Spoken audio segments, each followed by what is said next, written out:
Yeah. Welcome, guys. Good evening. I hope you're all having an amazing night. In case you come across this video, please try to share it with your friend and tell a friend to tell a friend to tell another friend that we love them. They should keep supporting me and they should keep sharing. I made some playlist um, on YouTube right now, and I want to play it for each and every one to listen, you know, to help all of us improve, get better in relationship. So I find this interesting that if you come across it and you can watch it to share, please kindly do so and tell a friend to tell a friend to tell another friend that I love them so much and they should help me reach 1K viewers and I'll be glad, you know. Yeah. Thank you so much. So I'll be turning off my camera, I'll put it on audio, and then I'll leave the voice to play throughout the night. And I hope you learn something out of it. God bless you as you're with us.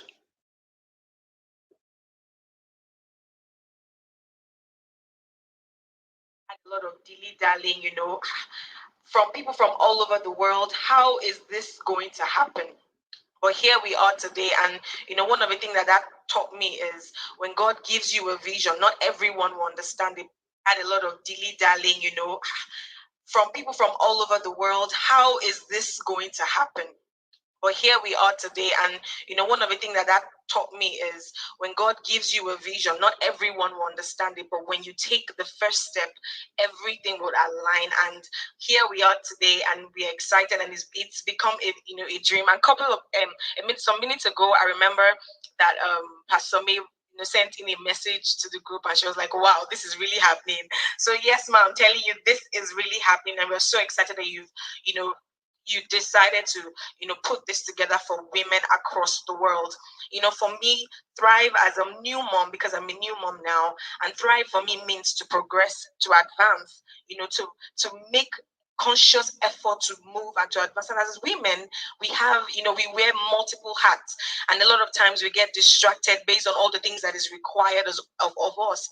And one of the things I decided is, you know what, I'm not going to let whatever it is that I'm going through pull me down. The Bible says that God is within her. She will not be moved, regardless of whatever life throws at us, whatever it is. We should be constantly moving. And so I welcome you today to the Thrive Women Conference. I'm sure it's going to be a blast. Today is the first day, and we're going to be having two panel sessions. One is ministry, and the second is career. Tomorrow, we're going to be having personal branding and entrepreneurship. And the last day, which is on Saturday, we'll be having singleness, parenting, and marriage. And of course, we have our keynote speaker. In the course of preparing for this conference, I was communicating with the head of our music globally and talking to him about, what I envisioned. The nastiest situation happened not among enemies, but among the so-called loved ones. Love means you're willing to nurture another life without forming opinions.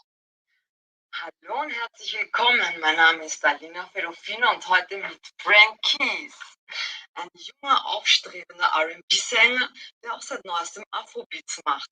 Und heute stellt er unsere neue Single vor, Mapna. Ich hoffe, ich habe es richtig ausgesprochen, Frank Keys. Ich habe es ganz richtig getroffen, genau. Zuerst einmal vielen Dank, dass du hier bist und dir etwas Zeit genommen hast. The other thing I like about StreamYard is that if there's ever a glitch in your internet connection,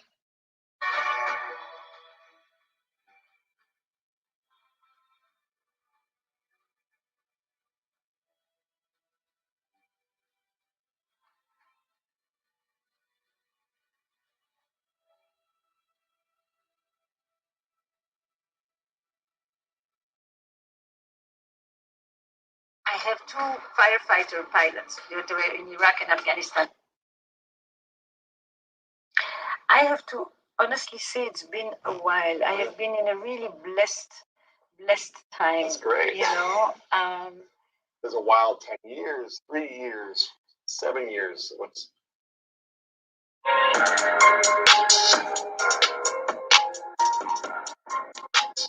Who here?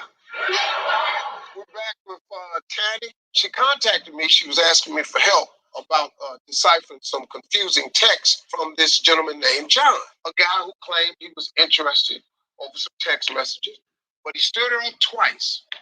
Now, what she didn't know is that I flew John out here to explain what he really means in person. See,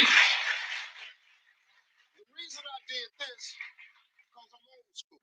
Because old school still works. See, texting is always confusing.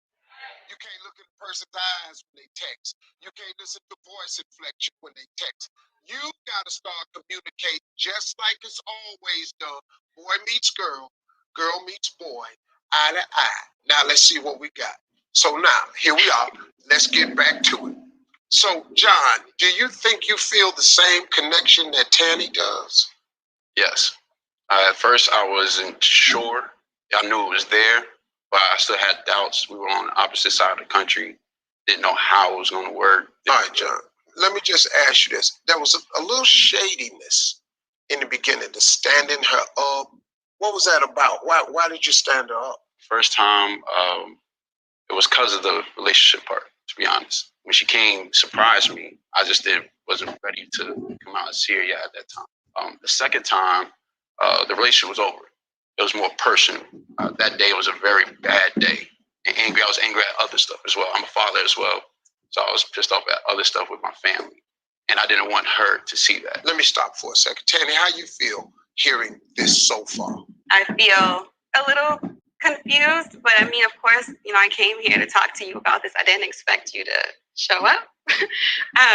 But I mean, there was a part of me that wanted answers. And of course, like many other women, we always want this person that we had this idea of to just show up and prove us wrong in some kind of way. So let me ask you this. What would make you feel better about this? Consistency. And his actions speaking louder than his words, because he's really good with his words. But need some action, and you're here, so that's a big action. So what would you like to say to Tanny? First off, I want to apologize about the confusion.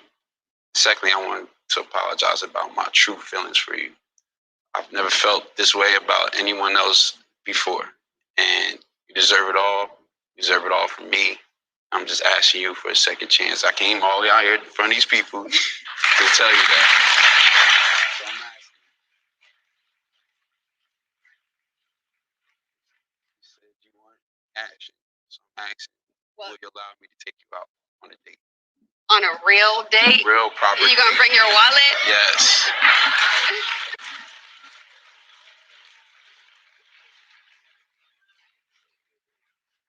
I will give you a third chance, because that's actually what this is. Okay, great. So if the two of you are serious about giving this a proper shot, I got a car outside. I'm gonna let you go out on me. Okay. I want you to go out, just have fun. You have one mission: to allow him to show you who he really is. That's your only mission. In 90 days, I want you all to let me know how it's going. Okay. I appreciate you. We're going to meet another couple that took a different route to get out of the red. Please welcome Leo and Faith. So, Faith, did you know that Leo was in debt before you married him? I did. However, I had a lot more debt than what he had. And so I actually took out an additional $8,000 from Sally Mae in order to fund my lifestyle while I was in school. And when we got married, we had $212,000 of debt. Really? Yes. So, Leo, when did you know you were in trouble? Well, we talked to our pastors about premarital counseling, and they asked us to talk about what the purpose of our marriage was. And when we went back and discussed it, we wanted to be a family that gave, and we wanted to have a big family of 6 children. And the biggest thing standing in our way was our debt. Okay, so Lynn, how much should a couple save before they plan to start a family? Well, if you're gonna have 6 children, you need to save a whole lot of money. Because let me tell you something, children have to eat every single day. There's no days off. They have to eat every single day. And if I had 6 kids, some would eat on Mondays and Wednesdays, and the others would eat on Tuesdays and Thursdays. Because I just can't feed that many people every day. And on your day off, you'd have to lie, pray, or steal. I don't know. But what you have to do, though, seriously, is be strategic. Save every single penny you can. Y'all made some lifestyle changes, and you all wind up saving $104,221. How did you do that? Yeah, so we have a very strict budget that we refuse to compromise on. Yes. We decided that we were going to carpool with one another to work. Yes. And so With each other. with each other, yeah. And so we've saved actually around $2,000 a year for gas by carpooling. Yes. Uh-huh. Yep. So we pack our lunches every single day, and we have been able to save about $3,000 a year from Yes. packing our lunches. We do not eat out, rarely ever eat out. Leo actually has a really old iPhone. He has the iPhone 5S, and that it costs us about $22 a month. And we don't have any cable. We actually have an antenna that we use, so we don't have a cable bill. I love it. Yeah. That's pretty good. Here's another thing. When I was rebuilding, after losing everything and sticking to a strict budget, I paid all my bills one day out of the month. That's 12 days out of the year that money goes out. And that meant there were 353 days that I had to focus on it coming in. Okay, so let me ask you two something. You've done this budgeting, which is like amazing, and I commend you for it. Do you have a plan to just make some more money? Yes. So we work 5 jobs between the 2 of us. Amen. We have our 2 primary jobs. Amen. And we have 3 side jobs that we do. Yes.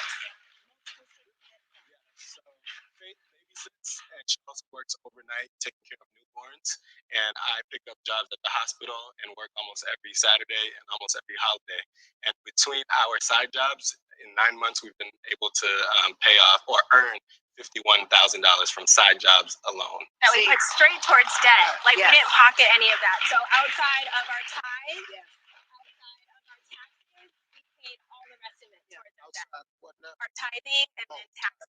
Yeah. Yeah. So Darius and Elizabeth, how does something like this sound to you? Sounds good, and we're gonna do it. It's way harder to be poor Yes. than it is to be successful. It's just harder. I've had it. I had a condition. Went to the doctor and I couldn't figure out.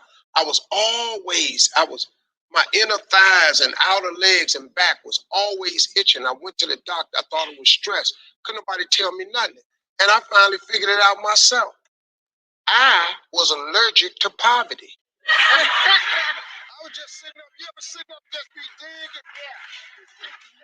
I'm telling you right now. Yeah. I will tell y'all something, man. Congratulations for what you've done. That's beautiful. Congratulations for taking new steps. Yeah. Get yourself together. Save your family. Get your house back. If you bought a house one time, you had a great job. It ain't no way you can't do it again. You can do it again. I wish you all the best. We're 65 years old. She's here to celebrate her birthday with me. We dress alike. We finish each other's sentences. We, we've never celebrated a birthday apart. This is our situation. Now, we don't live together and all of that, but because we are so close, we're both single. There are times when the gentlemen that we meet don't understand our closeness. So what we're trying to do is maintain the twinness, but at the same time, help whoever gentleman we're with understand our closeness and accept it and appreciate it. How do we go about doing that and still have a fun time relationship? Well, have you ever, any of you ever been married before? Oh, several times.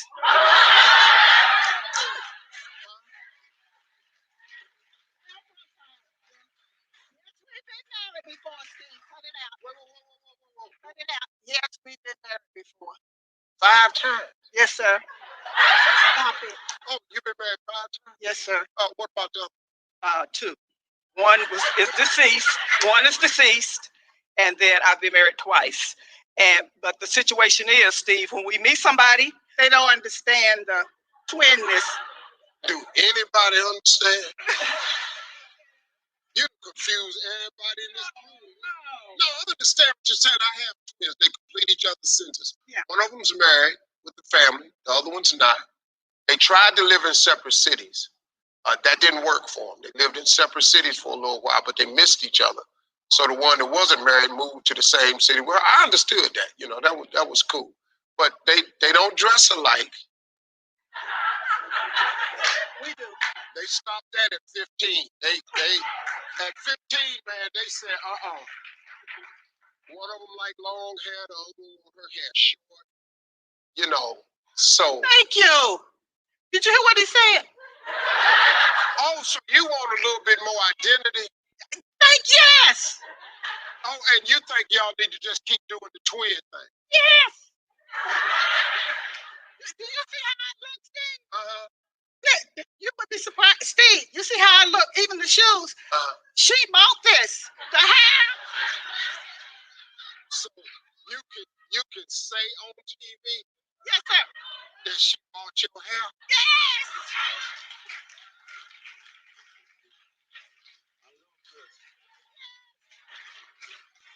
Back to the dating stage. How can we keep our?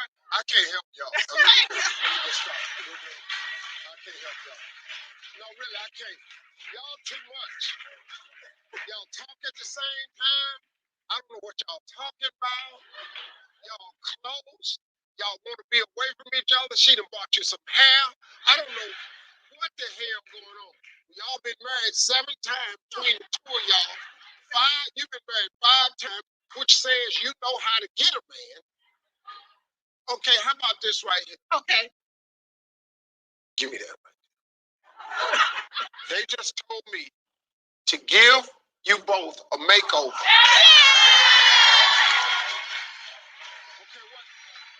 Okay, now, this is what we're going to do. Okay. We're going to bring y'all back. Oh, thank you. And what we're going to do is, we're going to do your complete makeover where you all look gorgeous because you're very attractive ladies. Thank you. You're going to look gorgeous, but you're going to look completely different.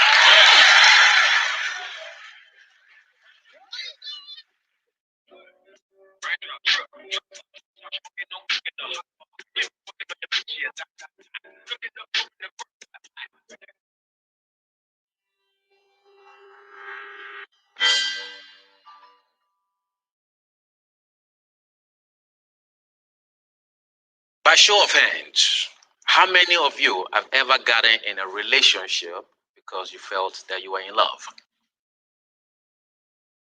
Very good. How many have ever broken up and say to the person, you don't deserve me?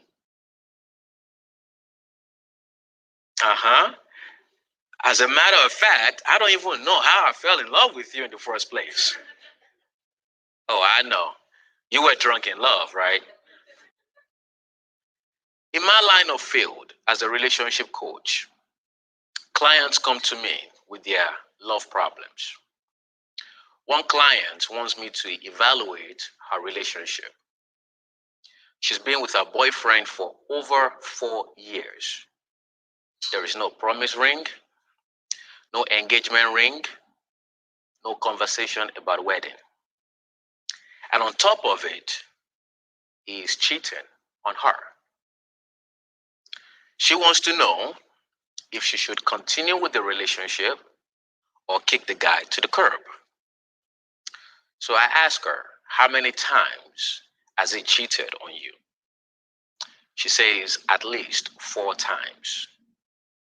When a lady says at least 4 times, multiply that by 2. It's 8 times. Do you love him? Yes, she replies. Does he love you? He says he does, but his action does not show it. What action specifically? The cheating. If you loved someone, would you cheat on them? If you truly loved someone, would you cheat on them at least 4 times, multiply by 2? She says no. Well, if your answer is no, then you know what to do. True love that is not backed up by the right action is not true love. Another client says he is happy in his relationship. He loves his girl, but he is cheating on the side with a married woman, and they are both in love together. And he does not know how he got himself in this situation. I said, you know how you got yourself in this mess? You shifted your focus from your girl to someone else. You divided your attention and your emotions. Someone who used to hold the first priority on your heart no longer hold that position. That's how you got yourself in this mess. So what do you want to do? He says he would like the married woman to be able to manage the situation. What do you mean by this? Well, every time the woman is with her husband, she always thinks about him.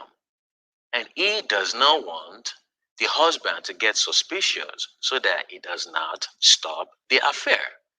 I'm like, wait a minute. So you want to continue having this affair with this woman? He says, yes. I said, really? How would your girlfriend feel about this? Put yourself in her shoes. You have a boyfriend who says he's happy with you, is in love with you, but at the same time, is cheating with someone else that he's falling in love with. Can you actually love two people at the same time? He says, I don't want any changes. I just want the situation to remain the same. I want to keep both women in my life. I said, wow. You are just like McDonald's slogan. You are loving it. Aren't you? Love is powerful. According to a survey, about 9 out of 10 Americans cited love as an important factor to get married. Past statistics show that 50% of first marriages, 67% of second marriages, and a staggering high of 73% of third marriages end in divorce. The question is, if love is an important factor that influences people to get married, how come it does not hold the marriage? How come it does not hold the relationship together? When we examine love in a breakup, I believe one of three things has happened. It's either one, there was no love at the beginning of the relationship to start with.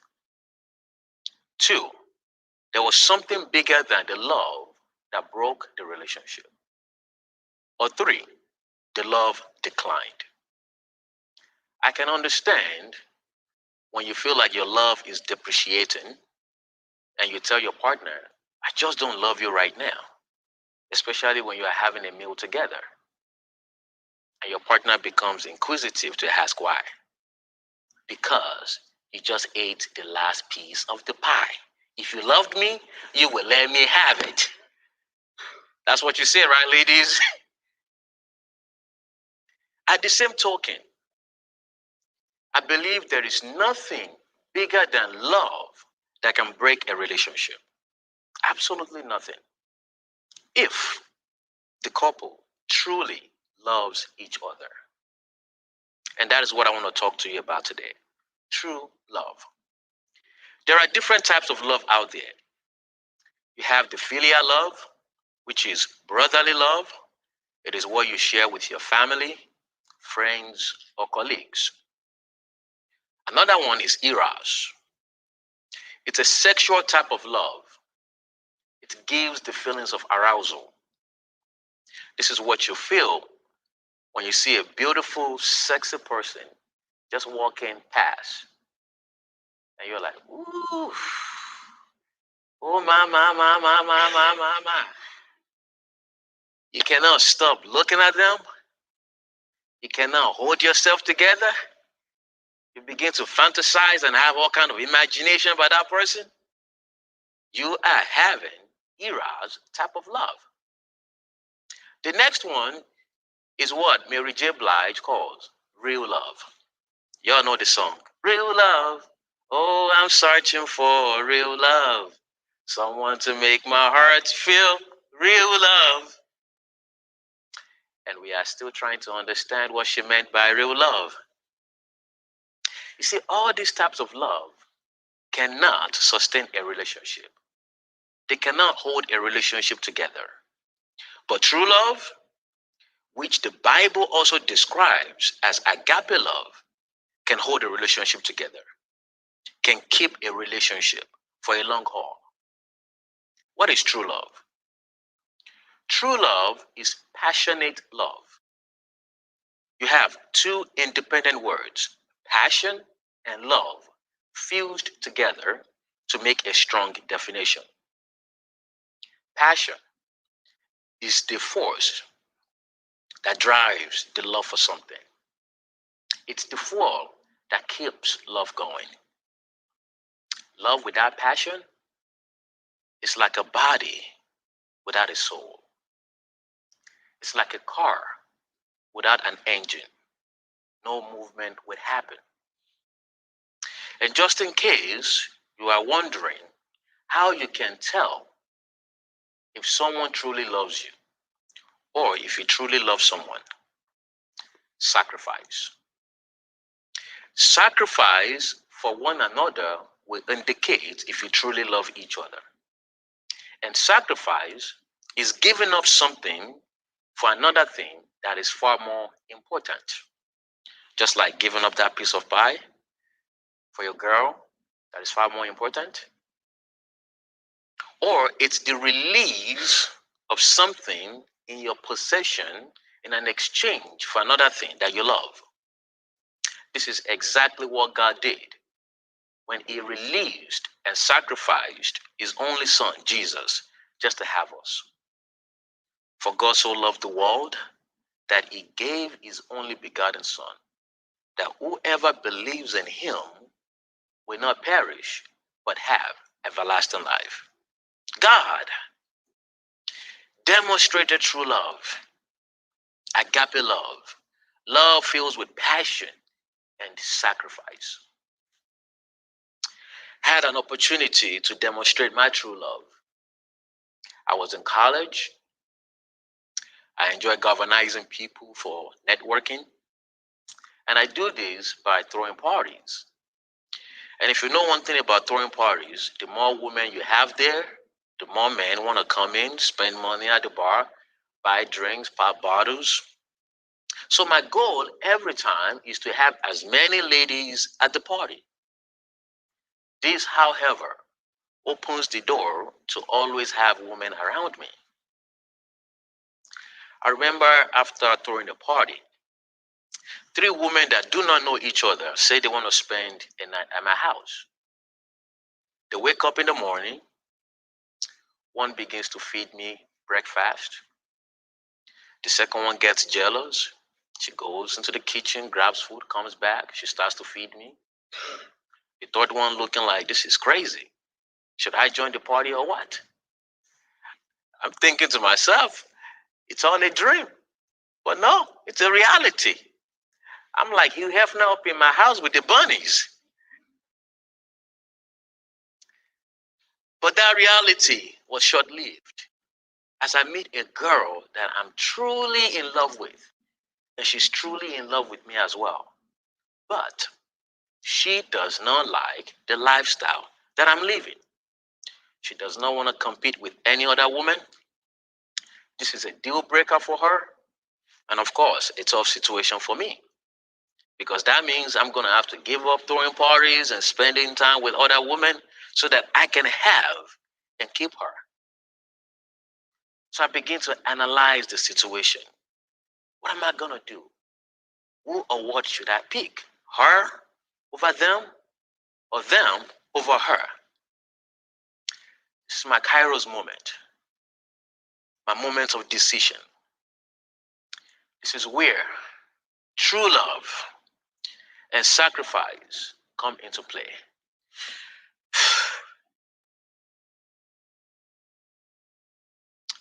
So I made a decision and the sacrifice to give up both throwing parties and spending time with other women so that I can have and keep this girl that I'm truly in love with. A few years later, we got married and we have two beautiful, amazing children together. You see, true love is the only type of love that can keep and sustain a relationship. It will help you to make the ultimate sacrifice to give up playing games, quit destructive habits, and seek counseling when you can to acquire tools and knowledge in order for you to have a healthy relationship. Because of the love problems that people are having is the reason why I wrote my book, Revelations of Relationship. What you don't know about finding true love and sustaining relationship. I want to admonish you all to find and practice true love in your relationship. Cheers to your improvement.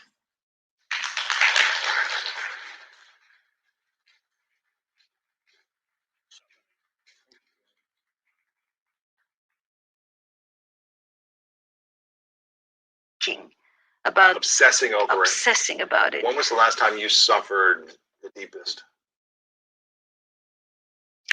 I have to honestly say it's been a while. I have been in a really blessed time. That's great. You know, There's a wild 10 years, 3 years, 7 years. What's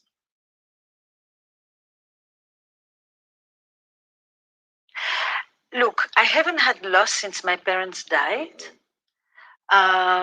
I have had periods of high anxiety for things that were going on around illness, around, things like that. But I have not had a major crisis, luckily, in a while, except dealing with the proximity of illness in my life, not my own for that matter. People in my life, people that are really, really close to me. So in that sense, I have been really blessed. It's an amazing thing. And you know what happens is that when you don't live it, you know it exists, but you forget. It's like if you've had a wound in your leg, you know where the thing was, but it no longer hurts, and you're looking sometimes with your finger. Was it exactly here? Was it exactly there? There's this amazing way in which when we are not in pain, we have the sense of what pain can be, but we can't feel the pain that is not. Unless you are reminded of something and you say, I remember, I felt that, I know it, I also had that once, and you can instantly re-experience the moment of acute pain. But if the story is not there, you can say, yeah, I remember, I've gone through this, but you don't feel it in the moment. And I think that form of resistance, of immunity, I think is an amazing resilient quality that we have, actually, that we are able to separate ourselves from something for the time being. But I could get hit any minute. We live in such uncertain times. I think that anybody who thinks that they are immune from it are grandiose. I know. I mean, you have these two podcasts called Where Should We Begin and How's Work, which I haven't checked out How's Work yet. I'm going to. Where Should We Begin is transformational. It's saving people's relationships, intimate relationships around the world. It's really amazing done. And relationships seem to be some of the hardest things for people to figure out. I have my friend Matthew Hussey, who helps women find men, and every girl that seems to be that I know is always like, Lewis, can you help me find a good man? It seems like women are just trying to find the right partner, find great relationship partners. And then when you're in a relationship, it seems to be like people are always struggling in relationships, whether it be intimate or work-related relationships, business partnerships. Why are relationships seemingly so hard for so many people when it's the thing we need the most to feel alive, to feel happy, and to feel connected? This is the $1 million question. You know, I'm a relationship therapist for 35 plus years. I work with people in their romantic relationships, family relationships, friendships, co-founder, colleagues, co-workers. So love and work, the two pillars of our life, as Freud said. And if I could just say, why is the simple feeling of loving or caring not enough? Because the entire human drama is really complex. The same way as nature is complex, so is human nature complex. And I've spent my whole career studying what is changing in relationships. You know, why are they more complicated today? Are they more painful today? You know, have our expectations changed? And that I have answers to. I don't have answers to why is it so, why, you know, but I do know. Is it more complicated now? Relationships than 50 or 100 years ago? Yes, absolutely. Why is that? Why? For a very simple reason. For a long time, we live, and we still in many parts of the world, live in traditional societies where relationships are clearly codified. There are clear rules, there are roles, there are obligations. There's a tight structure from which you can't get out, but it tells you clearly who you are, where you belong, where you're rooted, and what's expected of you.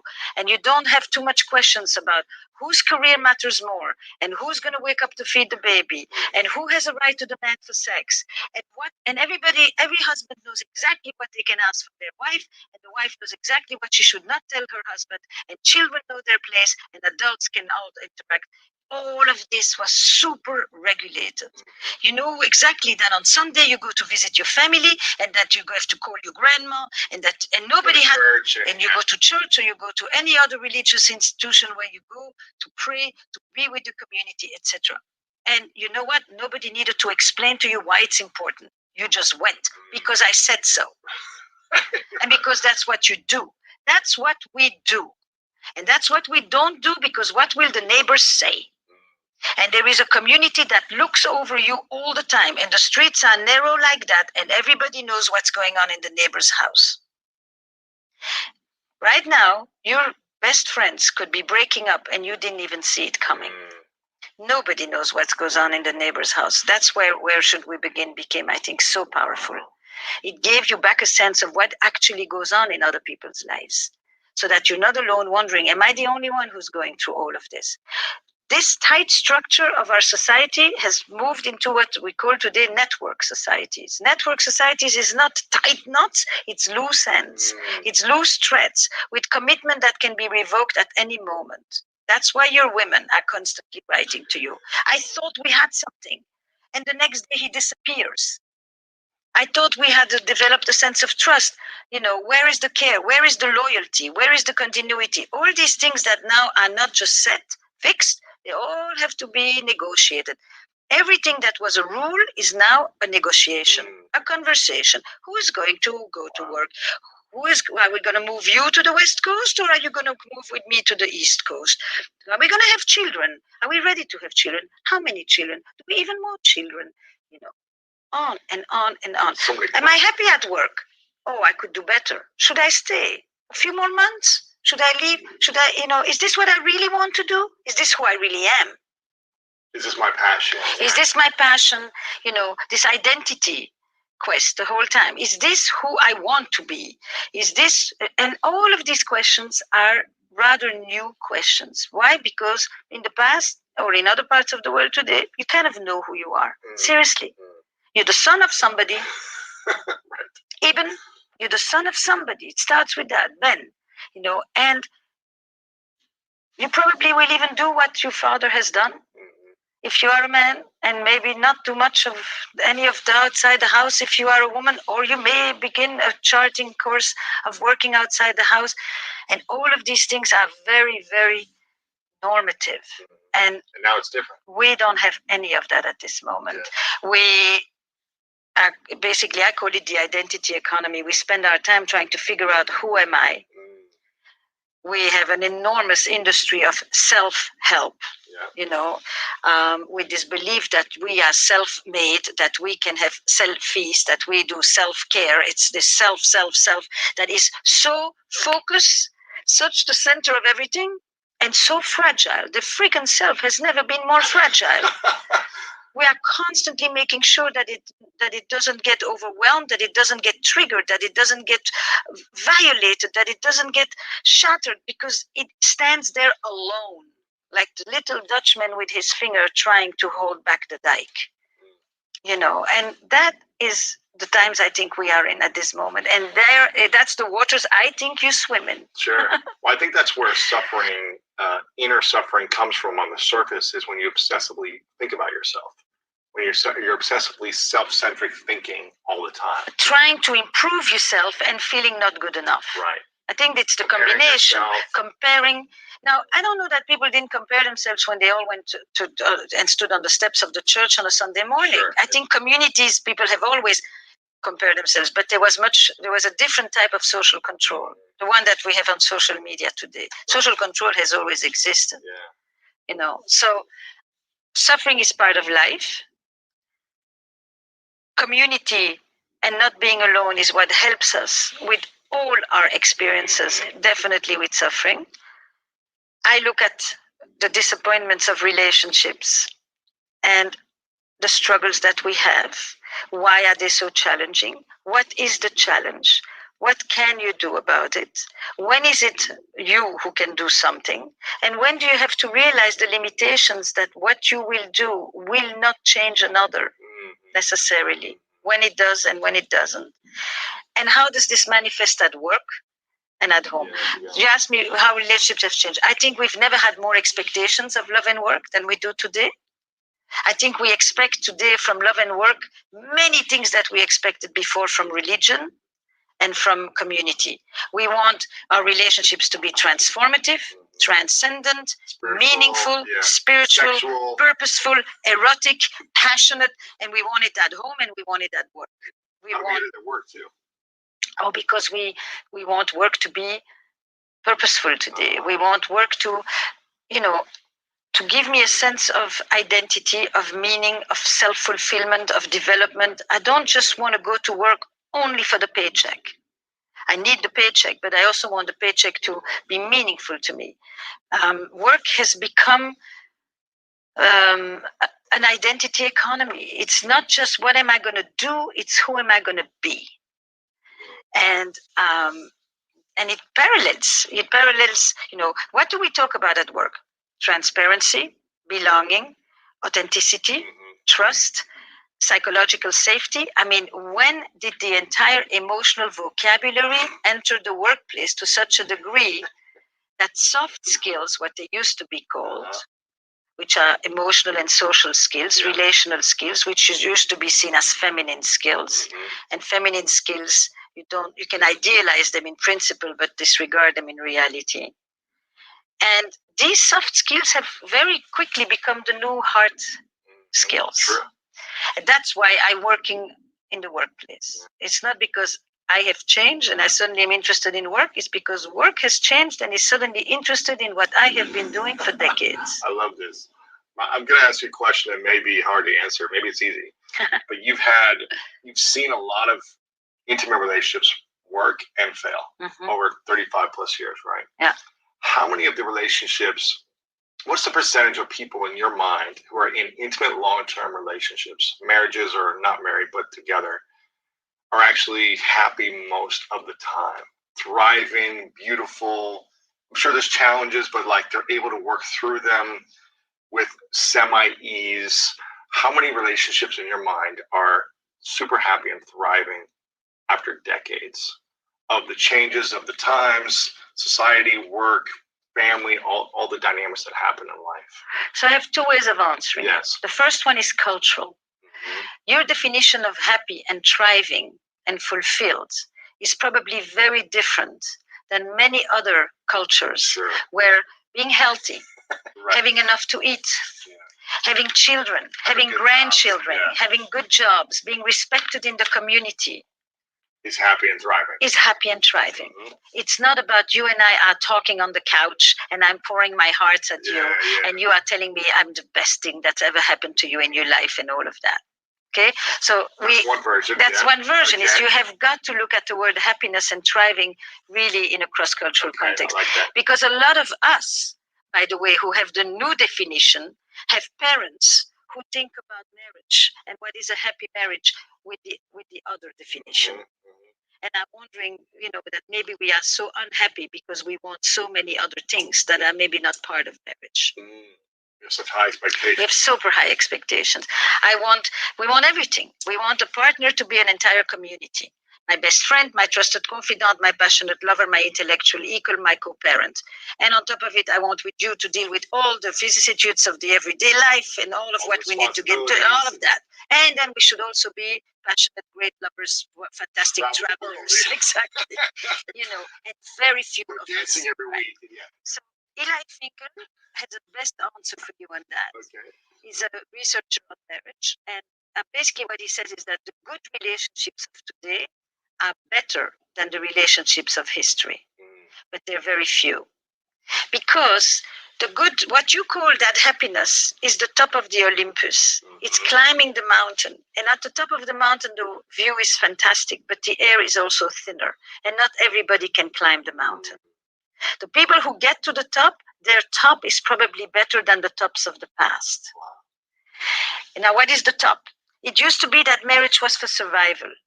Then it became a romantic enterprise. And it became what I call the service economy, from the production economy to the service economy. You want children, but no longer just 8, so you only want 2. So sexuality becomes for pleasure and connection. So it becomes a service economy. It's no longer a production. And then from there you go into identity, which is what? I want to become the best version of myself, and you're going to help me do so. That's the identity story of marriage.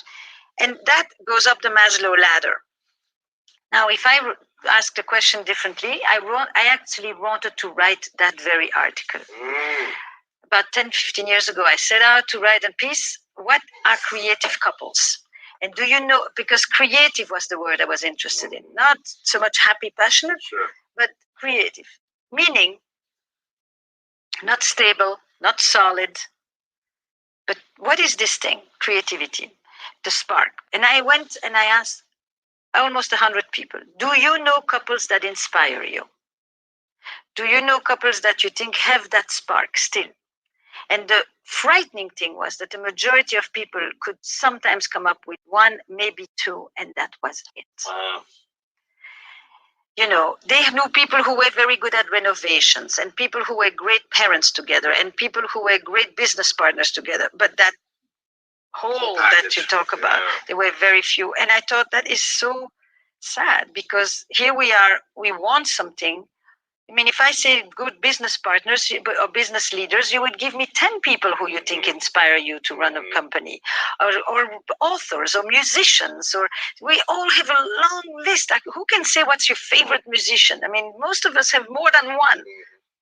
When it comes to intimate relationships, people have very few models. Now, maybe it is because what they want is so high that there is very few models, actually. And that's probably the challenge of intimate relationships today. So how do we create that in an intimate partner? Or is it setting a lower expectation for what we want so that we don't? It's both. I think sometimes if you lower your expectations, you're much better off, no doubt.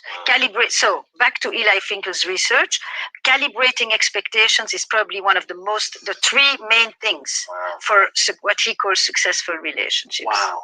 And calibrating doesn't mean you lower your expectations necessarily, but you also diversify them. You don't ask one person to give you what a whole village should actually give you. Okay. That was the first thing. What's the second? You said there's 3 things. So 1 is the calibration of the expectation. 2 is the diversification. And 3, which is the one that very much speaks to me, is doing new things. That with your partner. That if you do the things that you enjoy, that's really nice, that's comfortable, that's cozy, that solidifies the friendship. But if you want to create intensity, it demands risk-taking, doing new things outside of your comfort zone, a little bit more on the edge. How often should we be doing new things with our intimate partner? I think as often, look, the answer to this is very simple. Often enough, but not too often that you become chaotic and you dysregulate. Right now, you're asking me a systemic question. This is true for an individual, a relationship, or a company. If you don't change or grow, you fossilize and you die. If you change too much, too fast, No stability. Yeah. there's no stability, you go chaotic and you dysregulate. So how often? It depends on where you are at in your life. Are you the two of you? Do you have kids? Do you have little ones? Do you have aging parents? Are you taking care of somebody? What else is going on here? We'll tell you if this is a period where you need more stability, or if this is a period where it's time to go and be curious and explore and discover and go into the world and launch. Right. If you're a young 30-something female, I get this all the time from a lot of women who reach out to me who are ending relationships that were really stressful for them, or they've been single for years and they're trying to figure out how do they find the right person, or how do they create the right relationship for them that's going to be a long-term partner.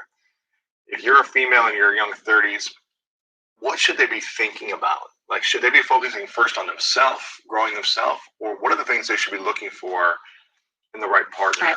I just wrote my current blog, which is a little bit of a critique of this taking care of yourself first. Okay. Yeah. So, because you learn to love yourself in the context of your relationships with others.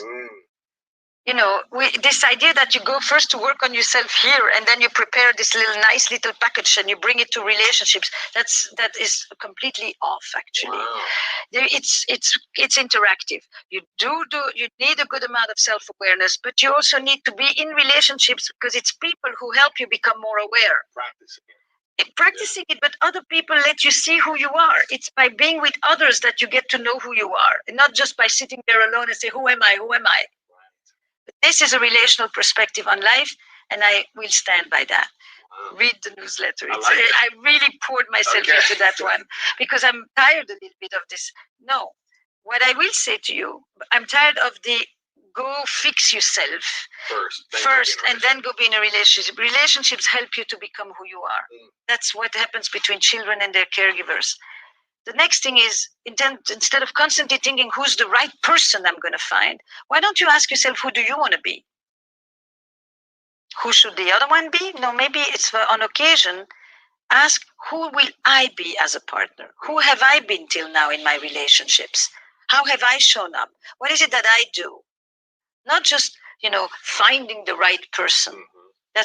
Now, what does it mean to find the right person? And there I will say, the simplest way of looking at it is this. There are many people you will love, and they are not necessarily the same people that you will make a life with. Are you looking for a love story, or are you looking for a life story? Ooh, that's good. You understand? Yeah. There are many people I've had love stories. This is a whole different story. I never thought for a minute I would live with these people. Take something else to have a partner in life with whom you're going to go through the pains, the sufferings, the challenges, all of that. So can you have a life partner and still have a love story? Of course. You want the life partner to be a love story too, but the love stories per se are not life stories. It's different ingredients. It's different values. There's some things that you don't need in order to have a beautiful love story with someone. It lives in its encapsulated version on its own. You're not thinking, can I do this with you? Can I get old with you? Can I take you to my parents? Do we share similar? It's about values, life, not just about feelings. So when you're looking for the right person, it's not just what attracts you. It's who can you build a life with.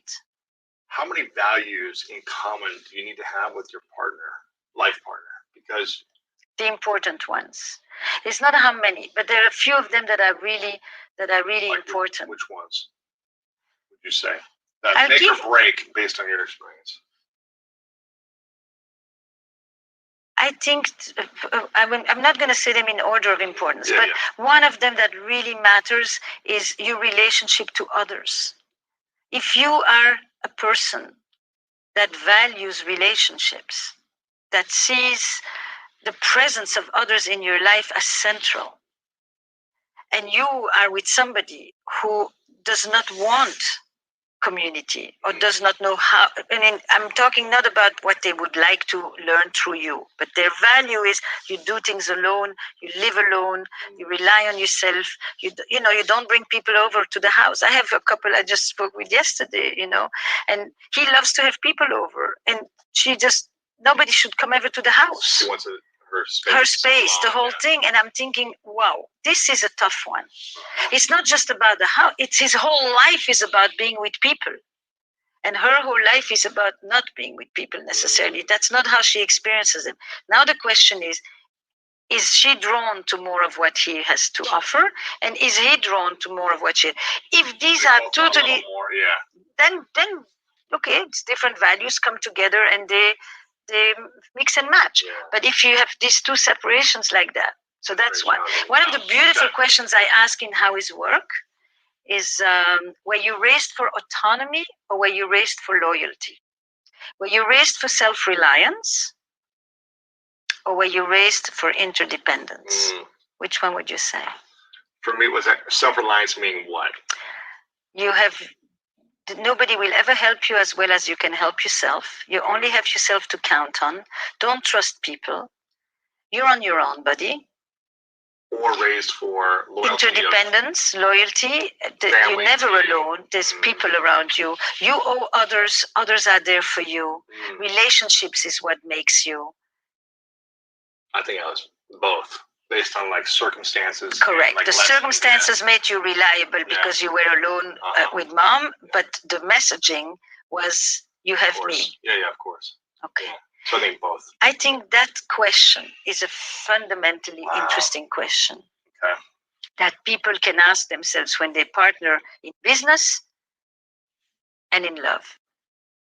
Raised for self-reliance or loyalty? Yeah. Okay. Interdependence. Do you see yourself as connected to others, and it's your connections that give you a sense of anchoring, meaning, relevance, importance, all of that? Or do you see yourself as fundamentally on your own? I think travel, curiosity, you often will have a complementarity between one person who is curious and eager to discover and goes on, and then another person. Your question about wants to be alone or doesn't want to travel, but it's also likes comfort, likes repetition, likes the familiar. I think the religious values. If you have a person who those matter a great deal. Children.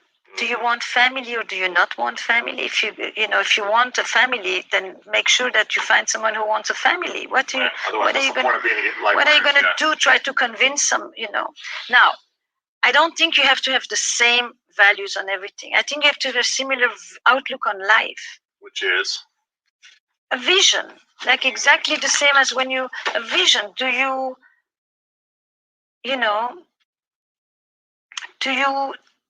want to own a home?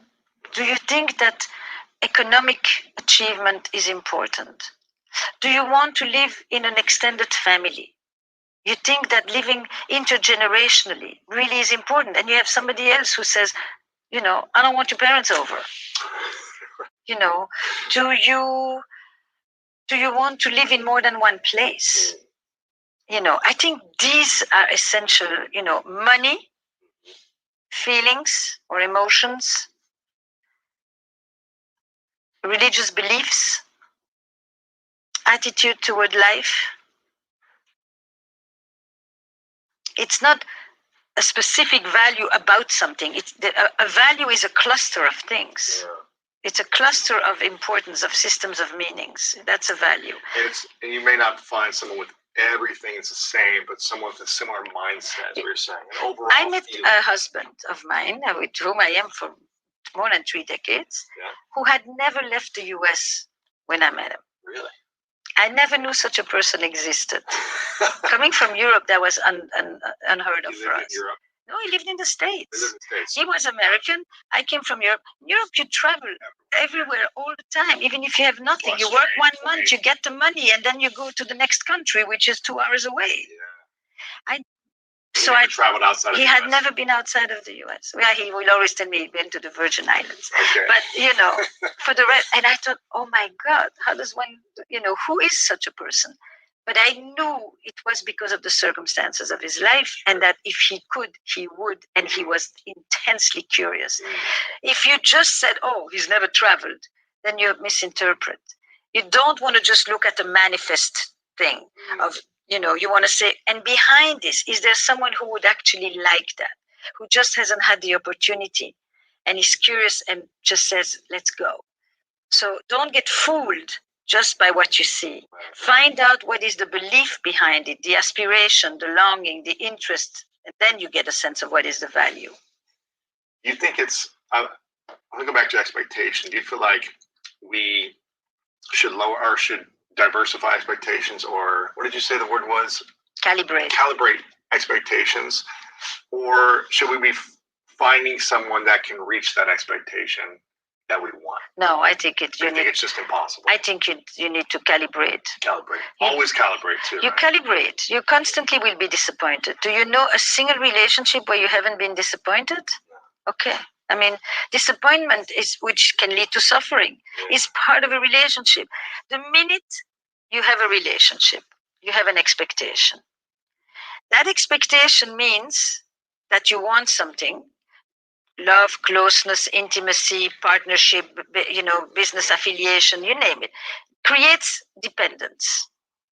The moment you have an attachment, you have dependence. That dependence means that you have power, or I have power. If I expect something from you, I confer power on you. You have power over me, I have power over you. By definition, there will be moments when that power doesn't go in the direction that I want. I'll be disappointed. I'll be disappointed. Is there a single child that didn't have a disappointment from their parents? It doesn't exist. Right. This idyllic thing you're talking about, it doesn't exist. The next thing is, what do you do with that disappointment? Hey, can I come tell you? I'm really disappointed. You let me down. I thought we were in this together. I trusted you. And you say, I see your point. Or do you say, what the hell are you talking about? You're just inventing this. You're delusional. None of the, and everything in between. That's how you do a relationship. It's really based on the repair. It's not based on the... It's how we heal the disappointment. Yes. It's how you repair all these breaches, moment by moment. You come back, and the repair is not, I am so sorry. The repair may sometimes be, hey, do you want a glass of water? Or, hey, did you see this article in the newspaper? John Gottman has this very interesting thing about that. He says the repair is not that you come and you do a mea culpa. It's that you do what he calls bids for connection. You show the other that they still matter. I brought a newspaper in. At the time when we still had newspapers, that was one of his examples. I brought the paper in. Like, I think of you. I'm pissed at you. You just annoyed me. We just had a spat. But you're still... I still care about you. I still care. You're still in my life, I still respect you.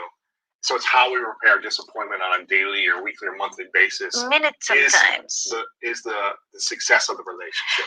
And that means also how you come and you say, you take responsibility. Yes, right. I actually think that taking responsibility is the ultimate freedom. Really? I messed up. I shouldn't have done this. Can I do that? It really is being accountable. What if you're instead of blaming the other? What if it actually in that moment wasn't your fault? Doesn't matter. It wasn't. You don't have to agree with anything. I didn't mean to. It wasn't my intention. Yeah.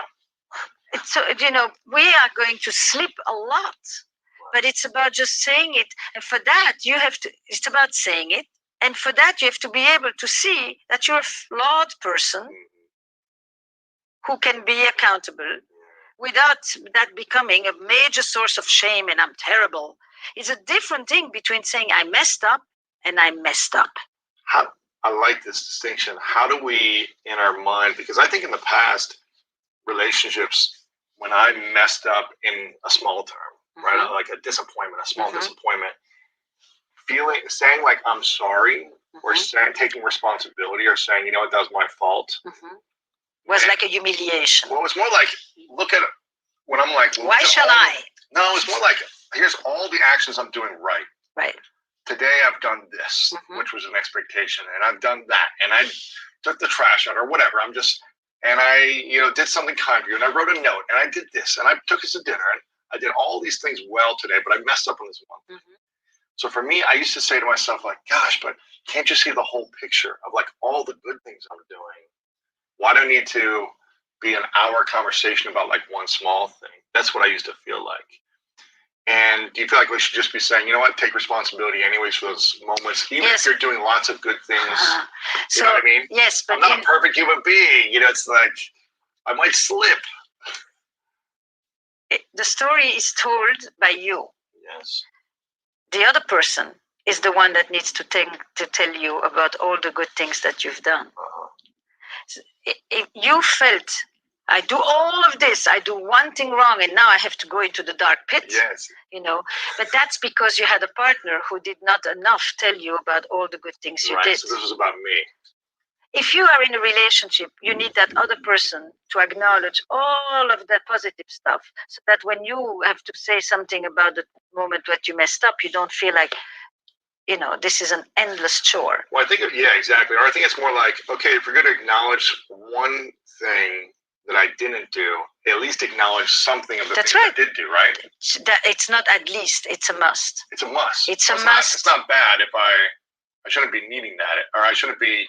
You should need it. I should need it. You should need it. You totally should need it. Gotcha. Don't only acknowledge the bad, also acknowledge the good. Not also. It's a must. It's a mandate. What happens sometimes in distressed relationships, because you were in a distressed relationship at that moment, and this is true, you can directly take this into the workplace.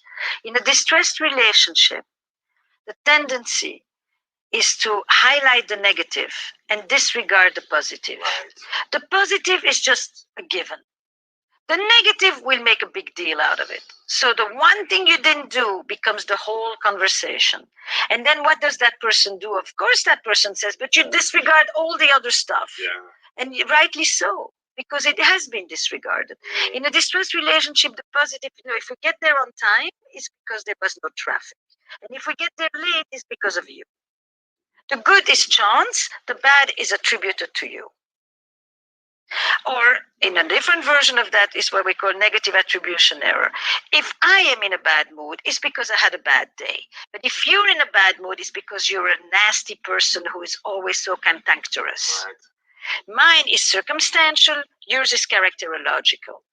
So when you'd say, I was in a relationship in which when I did one thing bad, it was so overblown and I felt like everything else was being disregarded, that's a sign of a distressed relationship. In and of itself. Interesting. The fact that because in a normal relationship, somebody else says, thank you, then you finally don't do something, and says, oh, I really messed up there, I forgot, sorry. And it's not such a big deal. Because you are seen for the whole person. If you have to make a speech about you should see the whole person, you're not in a good relationship. Ah, there you go. Okay. Or you're not in, the dynamic in your relationship is not a good one. No, that in itself is a sign of a bad dynamic. Gotcha. You shouldn't have to say this. So I wasn't crazy. Okay, gotcha. No. Okay, gotcha. No. And the interesting thing about this is how much it applies at home, and the same thing happens at work. And at work. So is it a mandate to acknowledge team members at work as well, in the good and not just the negative? I absolutely think so. But I am not the best at it myself. Right. You don't acknowledge your team the best. I do, but I running the show, we see a lot of the things that are slipping through, right? Yeah. It's like my tendency is to... but it's different because in a relationship, it's not a paycheck, right? It's like, maybe there is, but it's different in terms of like an intimate relationship versus a working relationship. How much has your team taught you? Because look, you are probably like me. We wouldn't be sitting here on some level if we were not actually more self-critical people. Of course. And very demanding of ourselves. Of course. And hence, we surround ourselves by people who we think we can be demanding from as well. And that is true. But it is also important that we learn to be sometimes a little kinder with ourselves and not just highlight the negative. While at the same time asking the girlfriend to not be like that, even though you are doing it with yourself, and to also do it with our team. I don't think you can go wrong, if it's not just kind of fluff. I think that acknowledging the efforts of people is a good thing to learn. And my team teaches me that. Teach me a lot Yeah. too. Yeah, I've grown so much in the last 7-8 years of launching this in my business just by seeing how much my words or my energy could affect someone if I'm only focusing on like what they messed up on. Mhm. So we do acknowledgement all the time. Every meeting, it's like we try to acknowledge a team member and acknowledge people all the time, because I've learned over the years of just like it's not good just to focus on the negative and what's not working, even if you're the boss and even if you're paying everyone or whatever it may be. And have you ever connected that to the fact that your focus was on self-reliance? See, they come together. Autonomous people who were raised for autonomy, need to learn what you're describing, to be more, to give those comments, to see what other people are doing. They need to learn not to just look like this. Mm-hmm. Yeah, that's true. Now, in How's Work, I'm excited to dive in on this. I had a business partnership before the School of Greatness, about 8 years ago, that we started a company together. I guess 11 years ago we started a company. We ran this for like 3 years. Mm-hmm. The company took off. It started to be very successful financially, started making millions of dollars in sales a year with a very small team. It was essentially just us. We outsourced a few things. They did very well until the dynamics of the relationship started to change. We had both had nothing starting out, and then we grew and we started to get some success and financial stability, things like that. And things started to shift where we didn't have our values aligned. We didn't have our work ethic aligned, and we didn't communicate we didn't communicate about expectations. We went into it quickly into a business partnership. Were you friends before? We were friends maybe for like 6 months. Like we just met, we were in a co-working space. I was working on something similar to what he was working on. We were just talking and hanging out, helping each other, giving advice. And then we worked on a project together. Hey, let's try this thing. It did well. Let's do this again next week. Let's keep doing it. We're making money. Let's grow it. Okay, now let's build a business together. So there was not a level of communication beforehand or an agreement on, okay, if in 5 years you want to leave, what's the expectation? If I want to leave, we didn't have that. So I take full responsibility with both of us not clearly communicating expectations. And so anyways, after a few years, I start to get a lot of resentment because I had an expectation that this person would be working as hard as me. I'm up till 2 a.m. every night. He has kids and a wife. I don't have that. So I can work all day, all night. And I'm thinking, let's grow this thing. Let's build this thing. And I didn't communicate, so I take full responsibility. So after a while, I remember saying to myself, why am I giving up 50% of this when I'm doing 90% of the sales generating efforts that are bringing in the revenue, right? And I even had him, I was like, a lot of our stuff was based on sales from live webinars. And I was the guy who was doing the live webinars. So I even said like, hey, why don't you try to do this webinar on your own and see if you can generate some sales. And there was 0 sales when he did it. So I think he realized, okay, like in order to generate income, he needed someone to sell for him. And where I was thinking like, okay, I could probably pay someone $5,000 a month to do all the responsibilities of him, but he's generating a lot more than that. And so there was a level of resentment where I just didn't communicate. I just got angry and was resentful. And when you get angry, what do you do? I would be reactive. I'd be dismissive. I would be, I would be distant. I would focus on my own stuff. And I started thinking of like, how do I get out of this, right? How do I get out of this? I was also very immature, didn't really know myself, didn't heal my trauma from the past, like didn't do all these things before this. And I remember like going through a lot of internal pain and suffering because of this my lack of emotional courage to have hard conversations. Was he acknowledging the fact that, did you have a shared sense of reality? Did he agree with what you see? No. So that's the first thing. I think until he tried like to do a webinar himself to sell when he didn't make any money on it. Right. I think he was like a first wake up call, like, oh, I guess I do need Lewis in a sense. Like we needed each other to a point where I was like, I could just pay someone to do your job, but we had started this together. So it was just like trying to figure. It was just messy. And then, I remember like we were in the middle of Times Square one day, arguing, and a friend of ours was there, a mutual friend, and we were arguing, and it just got really heated. And I wanted to like literally fight him in the middle of Times Square because I was like, "You're not holding your weight. I'm doing this." You know, it's just like an argument. We were both arguing our case, right? And I was just like, "This is not working," you know, and it's not going to work. I ended up selling the company to him. I remember I ended up started going through emotional intelligence work and started healing trauma in the past. And I approached him and I said, even though I have this. What was the piece that you needed to address from the past that was going to help you with this? What wasn't the piece I needed to address, but I think it was the sexual abuse and the trauma that I faced, and a lot of like feeling abused and taken advantage of my entire life, feeling like people were out to get me, or fairness of like what's fair, what should we both have, what should we both get, type of thing. So I think once I started to do a lot of that work on myself and heal from past hurts from other people where I felt taken advantage of, I remember coming to him and emailing him and saying, "Hey, I want to meet you in person." And literally the first thing I said was like 10 minutes of acknowledging him and gratitude for him. I wouldn't have started this without you. I was just like, there's no way we'd be here right now without you. I'm so grateful. Even if there was like things I wasn't happy with, I was just like, here are all the things I'm really grateful about you. And I think he was in shock because for 6-7 months prior, it was a lot of stress for both of us, a lot of resentment, both sides. But that mindset and attitude was able to get us to a place to find a deal where I sold the company to him. Whereas if I didn't come to him from that place of gratitude, I probably wouldn't have been able to sell it to him. And there were other challenges since I exited that we had, but I remember I needed to come from a place of gratitude. I needed to come from a place of calm and peace in order to make some resolution happen. And you have a show, I know I'm actually over my time right now, so I want to be respectful, but your show, How's Work, deals with a lot of people who are in partnerships and business that like go through different challenges in business, right? So your story could be an episode on housework. Okay. Complete. Right. You know,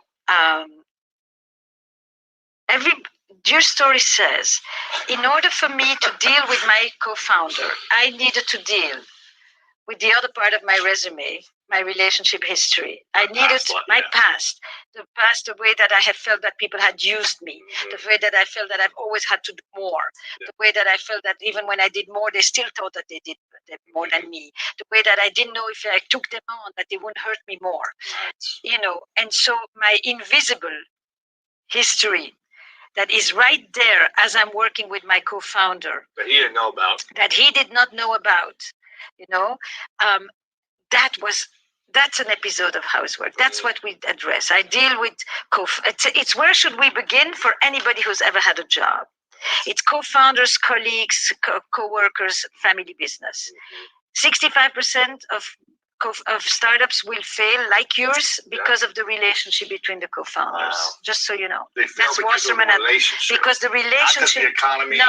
No, that's an enormous amount of good ideas that fall apart because that's Howard Wasserman at Harvard. That's not my statistic here. And what you did is you first of all went and you realized I am bringing stuff here that I need to acknowledge. Then you went to him.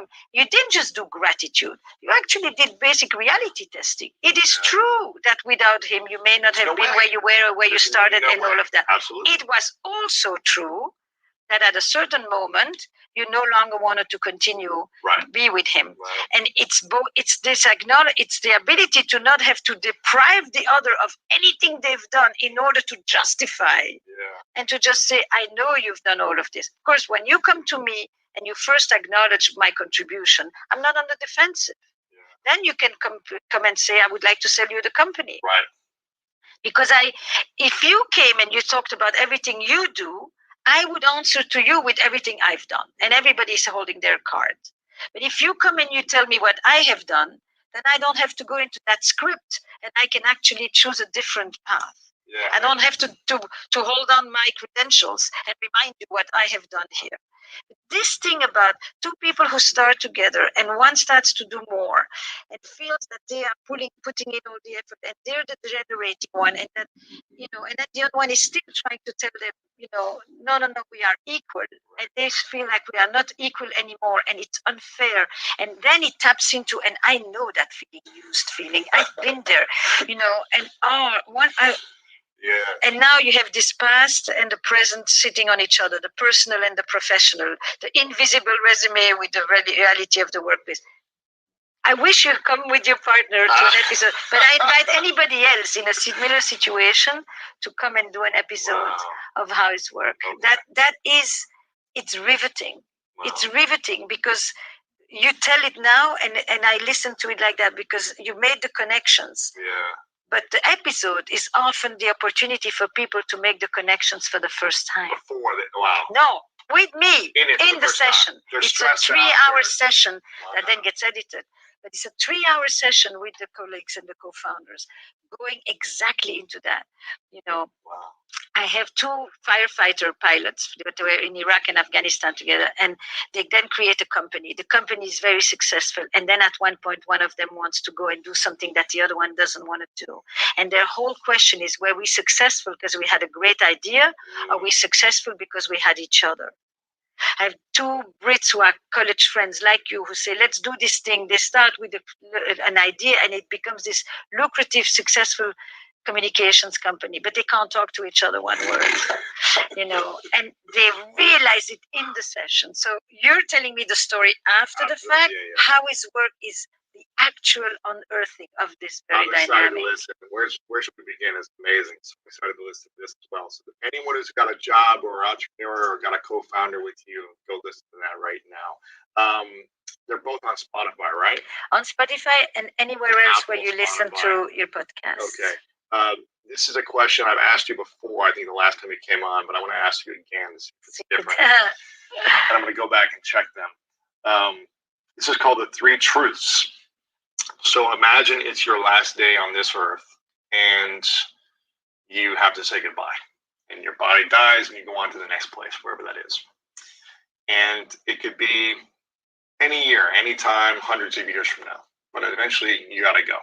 And you've accomplished every dream you can imagine. You've, you know, healed millions of relationships. You've written the books. You've done the speeches. Anything you want to do, you've created it. But it's all got to go with you. All of your work, all of your message. But you get to leave behind to the world 3 things you know to be true from all of your work and life experiences. 3 lessons that you would share with the world to live by. What would you say are your 3 truths? The quality of your relationships determines the quality of your life.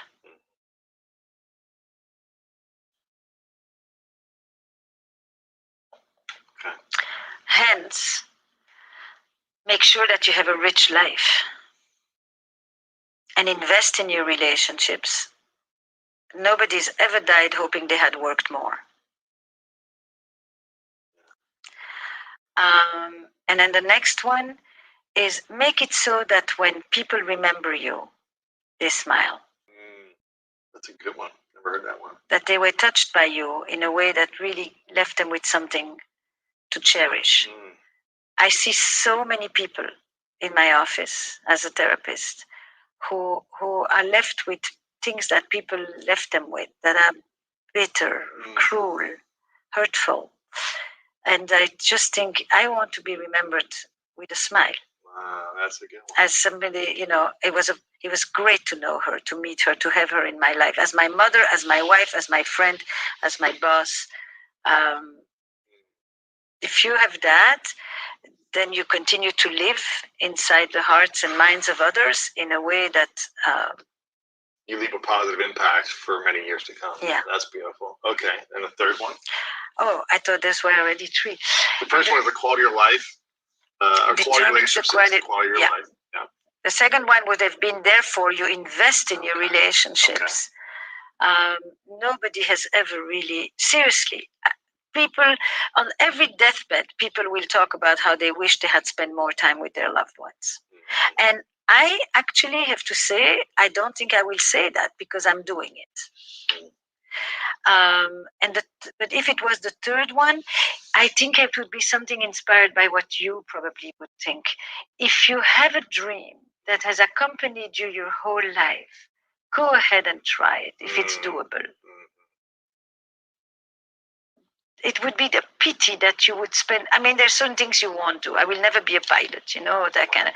But there's certain things that you know you want to try one day. Just go ahead and dare it. What do you stand to lose on some of these things? And I think that's a piece that I take from your work, is that notion of there's so many ways that you can explain why you don't. Go ahead and dare yourself on some things. You want to play that freaking piano, go get yourself a music lesson, whatever it is, dare. And I like that I take from you. That's great. Thank you. Well, I want to acknowledge you, Esther, for constantly showing up. You bring so much healing to so many people, and clarity and inspiration. Every time you speak, I swear it's like sound bites of like clarity and inspiration to how to live a better life and have better relationships. So I'm so grateful for you. I acknowledge you for this. Where Should We Begin is amazing for anyone in an intimate relationship. You have to go watch or listen to it. Season 4 coming out soon. The first 2 I listened to were unbelievable. I remember listening in the car. I mean, you have to listen to 4 when it comes. 3 is incredible, but 4 is even better. Okay. They keep getting better. Is all I can tell you. How's work? I'm excited to dive into. You can listen both on Apple or Spotify or where podcasts are. Yep. Where else can we support you or how and follow you? Where do you? I mean, you know, I told you about the newsletter and the blog. I really write. People they don't always want to write another book. On my website, on social, on all the channels, estherperel.com. Okay. And it's monthly. It's really what we are talking about, but on a deeper level, so that I can't always do another, book. Yeah. Of course, there's the books, Mating in Captivity and The State of Affairs. And there's 2 other things. If you're a coach or a therapist, it is my training platform, which is called Sessions with Esther Perel, where I, like you, bring some of the people that I learned from the most in the field of relationships. Yeah. And then if you're a couple and you feel like your sexuality has sagged and you're in a rut, Rekindling Desire is the place to go. It's also on the website, and it's the course that you take to kind of reconnect with your erotic self. Esther, appreciate you. You're the best. Thank you so much. It's a pleasure to be back. I'll come again. Let's do it. Let's do it. I love it.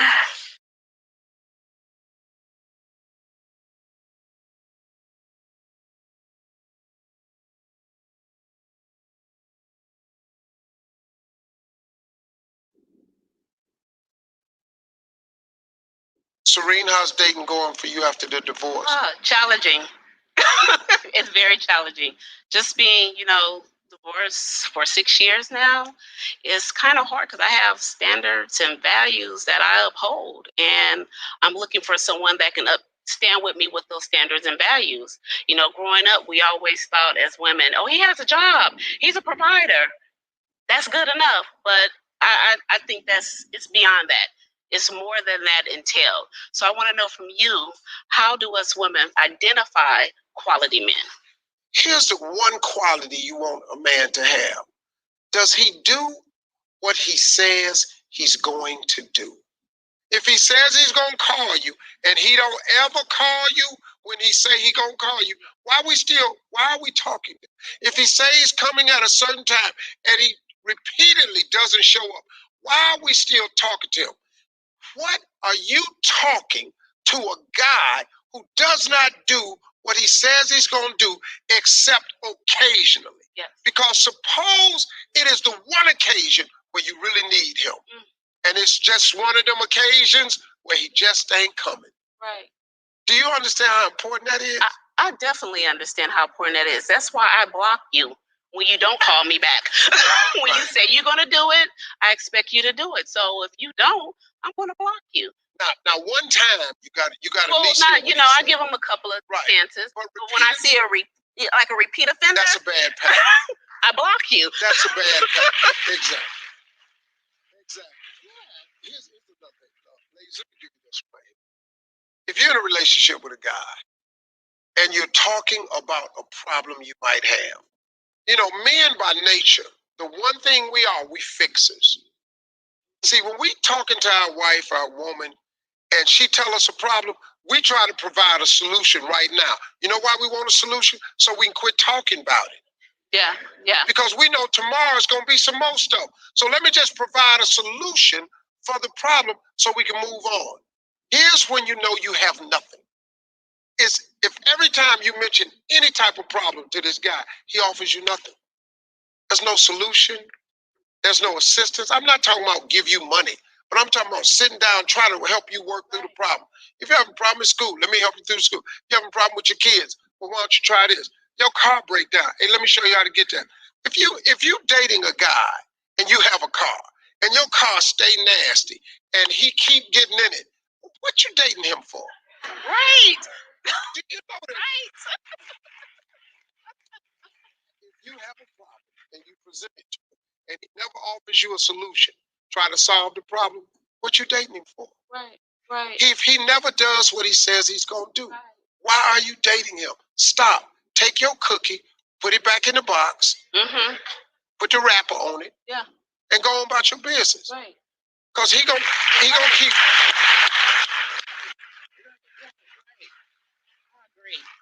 Hey, you made it to the end of this video. I got a lot more that you're going to enjoy. So just click to watch the next one. And make sure you subscribe to always know what's happening. How many of you in here are in a relationship of some kind? Okay, we're going to talk about relationship. Relationships is cool. Everybody don't mind being in a relationship unless you just got out of one and you're just glad as hell you by yourself. But let's say you've been dating a person for a little while. Have you ever noticed that sometimes they just get comfortable? They just start to get a little bit too comfortable. And you started noticing stuff that you didn't notice before. That's when you got to really find out, is this the relationship I'm going to stay in or not? Like, I'm going to go back and forth, because sometimes it's the men that get comfortable, sometimes it's the ladies that get comfortable. Ladies, have you ever been dating a man, and then somewhere in the relationship you realize that he spends less time taking a shower than kids do? You ever seen that right there? Here's another one, ladies. You ever been dating a man and then you realize for the first time that he defends his mama way too much? You can't say nothing about his mama. Here's one for the fellas. Now, ladies, don't get tight on me. I told you we was gonna go back and forth. Now I've done two on the men. I got to do one on you. Fellas, you ever been dating a woman and she got so comfortable, she started coming to bed like she's expecting bad weather? She got on a coat, a beanie, some thick socks, sweatpants, gloves. Ladies, here's one with the fellas. You ever been sitting up, you've been dating a man for a little while and your mama come over? He walk in the kitchen, ain't got on nothing but his drawers, rubbing his stomach, talking about, hey, Miss Helen. This ain't no Miss Helen, this my mama.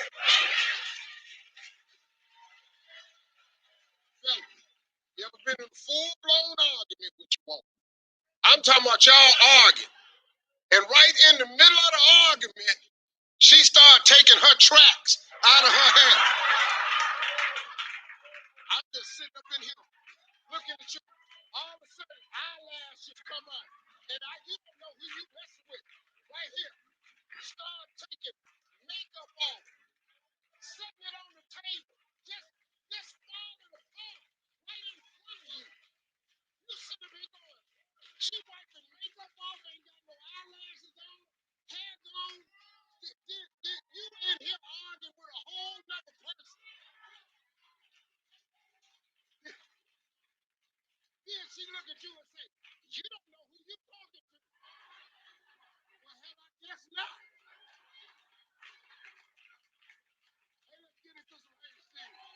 Hey, I'm Steve Harvey. You want more of that? Well, don't just sit there. Go get it. Press subscribe or click on this list and you can see all the amazing videos you want. Press it. Press it. What are you doing? I'm trying to kiss you. You know I have physical boundaries set for our relationship. Come on, just one. Oh man, Nathaniel, you can do it. You can do it. Flee from sexual temptation. Run, run, run, run.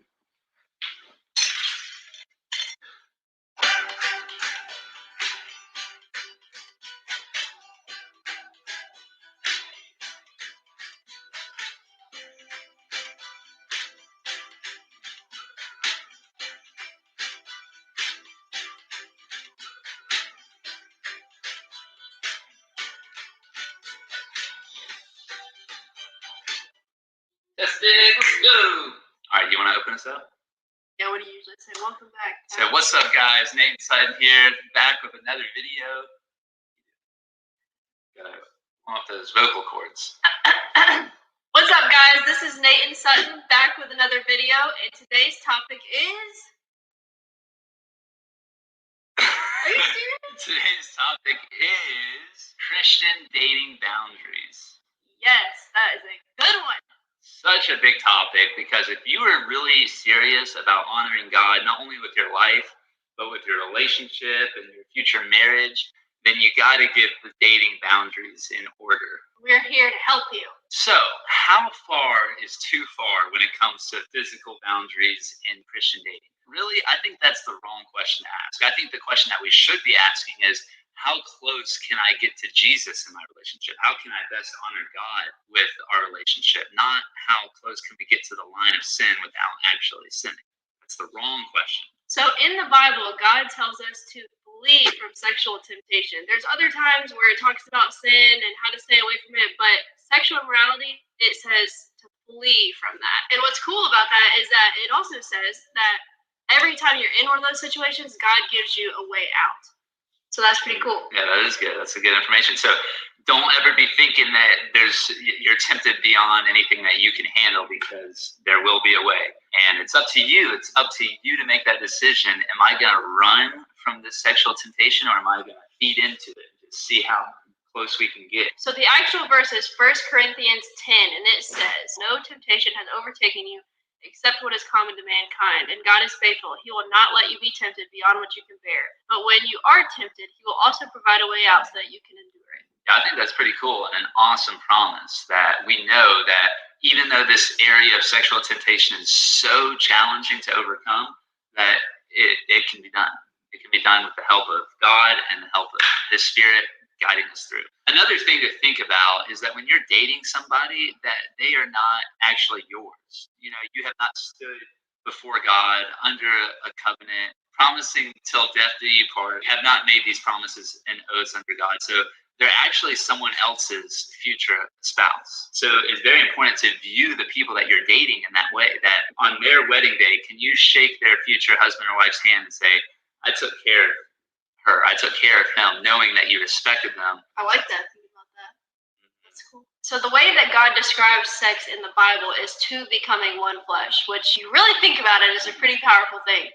And I think that's why he wants us that to only be for marriage, is because it is that powerful. When two become one flesh, I think it clouds your judgment and it makes it hard for you to see the other person clearly, because you're just so connected in that way that it could make you stay with someone that you're maybe not even supposed to be with. Yeah, and we hear stories all the time of women being in abusive relationships and like physically abused, and we're like, how can they possibly be staying in that relationship? Well, it might be because they have like became one flesh spiritually and tied their souls with that person, that it's almost becomes impossible for them to actually leave the relationship. We may be in a relationship with someone that we're not even intended to marry, but because you've had sex with them, it's like you feel so spiritually and physically and emotionally connected to them that it's like you feel like you can't leave. Yeah, or you've already given that to someone that so in your mind you're like, oh, I have to marry them because I've already given them this of me, and you don't want to like get another relationship and tell that person, well, I've already given this away. So a crazy thought. This may be true, it may not be, but I honestly believe that God may have someone intended for us to marry, and if we don't honor him in that relationship, such as sleeping together or being physically intimate in a way that's not honoring to him, that person could be taken away from you. And what a tragedy that would be. You know, if here God is handing you the person that you're supposed to live the rest of your life with, but because we are not honoring him in that relationship, that it's no longer blessed and it could be taken away. Yeah, and we talked about that while we were dating, of how I felt like he was such a gift to me, and he felt the same about me, that it was like God's gift to us, each other. And we were just saying, like, if we dishonor him in our relationship, this gift that he's given us, that's just kind of like a slap in the face. Like, why would you want to do that? Mm-hmm. And to give you an example of that, actually, one of my best friends, he told me that God promised him that the girl that he was dating at the time would be his future wife as long as they didn't sleep together. And unfortunately, they did, and then they ended up breaking up. So that's kind of an example of what I'm talking about. You know, I'm not sure you can find that anywhere in the Bible that it says that, but based on experience, I believe that could be true. That would be such a sad and horrible thing. The next thing we want to talk about is how sex is so much more than a physical connection. It's spiritual, it's physical, and it's emotional. Proverbs tells us to, above all else, guard our heart, because everything that we do flows from that. Our world, unfortunately, we live in a world where you watch on TVs and movies where they make sex out to be like just this physical thing. Like, okay, you can just have sex with someone and move on. It's so casual, like it doesn't matter. Yeah, which is so unfortunate and so not the truth. It's so much more than that. Not only is it physical, but it's spiritual, it's emotional. You're like literally tying your souls together. So let's talk about actual Christian dating boundaries. What are some boundaries that people should follow? I know one that we talked about in a previous video is not being in a room alone together. I feel like just that little thing could probably save you a lot. Yeah, absolutely. I mean, if you're not in a room alone together, what are you going to do? PDA. Yeah. Nathaniel said the other night that he thinks that, I mean, you shouldn't even kiss. You shouldn't even kiss. Yeah, so I think at the bare minimum that kissing should be the farthest that you go. Like, absolutely. Like, nothing further than that. But really, if I were to do it over again, I think that I would not even kiss before marriage. Like, if you really want to go there, if you really want to be intense and, do your best to honor God in a relationship, I think that makes the most sense, because God tells us to flee from sexual immorality. So is fleeing like, all right, let's kiss and let's make out and then let's see where my lips go next, That is not fleeing from sexual immorality. That is treading the line. Yeah, that is seeing how close to the line that you can actually get. That's a very hard thing to do. I mean, even hugging. Oh no. I mean, if you really think about it, our world, hugging is so common. I mean, we hug strangers. But if you really think about what hugging is, you're like pressing your body up against another person's body. I'll never worry about you hugging people now. I know. This topic, and when we were preparing for this video, it made me think about this stuff. Like hugging, like I'm thinking I'm all side hugs from here on out.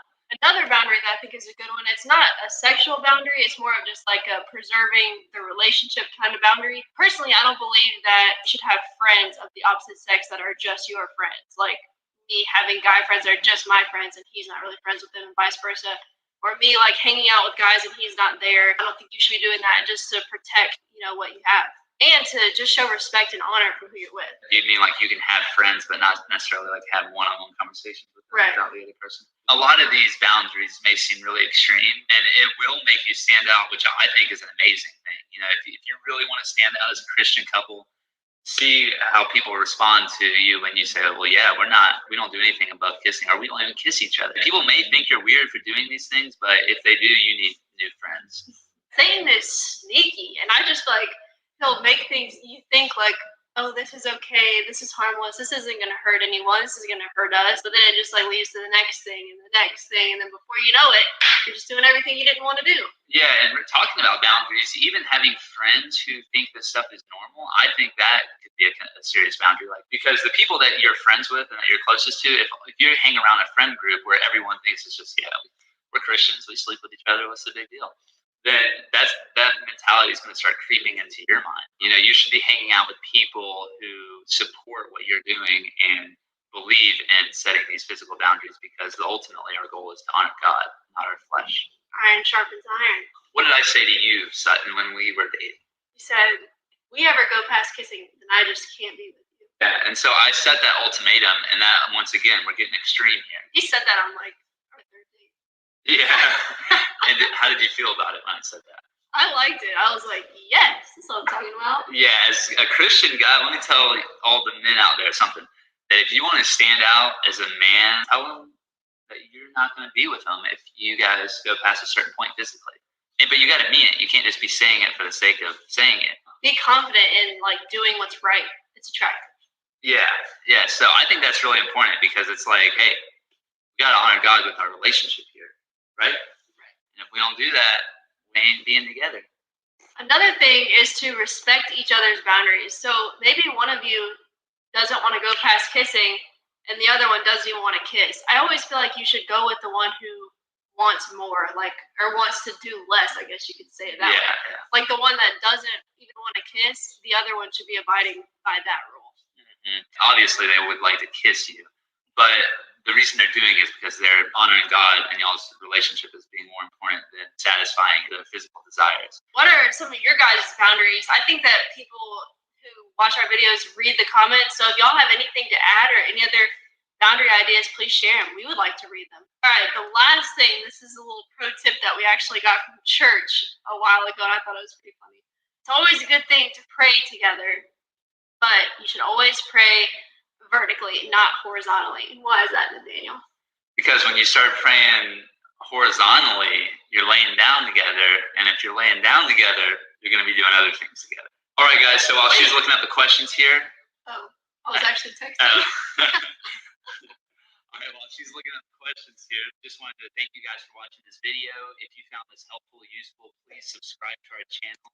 Leave us a comment, like, share. Thank you for all of your support. So we're getting into our Q&A. For those of you that are new here, at the end of a lot of our videos, we'll do like 3 question and answers from people who commented. So definitely leave your questions below if you have any for us. First question is from Jenny.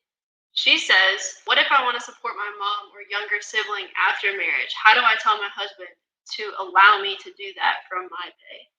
That's hard. Yeah, well, I think you're asking the wrong question there. You're asking me how to tell your husband to allow you to do that. And I think that since it's your money, your husband's money, me and Sutton share our money. So I think when a couple comes together, they should share each other's money. All their money should become one. And if your husband is not on board with that, I don't think it would be right to be giving it to them. But ultimately, all you can do is just share with your husband why it's important to you to be giving that money to your family. And if your husband is on board with that and agrees with that, then I think that would be a great thing to do. But if not, then unfortunately, I don't think they should be doing it. Right? Yeah, I wouldn't say so. I would never suggest someone go against what their spouse says. Yeah, these are all impromptu answers, by the way. We don't look at these questions beforehand. Yeah. Okay, next question from Starla Holden.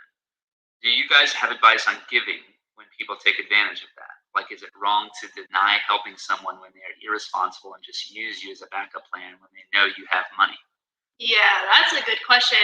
And that's a hard one to me because I've actually thought about that before. Our Bible, it says to give to those who ask of you. And so that's why I question that, because I have the same feeling. If someone, drug addicts, they ask people for money, like, are you supposed to give it to them because they're asking you for it? I would say no. I would just say, if it's like discernment. If they're using your money to go against God or what he would want you to do, being in debt, using drugs, anything enabling them to do something that is going against what God would want them to do, I would say no. You shouldn't feel bad about not giving to them. But if it's someone who is truly in need and they're using their money for good, then I would say it would be really great of you to give to them. But then, it's a tricky area, because then you might see like a homeless person on the side of the street, and you're like, well, are they just using my money for cigarettes or drugs or whatever?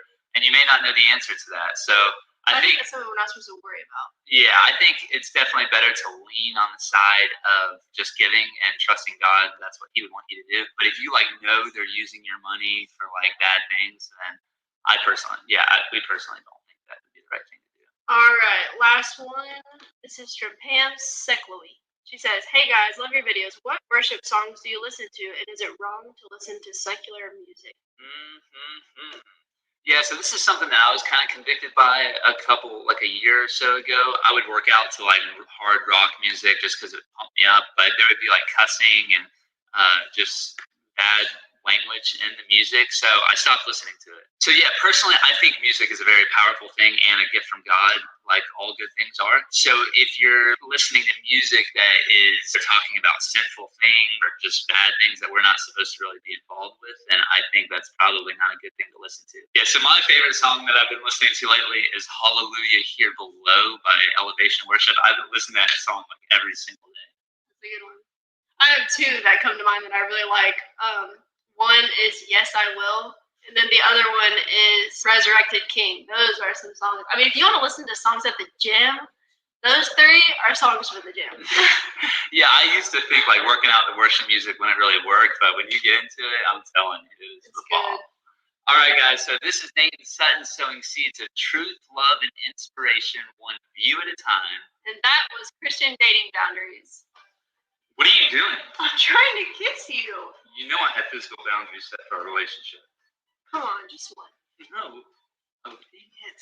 Oh, my God. Whoa, what are you doing? I'm trying to kiss you. You know I have physical boundaries set for our relationship. Oh, come on. Just one.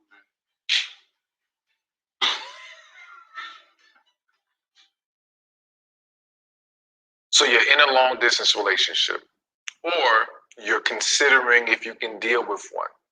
Well, the reality is that relationships in general can be a struggle, but long distance relationships can be a little bit harder if you don't know how to make it work.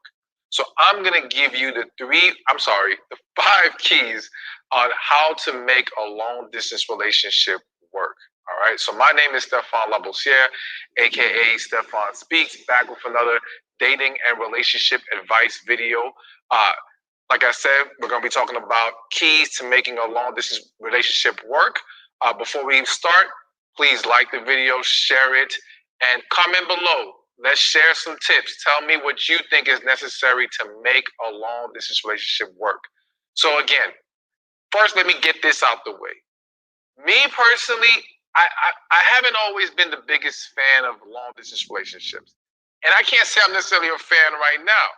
That doesn't mean it can't work. That doesn't mean there haven't been many successful long distance relationships or relationships that started off that way and then eventually they didn't have to be long distance anymore.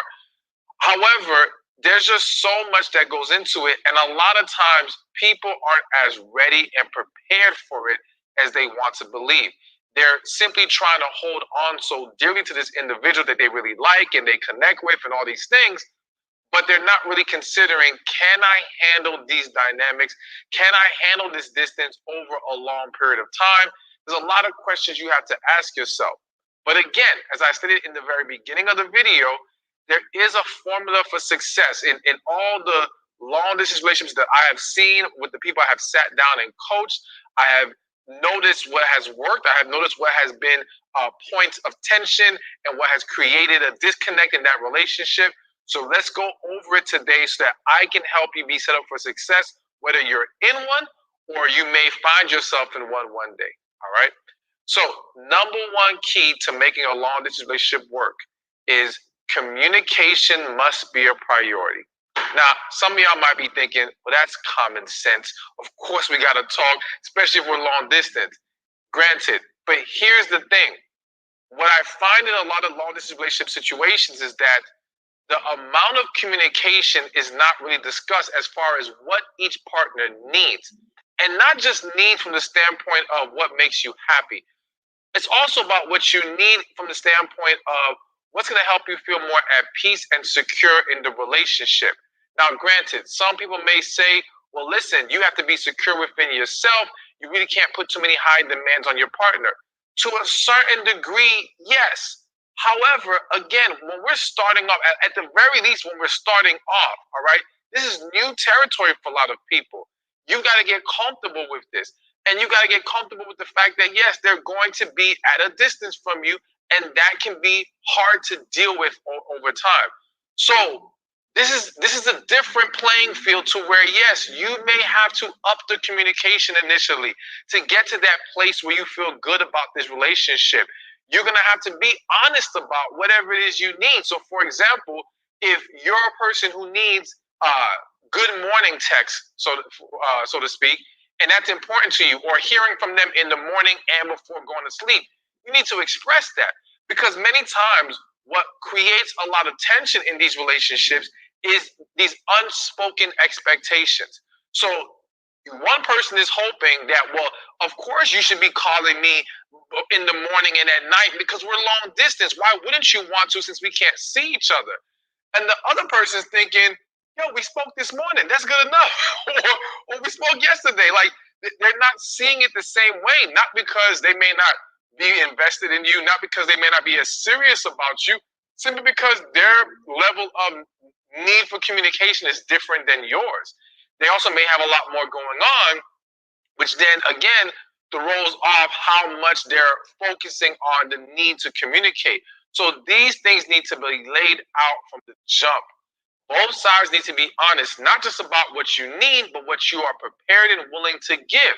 So again, if that individual is saying, listen, I need FaceTimes daily, okay, because we're at a distance, and you're like, well, listen, I don't like being on the phone or showing my face like that.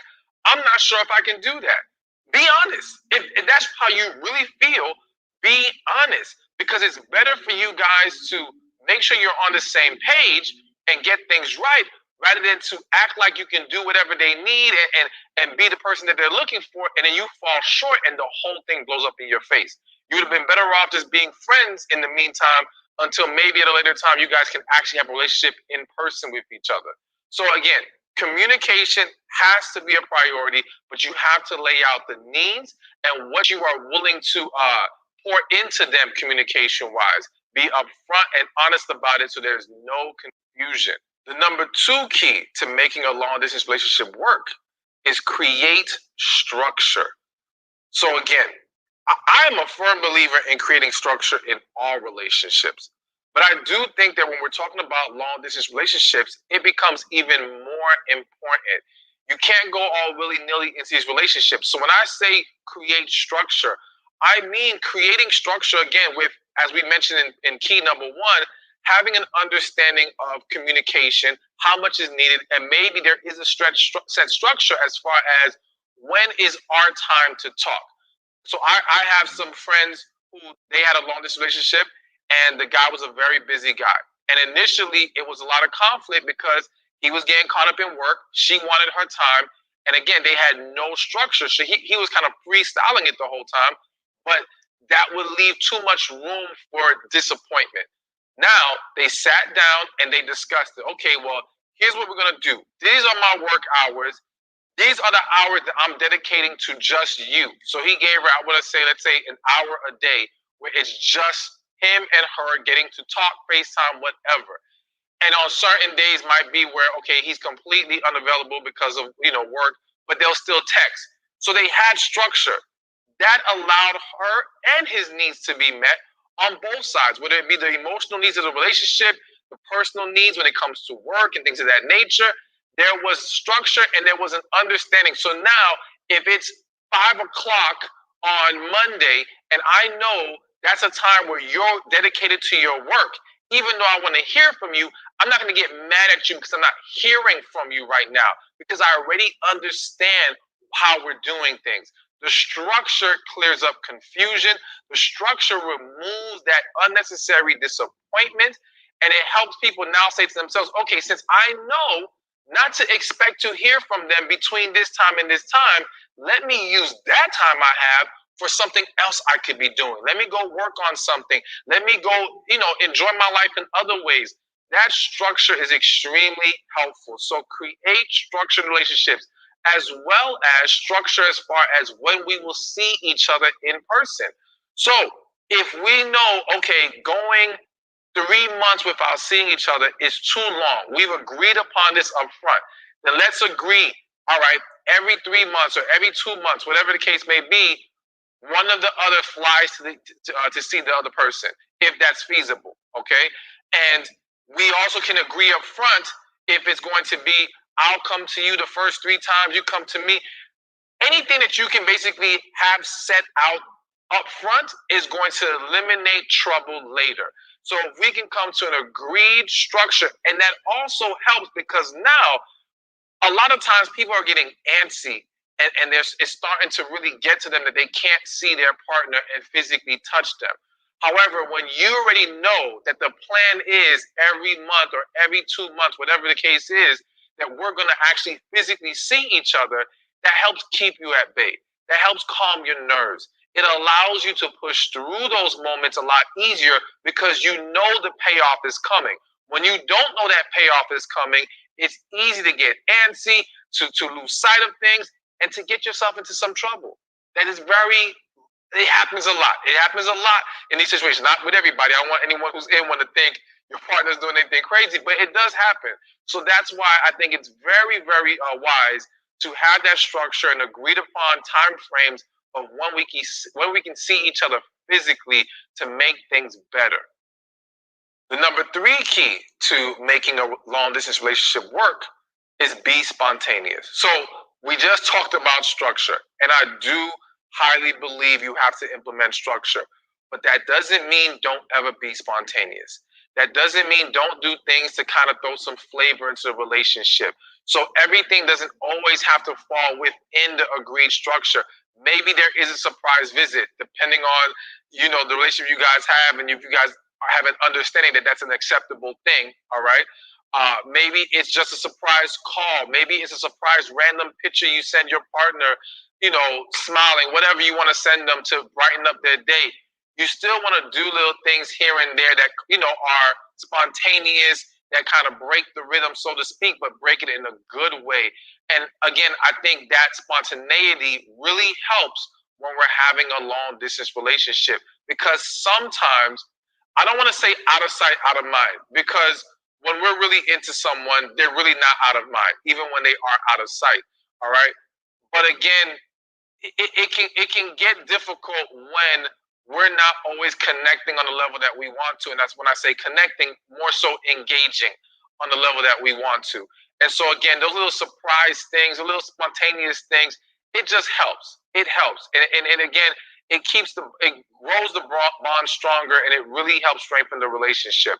So consider what little special, surprising things you can do here and there in the relationship. Of course, learn your partner, learn the things that they like, that they're going to enjoy and appreciate, and tap into that and add that to the formula of making this long distance relationship work.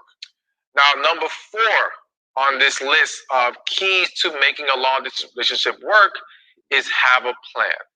Now, have a plan is different than having a structure, though it does pour into it. When I say have a plan, I mean have a plan as far as when are we going to end this long distance part and actually be together in the same city, in the same place, or at least much closer to each other? What is the progression of this relationship? So again, many times people struggle because they don't really know where this is going. We know up front that we're far away from each other, that right now we can't be physically with each other. And ultimately, we know we want to, but we don't have a plan as far as when we will. And so that can create doubt, insecurity, anxiety in the relationship. That can make it very difficult. And also, we have to understand, if we discuss up front what the plan is, and we come to realize there is no foreseeable future where we can actually come together. Let's say we discuss this and we're like, oh my goodness, we wouldn't be able to make anything happen until maybe 5 years from now. Now we have to ask ourselves, can we deal with this for 5 years? And if not, then that means maybe we just need to be friends in the meantime, or reconvene this potential relationship at a later date when we're closer to a time that we can actually come together. And it's an easier pill to swallow, so to speak. All right. So discuss up front, what is the plan? And again, how long can you both really hold out till you can finally be in the same place, as well as who will move to who? Or if you both will move somewhere else neutral, because that is one of the discussions that can tear apart a relationship. You got one side thinking that individual should be moving to them and vice versa. And now they're butting heads because neither one wants to move from their city to the other person's city. All right. These are things you want to discuss up front. Now, granted, life throws different things at us. And so initially you may have a situation where, let's just say this example, the woman is fully prepared to move to the man. she's cool with it. You know, everything's all good. They're on the same page. And then she gets a promotion at her job, or she finds an opportunity that's only in her city. And now moving is a lot more difficult. So, you know, things can change. But when that moment happens, when you realize, okay, this is going to be a change in plans now, you have to go back and talk to your partner. Hell, you have to even discuss with your partner beforehand, are we okay with you taking this opportunity? Again, if the goal is to be together and marry each other, then we can't just say, well, you have to deal with whatever decision I want to make. We have to make decisions looking at what our future is and how we're trying to come together later. So we have to discuss these things up front so there's no surprises. And again, there's no animosity or tension created because we weren't on the same page about this. And now we're going back and forth about who should move to who, or if we should move somewhere else. Let's try to get that out the way as best as possible up front. And then the last key to making your long distance relationship work is define all the boundaries. So what I mean by that is this. You have a lot of relationships where, again, because we are not in the same place, it can get easy to lose sight of sometimes how you may not be acting as appropriately as your partner would like. And to give an example, let's just say you go out with your friends. Let's just say the guy goes out with his boys. They have a few drinks, all right? And at this lounge, club, whatever, there's an opportunity to dance with some women, and he's not thinking of it because his girl is hundreds, thousands of miles away. All right. Now, some of you may say, well, he should be thinking about it. Again, I added he is drinking, not to make an excuse for it. I'm just saying this stuff does happen. But here's the thing. Sometimes it's not an act of I'm trying to be blatantly disrespectful. Sometimes it's I personally did not view it as an issue at that time because, again, that discussion had not been had. And so we need to talk about it up front. What is okay and not okay? Even like if you're going out late, like when you're living together, many people have the mentality of you can't be coming back in the house 3 o'clock in the morning, and that's when I hear from you when you've been out all day. Well, some people have that same mentality, even if you're in a long distance relationship. It's like, hey, you can't be out all night and I don't hear from you when I'm expecting to hear from you at night before bed or earlier that day. Whatever it is, we need to have an understanding up front about this and define all boundaries as far as what is acceptable and what is not. Now, some of you might be thinking, well, they're not going to find out anyway. You shouldn't be thinking like that, okay? You got to respect your partner. And you never know who sees it, comes back and tells your partner when they are in your city about, oh, remember that time we did such and such? Like, you don't want to have that kind of scenario play out. And it's happened to people. So again, discuss all boundaries of whether it be how we engage with other individuals, all boundaries of how we carry ourselves within this relationship.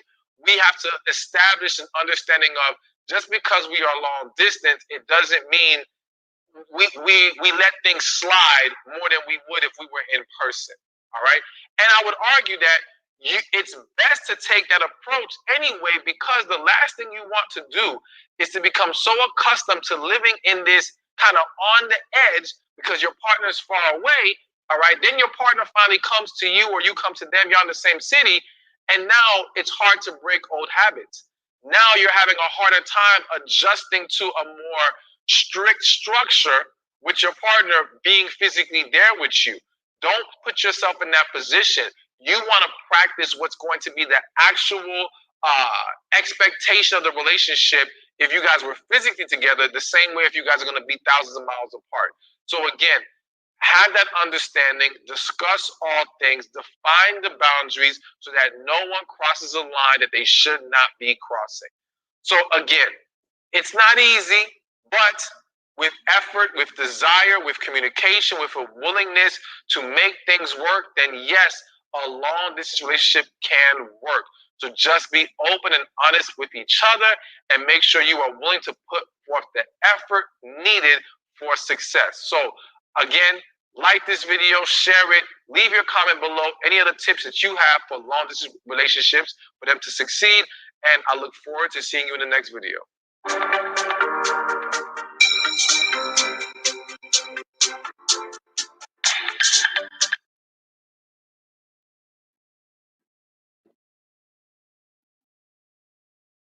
Praise God. But can we recap quickly what we did yesterday? What are the 7 promises all the singles made yesterday? Number 1, you promised to do what? To pursue what?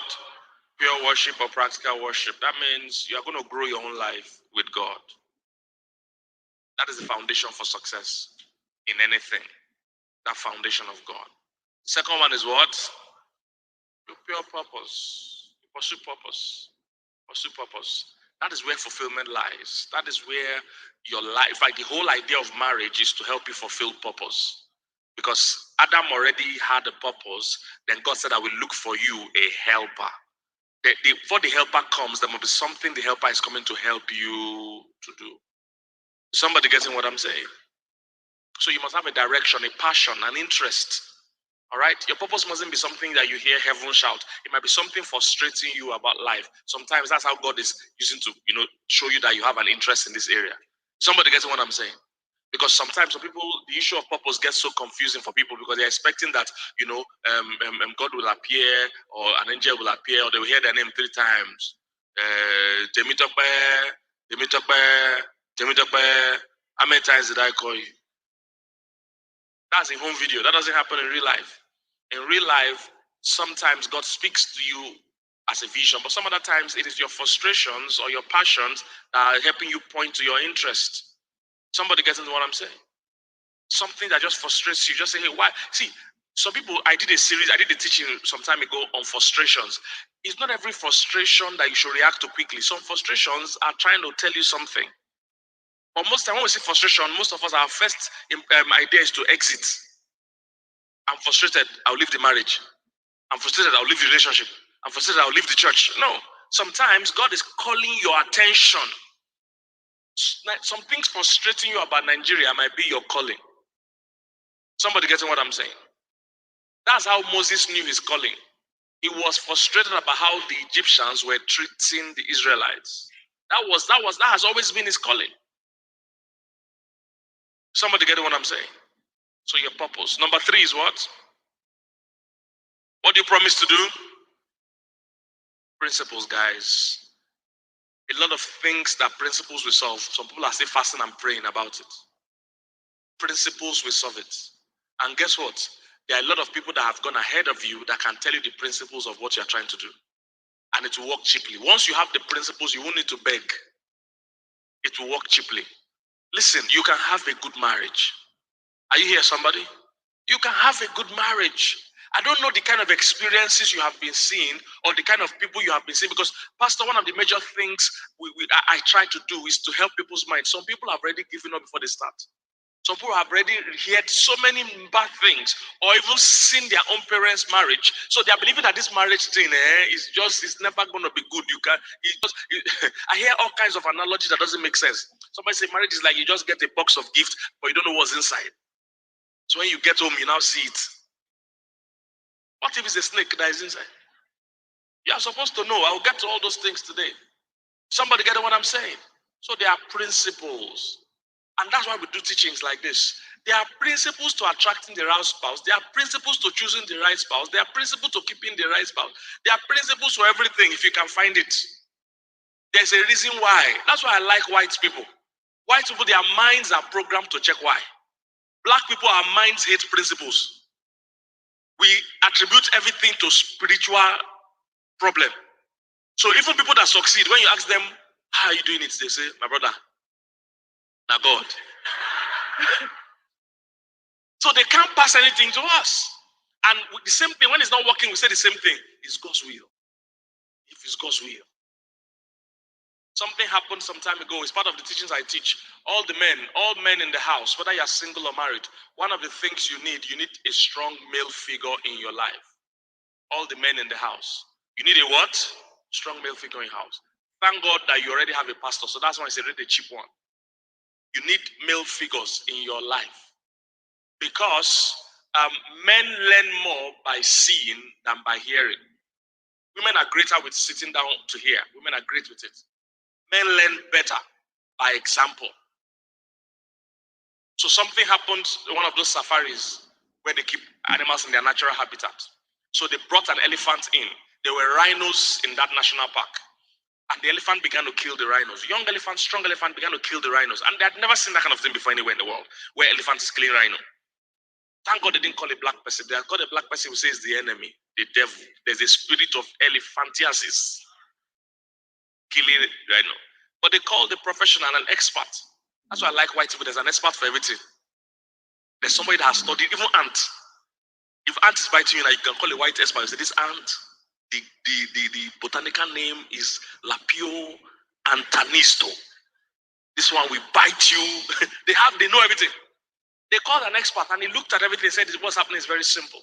That this elephant is a young elephant, has so much strength, but it has never been mentored. You can't leave him here on his own. Bring an older elephant, older male elephant. So that's all they did. They bought an older male elephant.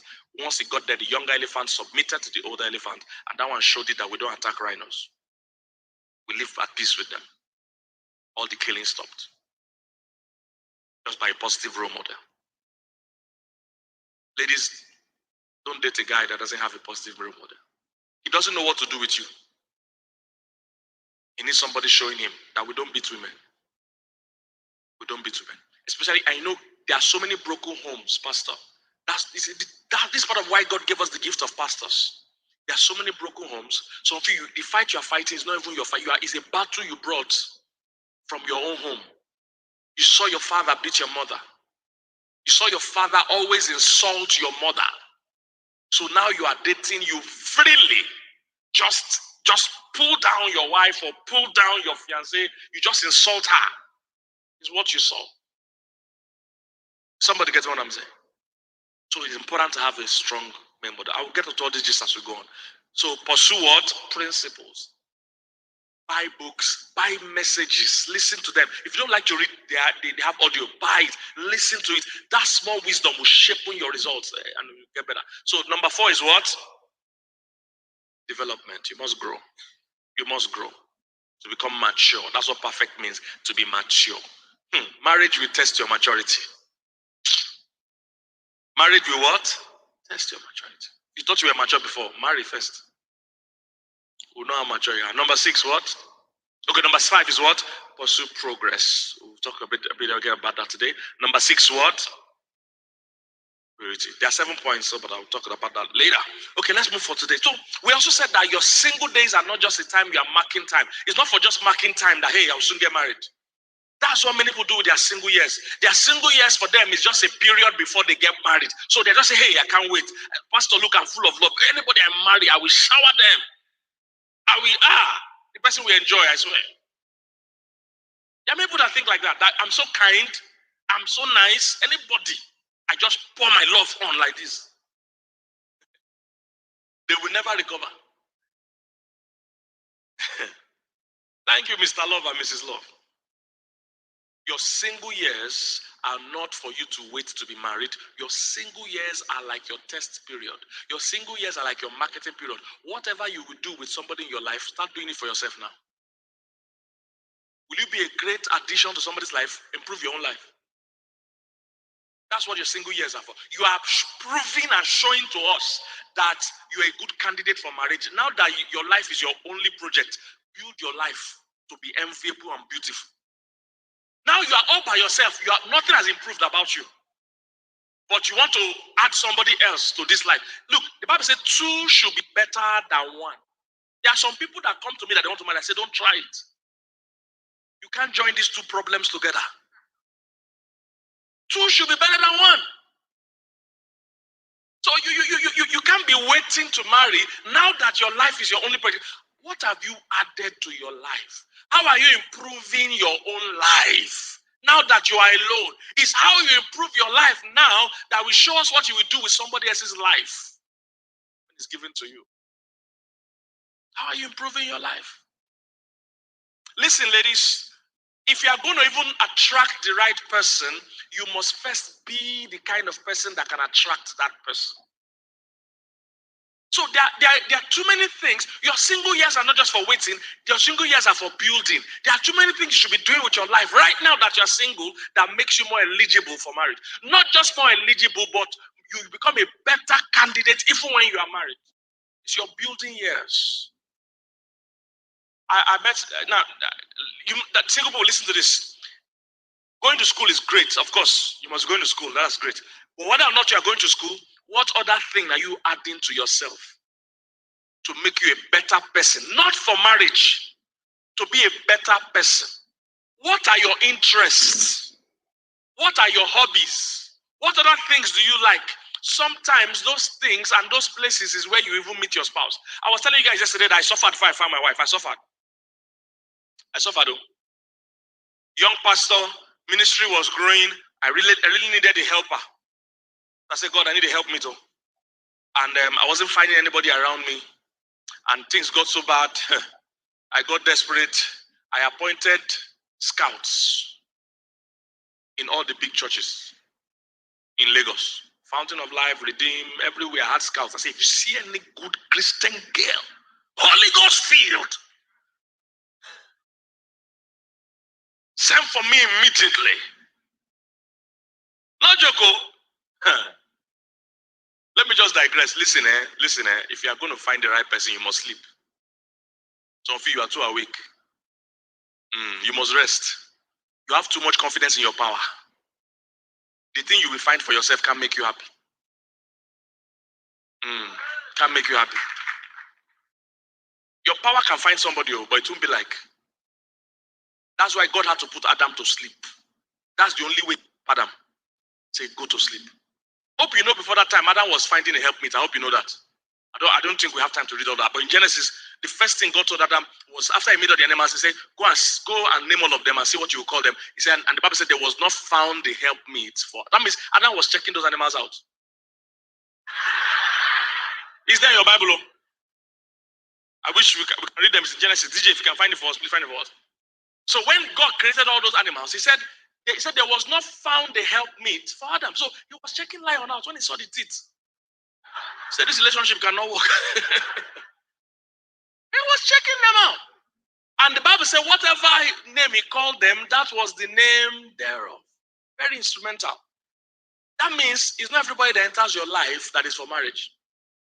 So look at this. So Adam gave names to all the cattle, to the birds of the air, and to the beasts, and all the field. He said, but for Adam there was not found what? A helper comparable to him. So he was actually checking them out. He said, but he could tell that all these people were not comparable. They can't help me. They are not suitable. See, in your journey for finding the right person, please don't enter that desperate marriage mode that anybody goes. Man na man. No, don't do that. You must be able to properly name the relationships that you come across. Some people are just your friends. Some people are just your brother or sister in the Lord. Some people are your mentees or your mentors. Not everybody you see you must date. See, you must manage and try to make sure that you don't spoil divine relationships God brings to your life. It's not all of them that is for you to date. Some people, you are not dating them, don't talk to me. It's only dating people I'm looking for now. So they don't understand. Some are just going to be a professional relationship that will enhance your career, but you're not interested. You're not dating me, don't call me again. Everything must be marriage. If you're not marrying me, we can't be friends. No, life is not like that. There are many other vital relationships you will need on your journey. Sometimes the person you first meet is not the one you marry, it's the one that will connect you to the one you marry. But you're a professional dater. So you didn't even check, you have already dated him. So his cousin that would have married you now can't marry you again because you are now his brother's ex. Dater. Some men are like that. Any opposite sex that cross their path, their aim is to sleep with her. You are missing vital relationships, and you don't know that the more women you have cursing you, because you know this thing is not going anywhere, you just want to use this girl. In your mind, you use clean out and go. You don't know anything. You are incurring enemies. Don't do that. You must learn to honor basic relationship. It's okay to have people that are just your friends or your brother and sister, and there's nothing more. It's okay. Don't push everything. I love you. You have just started for 2 days. I love you, and Jesus loves you. What are you saying? Don't send conflicting and confusing messages. It's okay to just have somebody you share the Bible with, you share life with. Just how are you? How is your day? Nothing. Don't put any emotion. Don't put kissing smiley. All this is confused people. There are many people that are just friends, but one of the parties thinks they are dating. Conflicting messages. Some people are dating themselves. I've dated myself before, so I know what I'm talking about. Long ago, I was not born again or anything then. I dated myself. Because of you are dating people that don't even know you are dating. I've dated myself. Because after we broke up, you see, I dated myself, we broke up, and by the time I was telling her that we are broken up, she didn't even know we were dating. It pained me, I won't lie. It pained me. If you have been heartbroken here before, you'll not be looking for love song to console. Some of you have been there where you're laughing, you know what I'm talking about. It must have been love, but it's over now. You know it. The guy didn't even know we're dating. I was sad, I'm telling you. I didn't have to start explaining that we are dating. You don't. So if you are dating yourself, as a pastor, there are many times a sister calling me in church as a pastor, oh, I'm in a relationship, and I say, oh, great. For how long? I say, for 2 months now. Everything's going fine. I say, great. I said, tell him to come and tell me. So this would say now 2 years have passed, they've not come.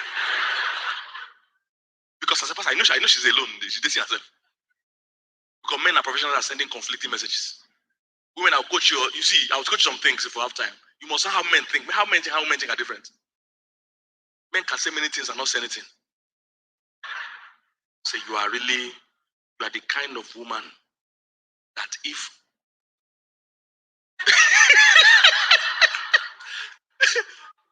I decide to marry, you will have our children, and yet we will still be friends. But then you wonder, are we date? You don't even know what she has said. But she has roped you into something. I will teach you women how to get clarity so that you won't waste your time. So sometimes I will say, go and tell him to tell me. Till 2 years they've not come. Some, when the girl tells me, I say, I've heard. I will call the brother. I won't act like I've spoken to the girl. I'll just call the brother and say, hey, how are you, brother John? What's happening? Say, fine.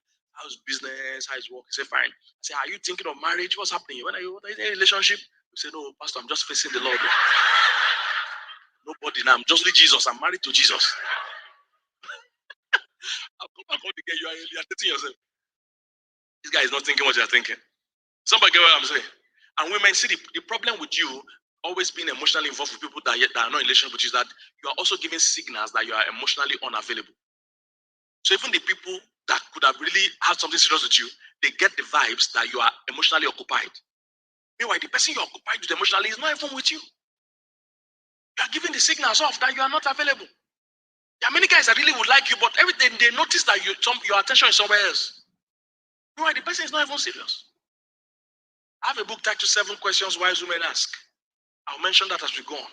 So the point is you need to know that your single years are for you to build yourself. What are your interests? What else do you like about your life? I was saying about my wife. So I put those cards and they will call me. The pastor, come now. Church is about to close. If you don't come, we'll miss this girl. I went on my car. That's when I learned the road in Lagos. No joke. I'll get there. I say, where is she?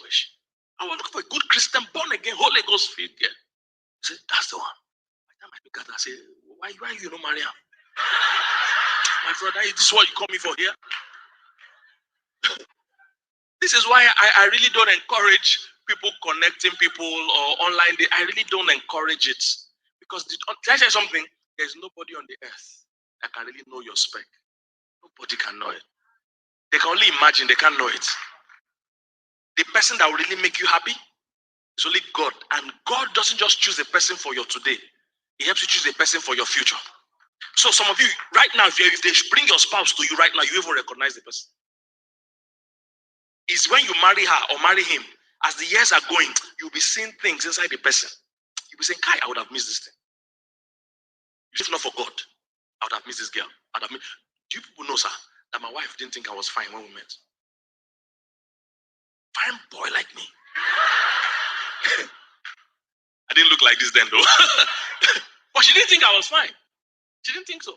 Now, of course, God dealt with her about marrying me. I believe we'll get time and I'll give you all this gist. But you see, That time she didn't see me like that. In fact, I was everything she did not want.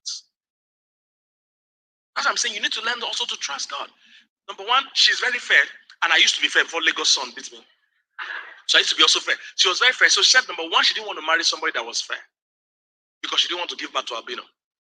So if two of us are too fair to back, because she was like half caste when we were in school. So she didn't want to marry somebody fair. Number two, she didn't want to marry somebody hairy. Because she's hairy and I'm hairy. She said, we'll give back to Gorilla. I said, no.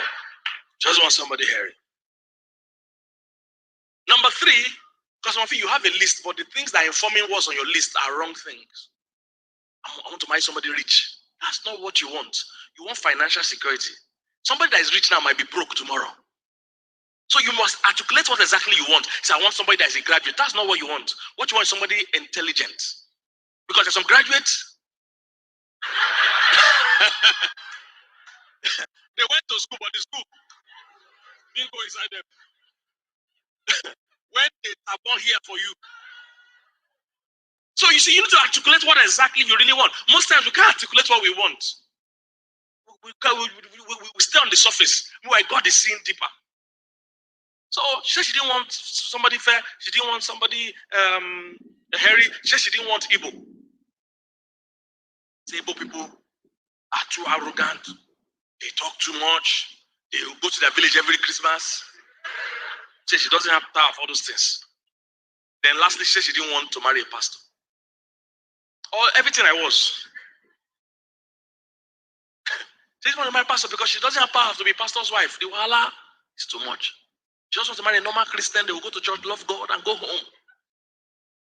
I was all those things put together. Now, as time goes on, we'll get to the gist. But today she has married me and she's very happy. I guess what I'm saying? She's very happy. God had to talk to her. Hallelujah. About a lot of things. So sometimes it might not be what you. Some of you need to sleep. You need to rest. You are too active. Your hustle is too much. You think it's by how you dress, and by posing, and by living a fake life. Posing that you have car, posing you have money. No. You need somebody that will like you for you. This journey is too far to be faking it. So they will call me, Pastor, come, I'll get there. Meet the girl, I won't like her. One, they called me to, I don't know if some of you know Lagos, but I used to live in Festac. They called me to Agbara. Some of you know Lagos, that's good. Agbara is on that end of town. And I'm not joking, I enter road. James Bond to reach there. When I got there, I said, this is the girl. Sit down, be talking to her. By the time I talked to her, it wasn't on my level mentally. We're not connecting. You see, marriage is such a delicate thing. That connection, and no human being can orchestrate it. Only God. God is the real matchmaker. Even your eyes, you can't trust your eyes. You can't even trust what you think. Only God can orchestrate this thing. So I wasn't connecting with the girl. The girl was saying, you're not talking. I'm going to go. In my mind, I'm saying, go. It's how are we, the two of us, are we go? I'm thinking, how we escape from here that I don't know how I brought myself. And sometimes when God wants to order your steps to finding that person, it might look like something very unrelated. See, you can't come to church just because you're looking for a husband. It doesn't work like that. You will find somebody like you that doesn't know God but is here to look for wife. Two of you will now meet yourself and find out two of you are not really Christians when you marry. You now start beating yourself. That's secret behind many of the struggling marriages in churches. Because the two Christians are not serious. I said, but Pastor, how are you going to know a serious Christian? Very easy. By you being a serious Christian. If you're a serious Christian, you will know a serious Christian. When you're a baby Christian, then you can't tell who is a real, you can't tell who is faking it. Because you yourself don't know. Hope you know that foreigners can't tell us apart. I hope you know that. Most foreigners can't tell. I can travel with your passport and they won't know the difference. Because we're all black. They can't tell. The same way, how many of you here can tell the difference between a Chinese, Malaysian, and Japanese? To us, they all look the same, Abi. They are all short, they all have round face, and they don't have bum. All of them. They all look the same. But do you know amongst themselves, they can tell. If a Japanese sees a Chinese, he can tell this Chinese, this is not Japanese. A Malaysian, if he sees it, they can tell themselves apart because if you have something, you can tell who is not. Very easy. Very, very easy. Hallelujah. So he said the people are pretending. No, just be a real Christian. If you talk to another person 30 minutes, at least you know what controls their life. You know what's informing their decisions. You can tell. Something will leap inside you. It's a spiritual connection. But if somebody's faking it, just giving the lingo. One girl brought her fiancé to me. I say, is he born again? Say, yes, Pastor. I say, bring him. And she brought this guy. Pastor, come. When she brought this guy, there are many ways to know if somebody is well brought up spiritually. If somebody belongs to a spiritual family. When you brought the guy to come and meet your pastor, where the guy shake me?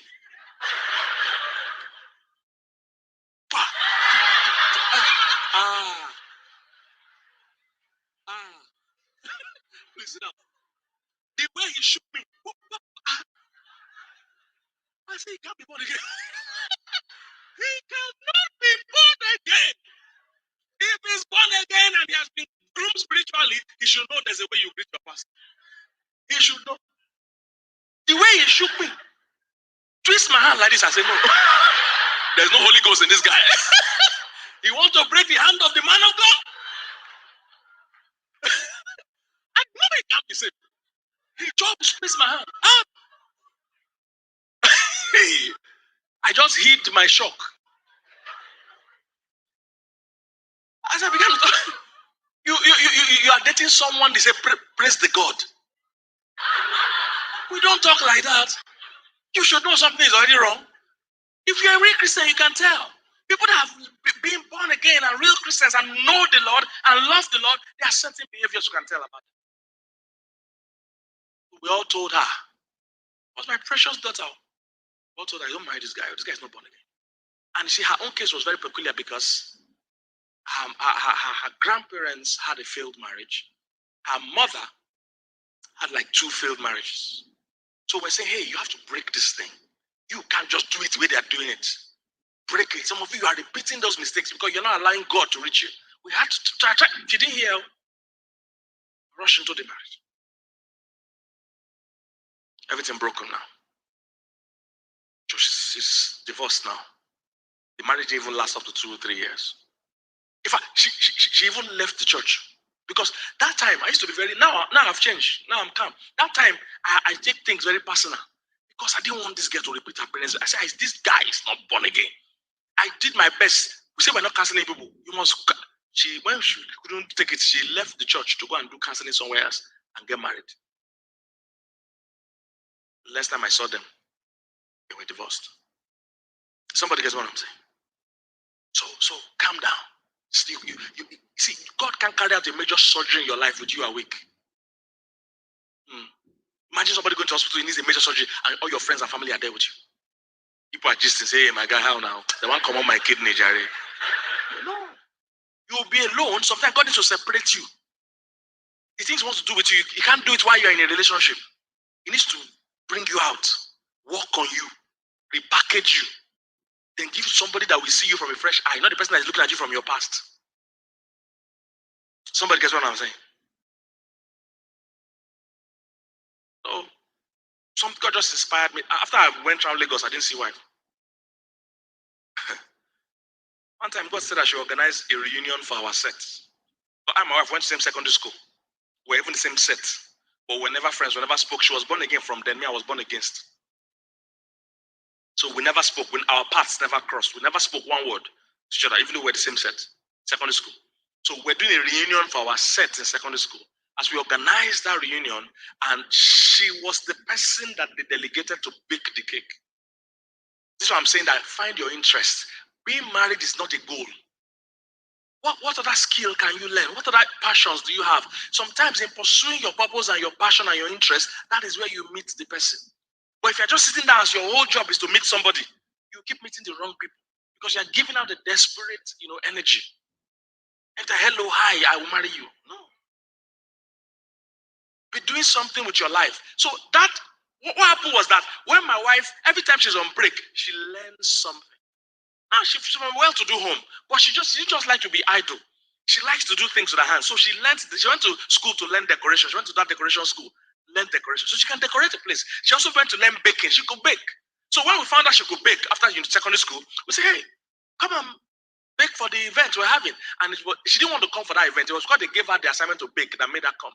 And it was in bringing that cake that made us have time to spend with each other and got married today. So those small things, what other interests do you have? Marriage can't be the only thing you are doing. What other interests do you have? Pursue it.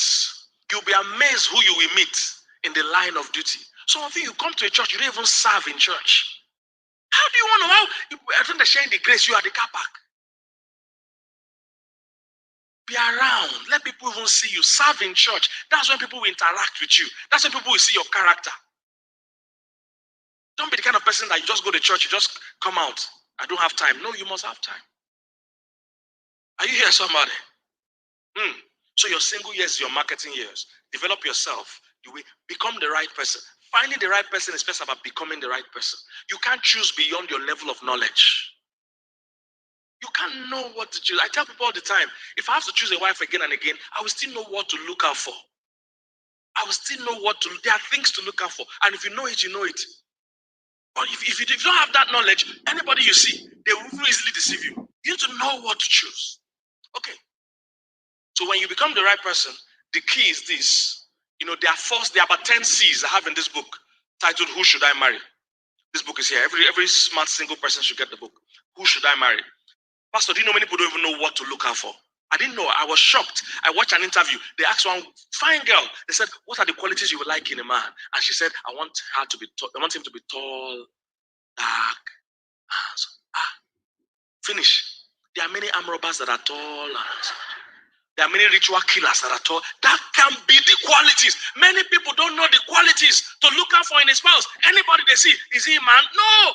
There are many qualities. Is he a woman? No, there are qualities to look at. Remember, the aim is not to make it to the altar. The aim is happiness and fulfillment. So it's not everybody that can qualify. Many people don't know what to look out for.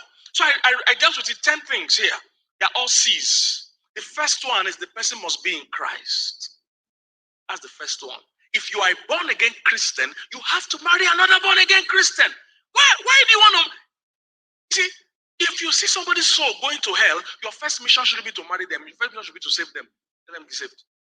For you to want to marry somebody on his way to hell means you're a user and a wicked person. So you don't care his eternal destination as long as he marry you and make you happy. So that's why I say many people that say they love somebody, it's not love, it's selfishness. Because to look at somebody going, you don't know if somebody's not born again, going to hell, you don't do that. He's going to hell. If somebody again without Christ, he's going to hell. So you see somebody going to hell, and the only thing you think of taking from him is marriage. Marry me. Go to hell, is your concern. What are you thinking? The person must be in Christ. He must be saved. You must understand, somebody being in Christ is different from somebody being moral. There are two different things. Somebody being in Christ is a new creature. He's changed. Something has changed. He's a new being. And listen, the kind of love God wants in marriages, an unbeliever can't give it. I see people today envy billionaires that are not saved. I'm laughing. The poorest person in the kingdom of God is better than that billionaire that doesn't have Christ. I'm telling you. The virtues you have as a believer, there are things only believers can access. The way your heart needs to be, that person can never love you right if they don't have Jesus. Person must be in Christ. If anybody be in Christ, a new creature. All things are passed away, all things have become new. A born-again Christian is not just somebody that goes to church. He's a changed person. Before I became born again, I told you yesterday, look, I used to be a bad guy. Indian hemp smoking, pistol carrying. I had a pistol from secondary school. I was smoking Indian hemp, carrying prostitutes, ready to kill myself. We're stealing, we're robbing. I was ready to do anything. The issue when I was supposed to go to UNILAG then. The issue wasn't whether if I go to school I will join cults. That was never the issue. The issue was which cult we maximize our potential. We were drinking with different dons of cult to see which one has ginger. Not that whether we're going to join cult. I was not even going to school to read at all. I was going purely for the extracurricular activities. So I was that bad. So me that was willing to kill people before, I now became born again, totally different. Now I want to save people. It's not the same thing as going to church. Is he born again? He says he is. Hey? Is he born again? He says he is. No. He can't be saying he is. It's like me asking you, is he a man? You say he says he is. So you know he's a man, but you don't know if he's born again. You have to know. The reason is because where you are going. Where you are, see, oh, listen, marriage has an order. The order is God is above, under is Christ, after that the man, then the woman. So if a woman, you want to submit your life under a man, you need to make sure that man is submitted under Christ. That's the order. The reason why many women are afraid to submit is that they've submitted themselves to somebody that is not submitted to another person. DJ, if you can find that scripture for me, find it. Say the head of every woman is the man, and the head of that man is Christ. Look at this. Thank you. He said, for the husband is the head of the wife, as Christ is the head of the church. And no, I want to read. He said, this one is in Corinthians. He said, the head of every man is the head of every woman is the man, and the head of that man is Christ, and the head of Christ is God. So there is an order. There is a structure. So as a woman, if you know you are born again Christian, you can't put your head under someone that is not under Christ. Listen, if it's not under Christ, there's only one other person is under. Look at this. He said, but I want you to know that the head of every man is what? Christ. And the head of the woman is who? The man. And the head of Christ is who? God. Structure is there. How can you go and marry one of my sons? You don't know if it's in Christ. It's not in your, it's not in your spiritual family. Hallelujah. The Bible makes it clear. It said, don't be unequally yoked together with an unbeliever. Don't be unequally yoked. It will drain you. You won't get to where you are going. It will drain the destiny out of you. I want to pay tithe. You say tithe for what? Everybody pays tithe. Some pay in church, some pay in club, some pay in restaurants, but you're all paying. Are you hearing somebody? Christ. Number two, what is the person's character? First one is that he must be in Christ. He must be a real Christian, born again Christian that loves the Lord. Not that you're the one dragging him to church. That's too much work. How many years are you going to drag him? And once he marries you, he will go and rest. He needs to be somebody pursuing a relationship with God by himself before you meet. Don't be saying, it's hard to find. Yes, it's hard to find, but you will find. It's only one you want. Many women confuse themselves with saying, all men are dogs. Is it all men you want to marry? All men are. When did you even test all men that they are dogs? All men are dogs. Thank you, Manchester United, for testing all men for us. How did you, when you hear people that say all men are dogs, it just shows that these are ladies that are consistently dating the wrong kind of guys. So there's something, you are the common denominator. There's something wrong with the kind of men you are choosing. Because there are great men everywhere. Are you here, somebody? There are some great men right here in this house. No, you won't talk now. I'm supporting you now. You're just keeping quiet.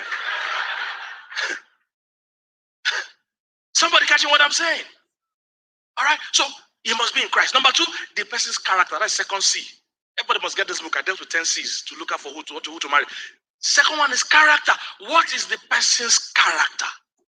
It's not even everybody in Christ and everybody in church that you can marry. Oh, hey, this is where many people have entered trouble. Say, I met him in church, and so what? A church is a hospital, sir. A church is a what? Hospital. It's not everybody here that is well.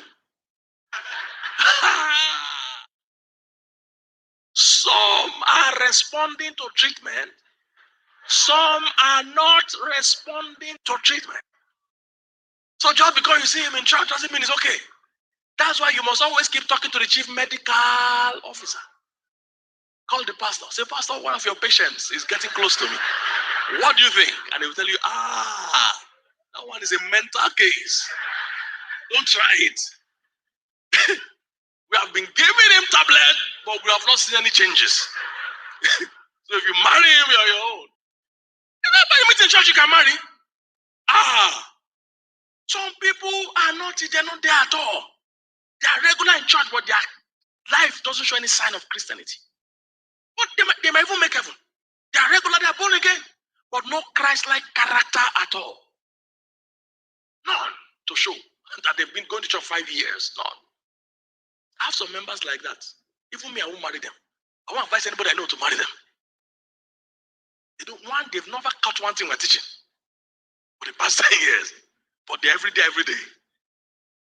Character. Check their character. Not everybody you meet in church is well. What's their behavior like? What's their lifestyle like? Still a heavy drinker, still a heavy smoker, still beating, still shouting, still insulting. Character. Number 3, check out for companionship. That's the third C. Now listen, guys. As you are proceeding in your single life, one of the things you need to do is to make friends. The mistake many people do is that they find a wife or a husband and try to make the person their friend. No, amongst your friend, make one of them your husband or one of them your wife.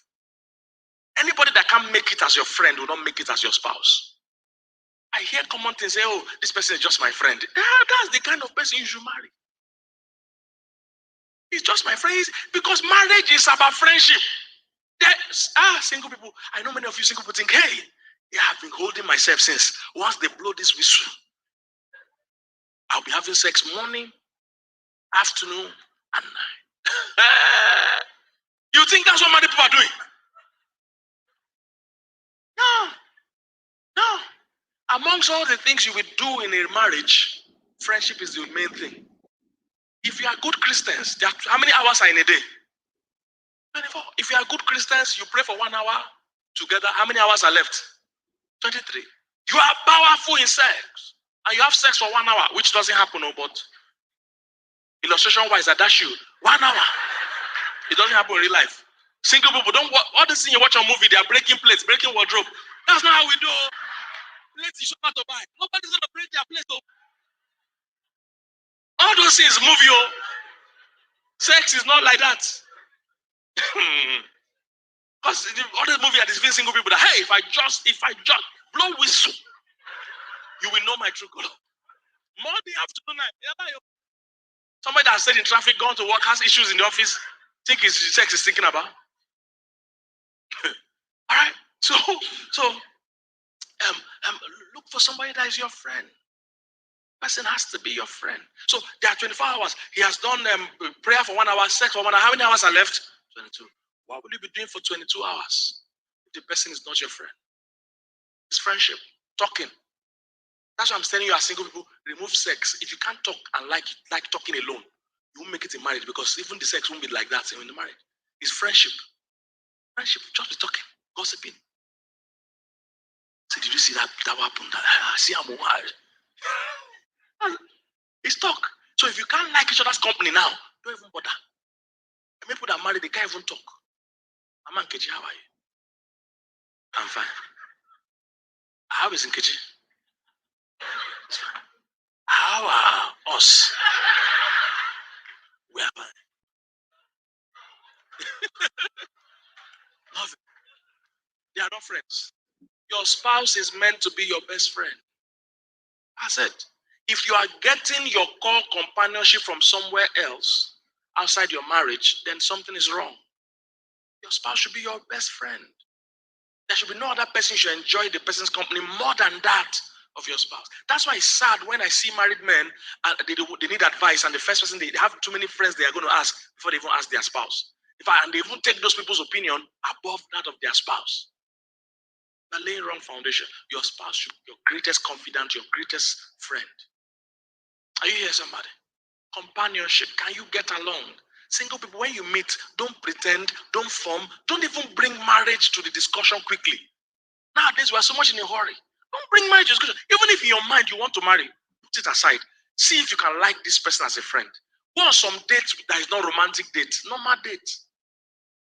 The first date I took my wife on, it wasn't romantic at all. There was one other couple with us. They were not even planning to marry. Just one girl, one guy followed us. Normal date. When we went to Mr. Biggs, you see, you will be normal. Don't form. Don't take her to a restaurant. You'll be using tongues to pray she doesn't order the special for the day. Because you don't have 5K. You are praying she order. No. Go your size.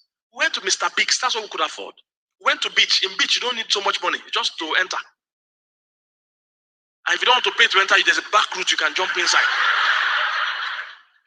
You don't need money. So it was low-key dates. I didn't come carry her to one big restaurant and be panicking. No. Low-key date, beach, free. Went to Mr. Biggs, bought a plate of food, one plate of food. So that means they gave us one cutlery. And we had to share it. 2 spoons, 2 spoons. I'm counting it. See, the kind of person that can still enjoy your company like that is the kind of person you should marry. Not the one that's coming, oh no, I can't share, I can't. Some of you girls, you could have married now, but your attitude betrayed you. The guy took you to the restaurant and said, order anything. You just open your belt. That's the first thing. You see this list, everything here, from up down, bring it up to here. You don't order everything on one side of the list. Bring it 13 Scotch egg, 15 meat pie. Just bring it 3 Coke. You could have been married by now. But the way you order, you fear everybody. You fear everybody. There are some dates there. It hasn't even ended. The guy is saying, if you see my leg here again, cut it. If I come back here, order everything on one side of the list. Say, this department, just deliver it. You pull your belt. And you buy takeaway, you also buy takeaway. You are not hungry. Relax. Are you here, somebody? Relax. So we shared the spoon. Even while we're going to the beach, I need to ease myself. I told her, face this side, I want to piss here. I was talking like that because I'm a very real person. If she can't like me like this, there's no need for us to go further. Some of you pretend too much. When I marry the person, two of you are forming. You can't even be open to each other. You can't be real. You are forming to have what you don't have. You can't pretend for long. But how many years is marriage and you won't start pretending now? Are you here, somebody? Friendship. It's from that friendship the real thing will grow. Hallelujah. Now, when you are friends, it's very likely that things will start to get, if it's working, things will start to get intense. Listen, ladies, this one is for you. Please be careful not to jump into anything that you don't understand. There are 7 questions wise women should ask. There are also terms and conditions women should set before they start. The reason is because men are usually not as emotionally developed as women are. Men are usually not like that. Most men sometimes enter a relationship looking at the physical. They don't factor in so many other aspects. So when they are even giving you those mixed signals, it's important for you as a woman not to get your head mixed up. It's important for you, as much as you can and as fast as you can, get the relationship defined. Because many men can say many things, and at the end of the day, he can also just back out. So I'm hoping that in the future, in the foreseeable likely future, you might engage in a close interpersonal, vibrant and close relationship that will lead us to possibly, what are you saying? By the time he finishes with you, you don't even know what he has said. And tomorrow he can back out. See, don't let a guy tell you, I want to be in a relationship with you. Ask him which kind. Because friendship is a relationship. You can be his neighbor, it's a relationship. Love your neighbor, it's a relationship. I want to be in a relationship with you. Which kind? See, if you are, especially if you're a mature single, don't let somebody put you in a relationship undefined. Ask him what kind is it? What kind of relationship? In fact, in the ideal setting, a guy should be friends with you till they are sure you are the kind of person they want to marry. Remain friends. That leaves all options open. Many people enter something they call relationship, but it's actually situationship. They really can't define it. There's no real commitment, yet you are not free. And a guy can keep you here for 5 months, 5 years. Undefined. I see many ladies tell me that, Pastor, I'm in a relationship, I'm praying it leads to marriage. You are inside something and you are still praying. That means what you are in is not clear.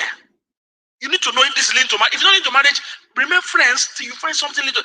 See, women, you must know what you want. Is it a relationship you want or marriage you want? Don't let somebody keep it. I've seen people, I know somebody that dated somebody for 10 years. So. It's a real life, sir. That's why I'm saying these things. They dated somebody for 10 years. The girl got tired, left, and went to marry somebody else. The guy didn't marry her. When the guy finished that one, the same guy, he dated another person for another 10 years. Real stories. So women, don't stay. See, women, you need to know you have more power than you know. Most men like to be challenged. Most men like to hunt. Some of you make it too easy. They've not even brought that gun. You have jumped inside the pot. Nobody will marry an antelope, a hunter, marry an antelope, the antelope just come to his house and knock.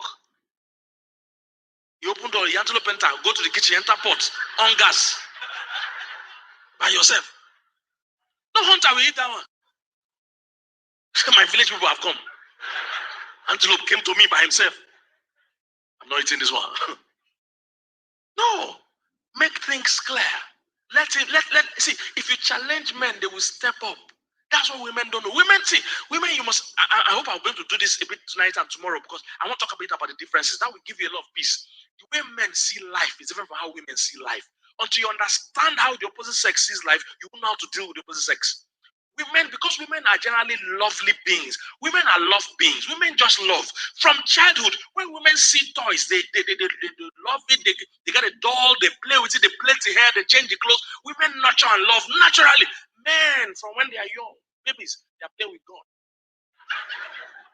You see, that's fights. There's nothing friendly about that. In gun, you kill somebody with it. Then they are playing ball. Ball is competitive. I'm trying to win you. I see what's happening. So the woman is developing emotionally to love. The man is developing emotionally to fight and to compete.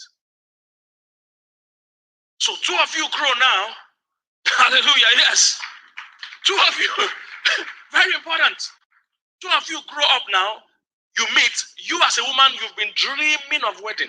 See all the movies women are watching from when they're young. Cinderella. You know, things like that. That one that had long hair. What's that one that had long hair? Rap, all those things. It's love, it's romantic, it's nurture, it's this good.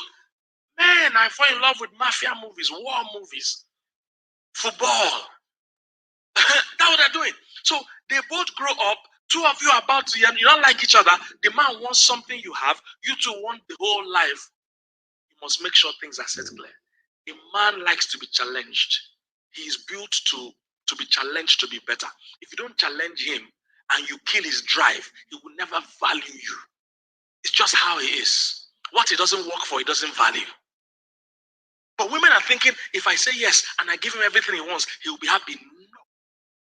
Let him know that, hey, these are the terms and conditions. There are basic terms and conditions you must discuss. There are 7 questions you must ask. One of the questions you ask when the guy is asking you out, tell him, where are we going? Once he can define where we're going, we just want to be in a relationship. Tell him, which kind of relationship? I'm not young. I need to know what kind of relationship, because the guy can keep a relationship for 10 years and say he's not doing it again. He has not committed any sin because he didn't promise you anything. He said relationship and he has done relationship with you. The challenge is that as the woman gets older, she has a more challenge of marrying. The man can play with you for 10 years and marry at 42. The next week, if a woman at 42, you can't marry that fast. If a woman at 42, there are many challenges you will face. You will see first childbearing. You will see first. Most women, hope you know that if you stay single, prolonged, let me not say that one today. But the point is, look, there are things that happen to you as a woman that you can't play with in terms of time. For a woman, time is important. So you can't waste time. A man can waste time. Like I told you, this same person dated one person 10 years. Dated one person 10 years. The second one he dated died. Dated for 10 years, she died. I don't know whether I started on that one now because he's still single. Real story. This is not gossip. It's a real human being I know personally. So, you see, time is not an urgent factor for him. He can wake up tomorrow and marry tomorrow. A woman he has kept to 50 or to 45, can she wake up tomorrow and say, we are broken up, let me marry somebody else? No. So you can't play with your time. So there are 7 questions you must ask. After you define it, one question you must ask is, you want to marry me when? Don't start a relationship without the end in view. When? I want to marry me. Thank you. Thank God. When? Because the timing might not work for you. What if a guy says I want to marry you but in 2039? Does that work for you? A man does better when he's challenged. Men, you don't even know it. You do better when you are challenged. There are things you can step up more than you are doing now. You are just not challenged enough. You're not motivated enough. Jacob worked for 7 years. After they gave him the wrong person, he worked under 7 years. They had asked him for that, will you do it? He said no. When he saw what he wanted, he was ready to go as far as he needed to go. I get what I'm saying, somebody. Challenge, when? Okay, good. You love me, I love you, great. When? Let's say what at the time. And once you set that timing, you can check his body language. You can check if he's really working towards it. Not just I want to date you. Another thing you need to make sure he has among the terms and conditions is, who are your mentors? Who are your mentors? Don't marry a man that doesn't have influence over his life. Your mentors go a long way. Your mentors go a long way. Who are your mentors? Who are you accountable to? Ladies, the reason why that's important is because this guy is going to be the head of the home tomorrow. He needs to have somebody that he is also accountable to. Somebody you can talk to him, that he will listen to. Somebody he can emulate, somebody he can look up to, somebody he can look at and see how marriage is done. He can look at and see how a woman is supposed to be taken care of. Because man has so much strength, has so much authority. If he doesn't have good role models, he won't know what to do with you. Instead of loving you, he'll be harming you. Are you here, somebody? There's 7 questions here wise women should ask. Of it is, when do you want to marry me? There should be a fixed time. Nobody enters university and say, I want to read engineering. Say, just start. So when you graduate, we don't know, just start. Let's see how it goes. No.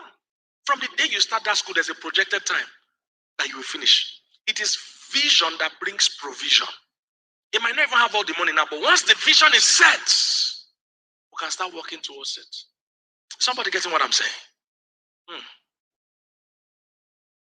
So, he must be in Christ. He must have the Christ-like character that you like. There must be companionship. You must be friends. Then there has to be counsel. The Bible says, in the multitude of counselors, there is what? Safety. Don't just jump into anything. Talk to somebody that is not in love with that person. To look at that scenario for you. To interview both of you. To counsel both of you. Counseling goes a long way. One of my closest boys, wanted to get married to somebody. And one day I stumbled on a text the girl sent him. I don't know what I was doing with his phone that day. It was many years ago. Stumbled on a text. I said, what kind of text is this that this girl sent you? He made some excuse for her. But I started seeing something. I said, no, you can't marry this girl. He said, no. You marry. I said, you can't marry. And it's one of my boys. And like I told you, those days I used to be very personal and passionate. Now if you bring my water, you want to marry my water. I'll just ask you, because will you live in water? Or will she come to land? I will cancel you from a neutral point of view. Before, I will be very passionate and say, no, you can now. You bring my water, I say, is she Christian, Mami water? You don't know what Mami water is, Mami in English or in pidgin is Mami water. Is she a Christian Mami water? And will you go to water? Or is she coming to land? So, but then, I sat this guy down for 2 weeks, back to back, trying to show him why he can't marry this girl. He didn't want to hear. It was so bad, he ran away. Like I told you. So that's why I don't fight anybody again now. If I say, I don't think this is right, say, I must marry. I say, I'm here because you will need counseling. I mean, it's better to still have you here and be counseling 2 of you than for you to run. So this one I ran away too. He went to marry secretly behind my back. Somebody very close to me married. His parents were even asking him, why is pastor not here in the wedding? They just made excuse that I traveled, I'm not around. It was months after I saw a wedding picture that he has married this girl. I told him not to marry. 1 year after, 1 year. The guy sent him, because the girl was living abroad. The guy sent him a message that she can't continue with this relationship. She called the marriage relationship. I said, that's what I saw. She's not on the same page with us. She called the relationship. It didn't make 1 year. It didn't make 1 year. Their divorce didn't make 1 year. She was pregnant for another person. I saw there are things your pastor can see. There's a reason why God told him to leave everything in this world he can do to come and pastor you. If it was important, don't mind those people that say church is the heart. Which heart? What are you talking about? Then why would Jesus establish a church? Jesus knows everybody's heart. He could have said everybody go to your house. No, there's a factor when you have a father figure in the house. You marry a man that is a freelance Christian. Say, what church I joined this week? I'm in redeemed. Next week I'm in winners. He has nobody he's submitted to. He must have a church he belongs to that they know him. The church is in the heart. What are you talking about? Hallelujah. So you should check him out. Pregnant from that person. Cancel him. You go and meet your pastor. Say, this person, your pastor will see things you can't see. Will ask you important questions you didn't ask yourself. He's not in love. You are in love, you can't see. Pastor will say, where does he walk? What does he do? Hallelujah. By the time you shake your pastor self, you will know. No. There's no Holy Ghost in that handshake.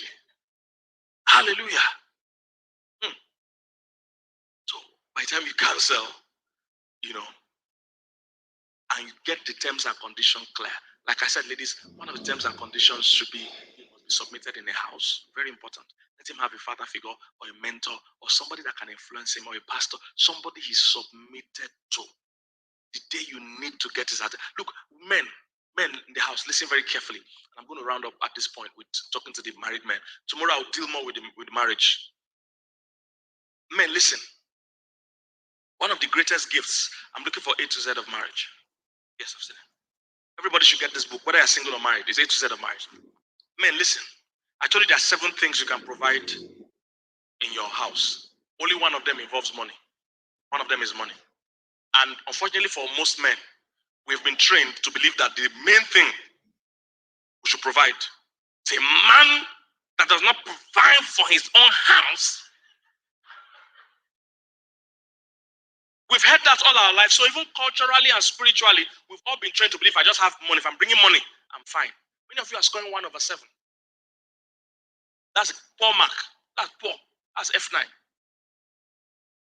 It's culturally, and that's, and you know the sad thing, sir?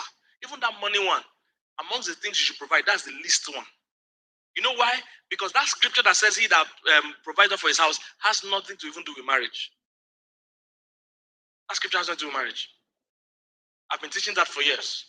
That scripture, he that provider for his house, has nothing to do with marriage. That scripture, if you go and read the first Timothy 5:8, read the whole chapter. He was talking about widows. I don't have time to go into all that. It's a long reading. But Paul was saying to Timothy, look, that you can't take care of the widows in the church. Let people that have widows as their relative, let the relatives take care of those widows. That's what we're trying to say. If you read all the in fact, if you look at, okay, give me the scripture. DJ. Quickly. Yes, now. Say, but if anyone, take note, they said if anyone, they didn't say husband. This thing has not to do with marriage, says it. Say, if anyone does not what? I need you to read with me. If anyone does not what? Fight for his own, and especially for those of his own what? Household, he has what? Denied the faith and is worse than what? An unbeliever. Now, please give me verse 16. This same chapter, verse 16. Look at, they repeated the same scripture. Same scripture, but they now made it clear. Said, if any what? Believing man or what? Woman has what? Widows. Let them what? Relieve them. And do not let the church be what? Burdened. That it may relieve those who are really what? Widows. This whole chapter was talking about taking care of widows in the church. The whole chapter 8 or 7 or 6 down to 18.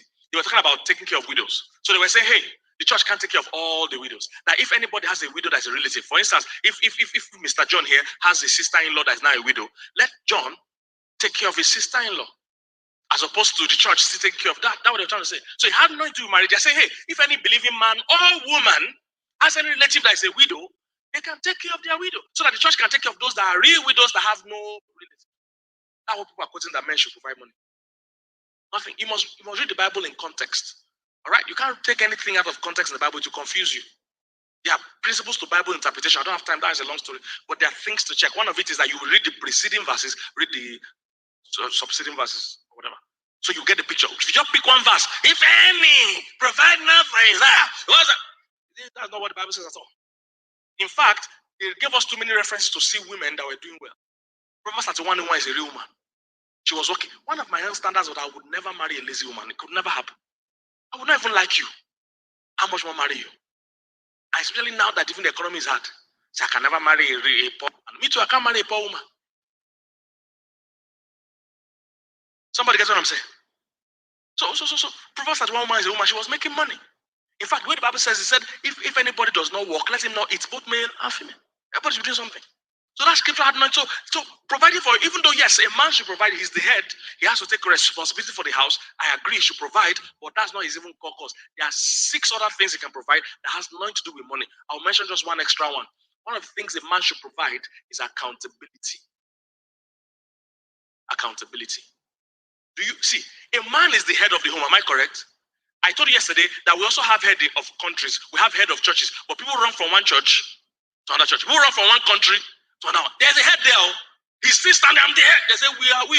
left. Why are people leaving one country to another, one place to another, one company to another? It's because the head in one other company is a better head. Don't, as a man, you can be the head of the home, but are you the kind of head that people want to submit to? Or are you the kind of head that your wife is praying that one day she could leave this marriage? You need to know the kind of head you are. It's not by authority, it's by responsibility. Do you love them enough? Are you taking leadership enough? So part of what makes governance bad in Nigeria is that there's no accountability. Abroad, everything is purely stated. You can tell how much anything is being spent. And that accountability gives that. So if you're going to be a great head as a man, one of the things you must provide, as a single man, you can start now, is accountability. There must be somebody that can talk to you. There must be somebody that you two are submitted to. When I was dating my wife, one of the first things we did, the moment we agreed we were going to marry, I took her to my mentors. I took her to Reverend Sam Adeyemi, took her to Reverend Victor Adeyemi, took her to Reverend Femi Oduwale. And I told them, and I told her, that this is my wife, these are my mentors. If any day my head is touching, if any day you can't get across to me, you can't influence me, you can't talk to me. Ladies, among the terms and conditions, one of the terms and conditions was that marry a man that you can talk to. Not somebody you're afraid of. Don't marry somebody you can't talk to. It's supposed to be your friend. So I said, if any day you are talking to me and I'm not hearing, and it's something important, I say, feel free. I gave her the license, talk to this, my mentors. If they call me, I will listen. You know that many men that hate it when you even report them. They went to report you. It's for your safety. It's for your safety. That woman does not hate you. That woman does not hate you. Listen, if that woman doesn't play her part, you can lead that family astray. It's not easy to be the head. Why is Nigeria suffering? Some people that are the head, they can't lead. They can't agree that they can't lead. They can't agree that there are people that your special advisor, there's a reason why he's your special advisor. He should know more than you. I don't know something I'm saying. He's allowed to know more than you. That you're the head doesn't mean you know everything. There are many heads that are leading the whole family into the bush now. Because they don't know the way home, and they are too proud to ask. And their wives are too afraid to call people that can show them the way. Because he'll be angry that, hey, I was trying to find it for 10 years. Want to kill us? Want to kill all of us? Making mistakes that we could have avoided if we had good mentors. Sometimes 10 minutes conversation with your mentor. Just say, do this, do this, do this. You'll be fine. Oh no, you are looking for road in the bush. There's no road over here. You are the head. So many wives are threatened, they can't report the man. Please make sure he takes you to somebody you are free to. Give him license. Or give her license. Say, report me anytime you feel I'm not behaving well. There are many men, their destinies would have been saved if their wives had enough courage to call their pastor, to call them and say, your son is running mad. He's sleeping, he's bathing with his phone. Going to the bathroom. Bathing with his phone. The password has password. Has password. There's eye laser, there's hand, there's every password. What are you hiding? Satan wants to kill you. You need somebody. Let your wife be free. I have given my wife that license. She has used this sometimes. Just call my pastor. Say this and this. Sometimes my pastor will tell her, no, it's okay, leave him. Some other time my pastor will bring it up with me. See, there are things men to men, when they talk it, you will understand. But when your wife is saying it, you look like she's just nagging. But women have more wisdom than you think. They have more wisdom that they are giving credit for. That's why you needed the partnership. If you were good alone, you could have been alone. He says it's not good. Everything God made, God says good. He said made star is good, made sun is good. When God made man.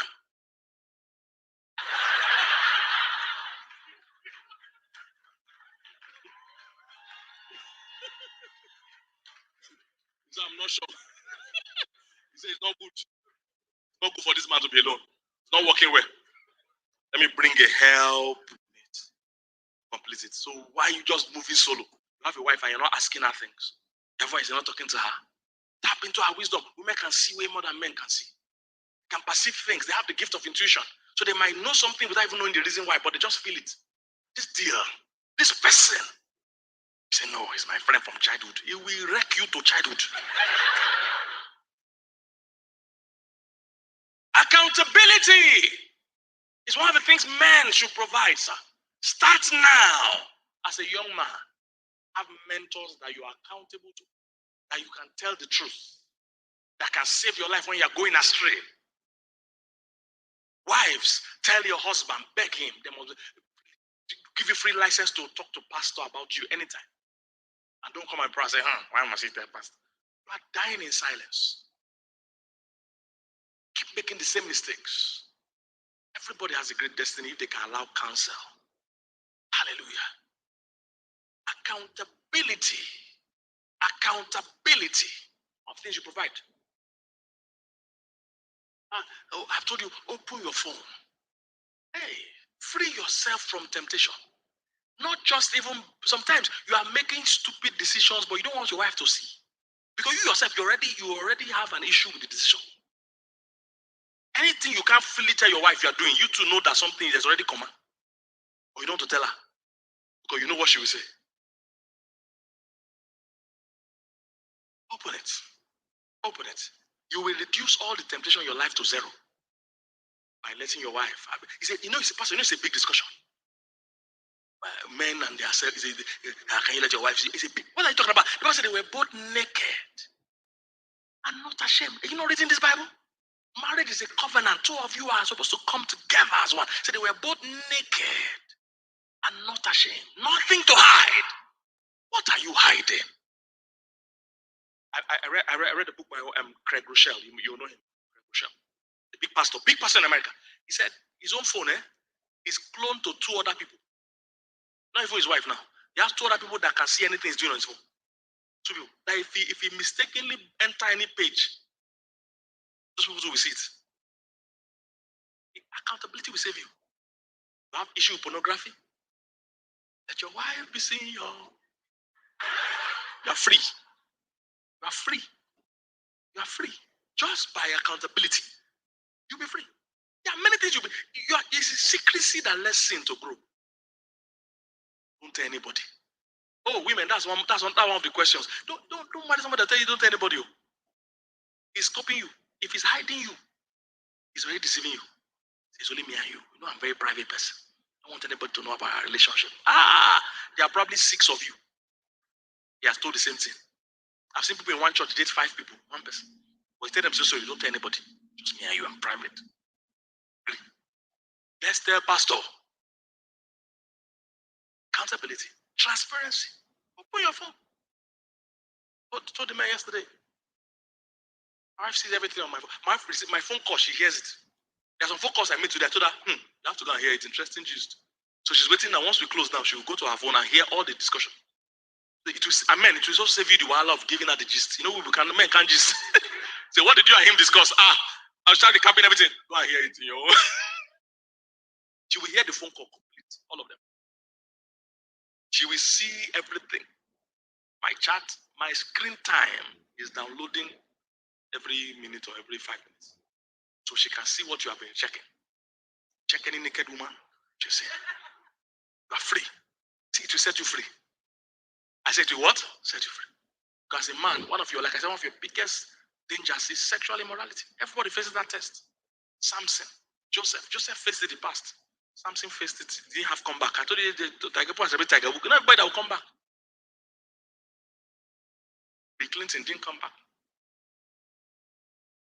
One of the few presidents that have ever been impeached in America. So sex, woman. The greater your destiny, the more God can permit you to get away with some things. And Satan, that's the more Satan even is attracted to you. The adulterer will hunt for the precious life. Can't play with it. Can't you see now? See, you must know, men, you must know your weakness. If you are perfect, God won't need to give you helper. There are weaknesses. You have one of the weaknesses that sexual. You can stray like stray bullet. So can't you see now all our music artists, those young ones? You know how many children they have? They are not managers. They are all accumulating baby mama. Because you can't be succeeding and not be able to manage women. You'll be having children everywhere. You know how many children? Go and check it. They all have baby mamas. Their baby mamas are fighting. Some have 6, not married yet, not in marriage, 6 outside. They've never started life. mentor would have rescued him. Tyson was doing great when he had that white. There was one white guy that was his real coach. I mean, he was doing well until that guy died. Everything about Tyson cut down. Allegation of rape, marriage, divorce, pam, pam, pam, got broke, career finished. No mentor. Stability, transparency. If you are single, you can look for somebody you can trust that is reliable to clone your phone with. You can't check rubbish again till you die. And being a Christian doesn't remove you from temptation. That's what they did. A hotel manager of one hotel said that they did a church conference in his city. And it was a men's conference. And the hotel was occupied by mainly men. He said that weekend was their highest consumption of pornography in the hotels. But that you are a Christian doesn't mean you won't be tempted. You overcome it by putting structures in place that will save your life. We have apps we sell on our, we sell, we give you, you can access it from our website for men. You put on your phone can never browse pornography. Save your life. Those things will down you. If you build your life on pornography, you will find it hard to be attracted to your wife. Seeing somebody spinning on fan.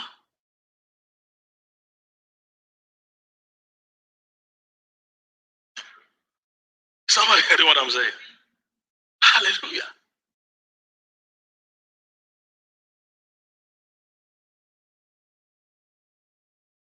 I'll talk about this book tomorrow. I thought I would talk about it today, but let me talk about it tomorrow. A to Z of marriage. Talk a bit about the differences between men and women. Women, your own cheating starts from emotional cheating. When that man is no more paying you attention, you start looking for people that will pay you attention. It starts from ordinary talk. Pastor, I told you, married women cheat as much. Just that they are way smarter, way more sophisticated. And somebody asked me yesterday, they said, Pastor, he said, I'm in a relationship with a woman in my office. She's married and I'm married. So now she's pregnant. So we don't know whether it's me that owns the child or her husband. So men, if you are maltreating your wife, in your mind, you are the big cheater.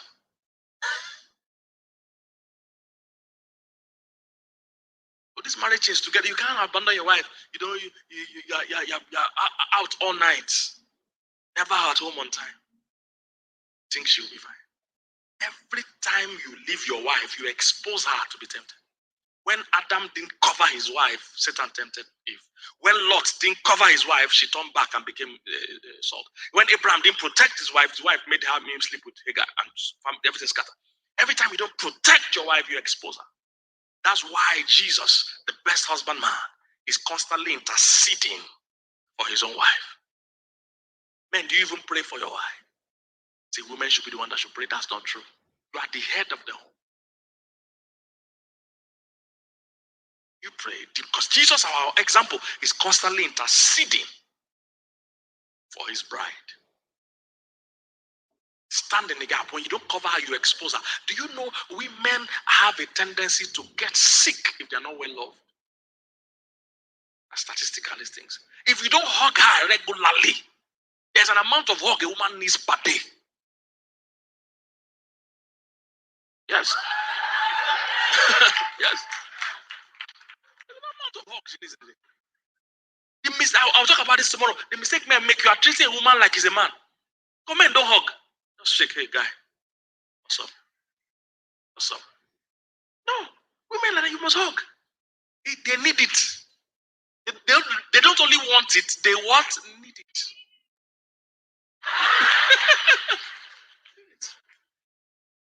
So you must learn to hug your wife.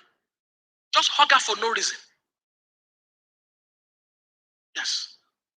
She'll be happier, she'll be healthier. She'll be healthier. As people grow, Satan tends to attack men's finances, attack women's health. You must protect it. I have a book coming out. All ladies, listen, you will need to get this book for your husband if you're married or you're in a relationship. It's called All Year Round. It's 52 tips on how, for a man, teaching a man how to love a woman. 52 tips. So it's how to love that woman all year round, one a week. Because most men are clueless sometimes in what to do. Simple. I've packaged it for you 52 weeks. And I said women should buy it as a Father's Day gift for their husbands. It's a very good book, well packed. It's a special gift for Father's Day. So buy it. The pre-orders will start from June 1st. Buy it for him. It has the book. It also has a USB of me reading the 52 points. In case he forgets his book, he can play it in his car. So you'll be hearing my voice. Hug her today. If you know what's good for you. You'll be hearing my voice in the car. Call her this afternoon. So I'll still be coaching him. If he forgets his USB or he doesn't have a car, when you pre-order the book, you also put his email every week. I will send him the tip again on my email. Say, boy.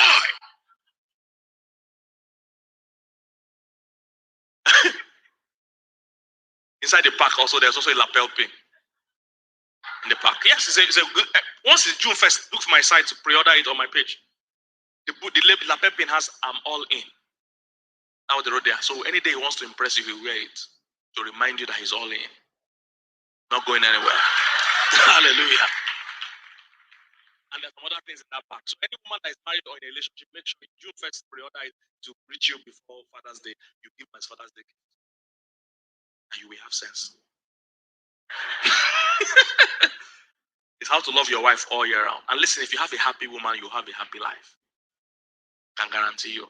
The Bible said, when you marry, when you find a wife, find a good thing and you obtain favor. There's a favor that comes in your life. As a man, when you find the right wife and you love her right, there's a favor and an acceleration that comes into your life. Hallelujah. Have you been blessed tonight? The nastiest situation happened not among enemies, but among the so-called loved ones. Love means you're willing to nurture another life without forming opinions. It should be a relationship of nurture, not opinionated.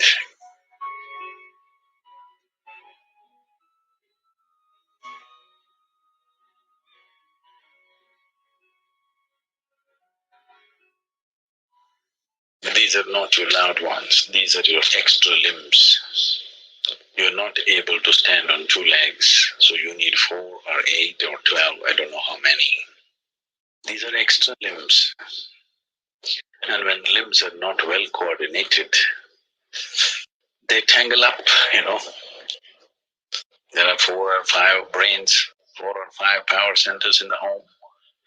And for it to be well coordinated, certain things have to be done. One way of doing it is with an enormous level of connectedness, not emotional. Emotional connectedness just brings dependency. Emotion is something to be enjoyed. It is the juice of life. You don't make your emotions work. You should not make them work. You can make your thought work. You can make your body work. Don't try to make your emotions work. Whenever you try to make your emotions work for you, your situation's nasty. Isn't it? Yes or no? Initially, I loved your works. After some time, you're trying to make emotions work for you. The harder you try to make it work, the nastier your life gets. Because emotion is not work. Emotion is just to sweeten your life. Your thought and your body should work. Emotions, just there. It's like a flower that you wear in your hair. Nobody wears anymore. Okay. You don't make these flowers work. The microphone works. Something else works.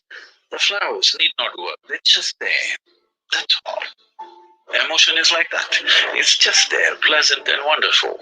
If you try to make it work, if you try to extract some life from around you with your emotions, it is bound to turn ugly. So if you don't have a working brain, if you're not capable of thought, then you try to use your emotion to make it work. It may work sometimes, that's the whole problem. It works initially, and then you try to push it further. Then your life turns so nasty, so horribly nasty. Among people who are supposed to care for each other, the nastiest situation happen not among enemies, but among the so-called loved ones. You agree? Yeah. Am I being too harsh on you? Yes or no? So, people have their opinions. If you love somebody, you should have no opinion. That's what love means. Love means you're willing to nurture another life without forming opinions. That's what love means. We are loved ones, we have strong opinions about each other. No, that means you're trying to fix life. An opinion is a way of fixing a person into a straitjacket. Love means nurturing a person into a new possibility. These two things cannot go together. No way they can be together. You make some judgments for the moment to nurture it better. You're rearing children at home. You have to make some judgments where the child is right now. To rear them to a next possibility, not form an opinion on him. The moment you form an opinion, you have no interest in nurturing that life into a new possibility. You only want to fix it in a shell of your opinion. And you will be disappointed if it doesn't go by your opinion. No, that's not the way it works. If you want to live closely with people, it should be a relationship of nurture, not opinionated. It will not work like that. The fundamental mechanics are wrong. So how will it work? By accident, because of the newness of the situation, because it's honeymoon time. It may work for some time, but after that it will not work. So, if truly it's a loving relationship, there should be no opinions. There should be only nurture.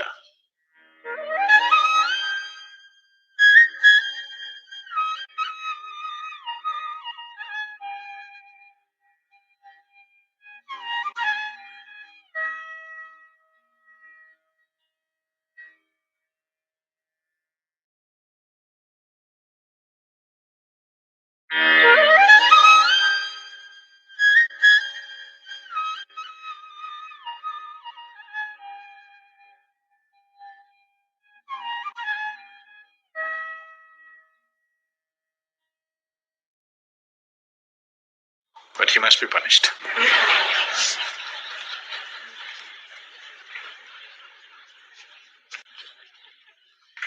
Either by you or somebody, he must be punished.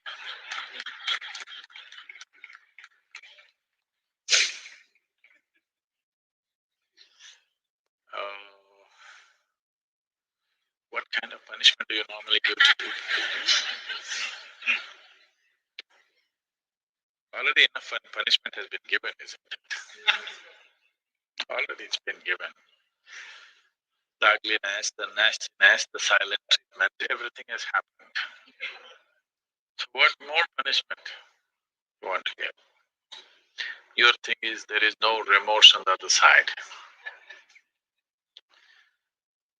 There's no remorse on the other side because people are doing what they want to do, not what you want them to do, always. And that may not be in your interest, but they're doing what they want to do. Is it right, wrong? I'm not going into the morality of it. I want you to understand the mechanics of the situation. Somebody is doing what they want to do. Now you think they must be punished. Probably they have not broken any law, otherwise they would be anyway punished. They're breaking an understanding between two people.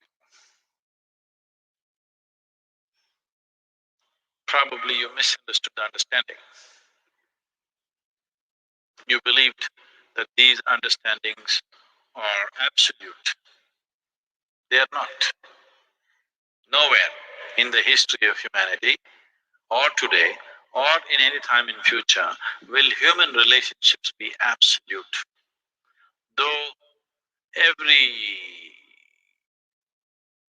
every person who gets little romantic believes that this is going to be an absolute relationship, there is no such thing about it. A relationship is a variable, always. You have to conduct it on a daily basis. One day if you don't conduct it properly, it may go somewhere. Yes or no? No, please look at it as it is. You have to conduct it right. So, no, I'm doing my best. Obviously, somebody feels your best is not good enough for them. No, I want you to come to terms with this. This is not about… I'm not saying what they're doing is right or wrong, that's not for me to say. All I'm saying is, this is how human beings are functioning for ages and still are. I'm saying, first of all, you need to understand, relationships will never ever be absolute. There will be variables that it's juggling that you have to do. If you're juggling with fireballs, sometimes it'll spill out. Takes a lot of skill and attention. Yes or no? You married, many of you. Doesn't it take a lot of skill and attention? If you don't pay any attention, you don't know what the hell is happening. It takes a lot of attention, isn't it? Someone just called me from some country in Europe. And, Sadhguru, I'm just doing housework, come and save me. Take me away to your ashram, I'm just doing housework. She's washing dishes and stuff. Well, very affluent, but has 4 children. So all the time there is something to do endlessly. And today the maid did not turn up, so you have to wash the dishes. 4 children are there. You got to wash the dishes, you got to wash everything. So I'm saying, you need to understand this. A relationship is a variable reality. It is not an absolute reality. If you want to have an absolute relationship, you must hold relationships with the dead. That's the reason why a lot of people choose God, because it's an absolute. You can handle it whichever way you want. If you didn't think of him for 10 days, and on the 11th day if you think of him, he's still dead. You do that to your husband or wife or somebody, then something else will happen. You went away, got busy, forgot about God for 3 years. Again you can think, still there. So if you want to have an absolute relationship, you should not choose human beings. Human relationships are variables, needs a lot of attention. So that's why some people decide in their life they don't have the time and the energy to manage such things, so they take another path where there is no such obligation. They close their eyes, they're by themselves, they don't care who is around them, what's around them. So you can't do that. I think it's best. In trying to punish somebody, you will only end up punishing yourself. They're doing what they want to do. It's best that you see what is it that you really want with your life. You don't have to react to them and do something stupid like them. You just have to sit down and look at this. When your illusions are broken, you're disillusioned right now. It's a very good thing. If your illusions are broken, that means life is bringing you closer to reality, isn't it? So this is an opportunity for you to sit down and see what is the nature of my life, why is it? See, this piece of life is a complete piece of life, isn't it? Is it half a life? Are you a half a life or a full life? Full life. Why is it that it feels so incomplete that it needs another person to fill this life? Why is it? It's time to look at it, isn't it? If this is a full life, this is complete by itself. But right now, you've made it in such a way that this cannot exist with that one and that one, without that one and that one and that one. So somewhere it's an incomplete life, or at least it has not realized the fullness of its nature, isn't it? This is a complete piece of life, packed with creator and creation together. Very great combination. This is a time when life knocks at your door. like this. It's time you look deeper rather than reacting and trying to fix somebody else. Punishing somebody else is not going to transform your life, not going to make your life beautiful in any way. Some sick satisfaction you'll have for 2 days, after that you'll feel guilty about that also. Yes, initially when this emotion is hot, it gives you satisfaction. After some time when you look back, you'll feel ashamed of yourself. So don't go that way. This is an opportunity. Somebody is opening up a spiritual dimension for you. Really. Somebody is making you realize how fragile all these things are.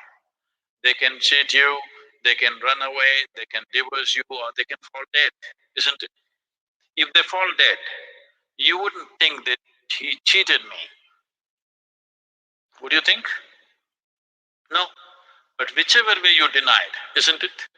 The important thing is you denied something. How he did it is not the problem. He denied you something either by death or divorce or cheating or whatever you call it. But essentially you got denied. You can be denied only because you are in a certain illusory state of believing that this is half a life and it needs another half from somewhere. No, this is a complete life. If you blossom as a complete life, you will see relationships will be of a completely different nature. It will be more of coming together and sharing, not of extracting. It has to transform. If it has to transform, you have to transform. This is a great opportunity somebody has given you. Stop using this word, somebody cheated me. Just say somebody is pushing you towards ultimate reality from an illusory state. We must thank that person.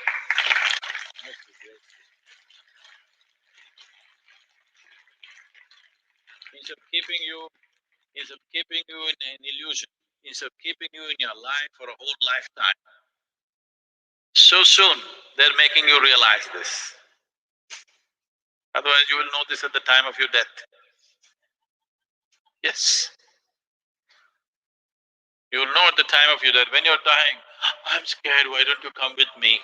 You say no. So that last moment instead of knowing, it's better to know now.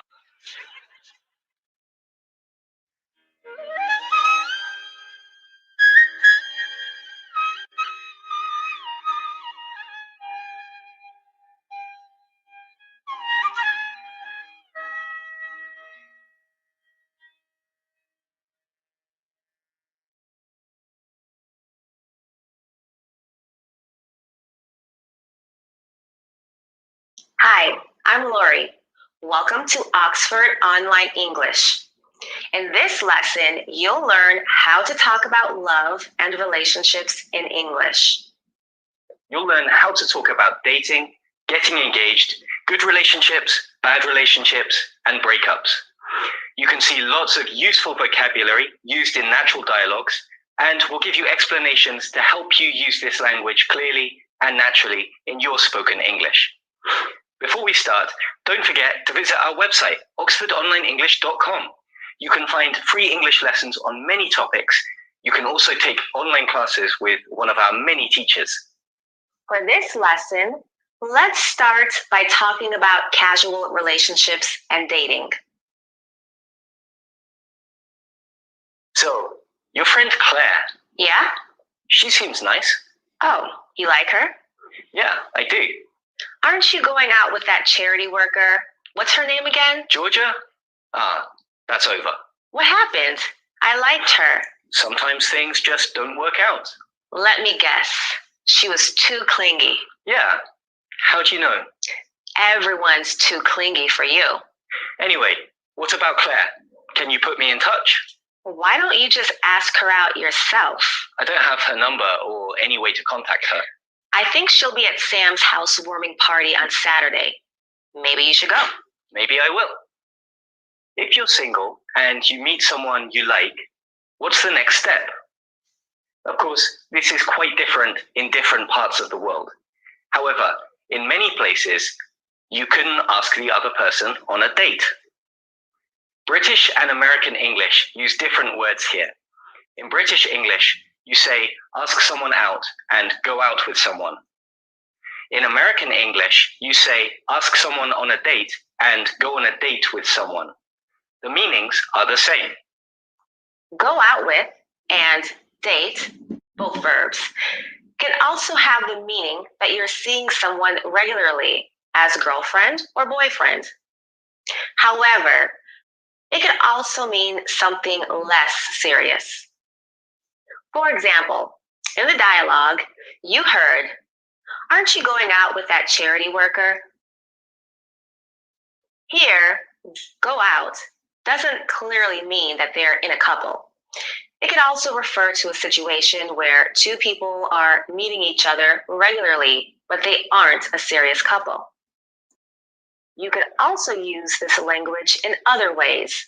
For example, they've been going out for about a year now. She's dating a guy I used to work with. In these examples, the context tells you that you're talking about more serious relationships.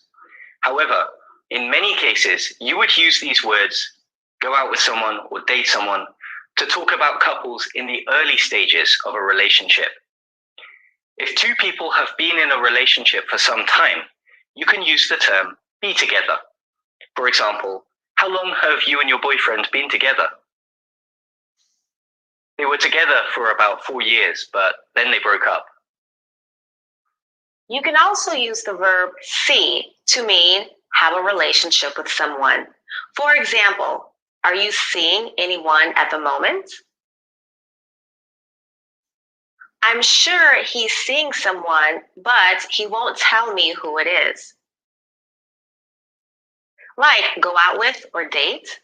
These sentences probably refer to the early stages of a relationship. If you're going out with someone and everything's going well, what's next? Did you hear Jen's news? No, what? She's engaged. Really? That's great. When did it happen? A couple of weeks ago, Phil proposed to her while they were on holiday in Rome. How romantic. When's the wedding? I don't think they've decided yet. I'll have to call her to say congratulations. Did she have a ring? Maybe. I didn't notice. You're useless. Here's a question. Can you complete the missing word from the dialogue? It means the situation before two people get married. The word is engaged. Be careful with get engaged and be engaged. Do you know the difference? Get engaged is an action. When you first agree to get married, you get engaged. After you get engaged, you are engaged. Be engaged is a state. For example, they got engaged in June and got married in July. They've been engaged for 2 years now. They say they've been too busy to plan a wedding. There's a similar difference between get married and be married. Next question. Before you get engaged, one person has to ask the other to get married. Can you complete this sentence from the dialogue? Do you remember? The verb is propose. Colloquially, you can also say pop the question, which has the same meaning. For example, he popped the question while they were on holiday. This is conversational, so if you're not sure, use propose. Let's do 2 more. Can you complete the sentences from the dialogue? Do you remember the answers? The full term is engagement ring. However, in this context, it's clear what she meant. Now, do you know any couples that have a really good marriage? That's our next topic. How long have you been married now? Oh, almost 10 years. That's a long time. No regrets? No. There are ups and downs, of course, but I wouldn't change it for anything. You two seem like a really good couple. Yeah, it works well. Of course, part of being a good couple is knowing when to give each other some space. That's true. I see a lot of couples who move in together and they give up all the things which made them individuals. We spend a lot of time together, but we have our own friends, our own hobbies, and so on. Sure, I mean, you don't want to be too dependent on each other. Absolutely. Although, you need to strike a balance. You need to make time for each other also. Of course. I imagine it's easy to let things slip when you've been together so long. Yeah, it's dangerous actually. You can't take things for granted, otherwise your relationship will suffer. If two people go well together, you can say they're a good couple. You could also say a great couple or a perfect couple. What do you think makes two people a good couple? In the dialogue, you heard these. Part of being a good couple is knowing when to give each other some space. You need to make time for each other. You can't take things for granted, otherwise your relationship will suffer. Do you know what take things for granted means? If you take something for granted, you've had something for a long time and you get used to it. Then you don't appreciate it anymore.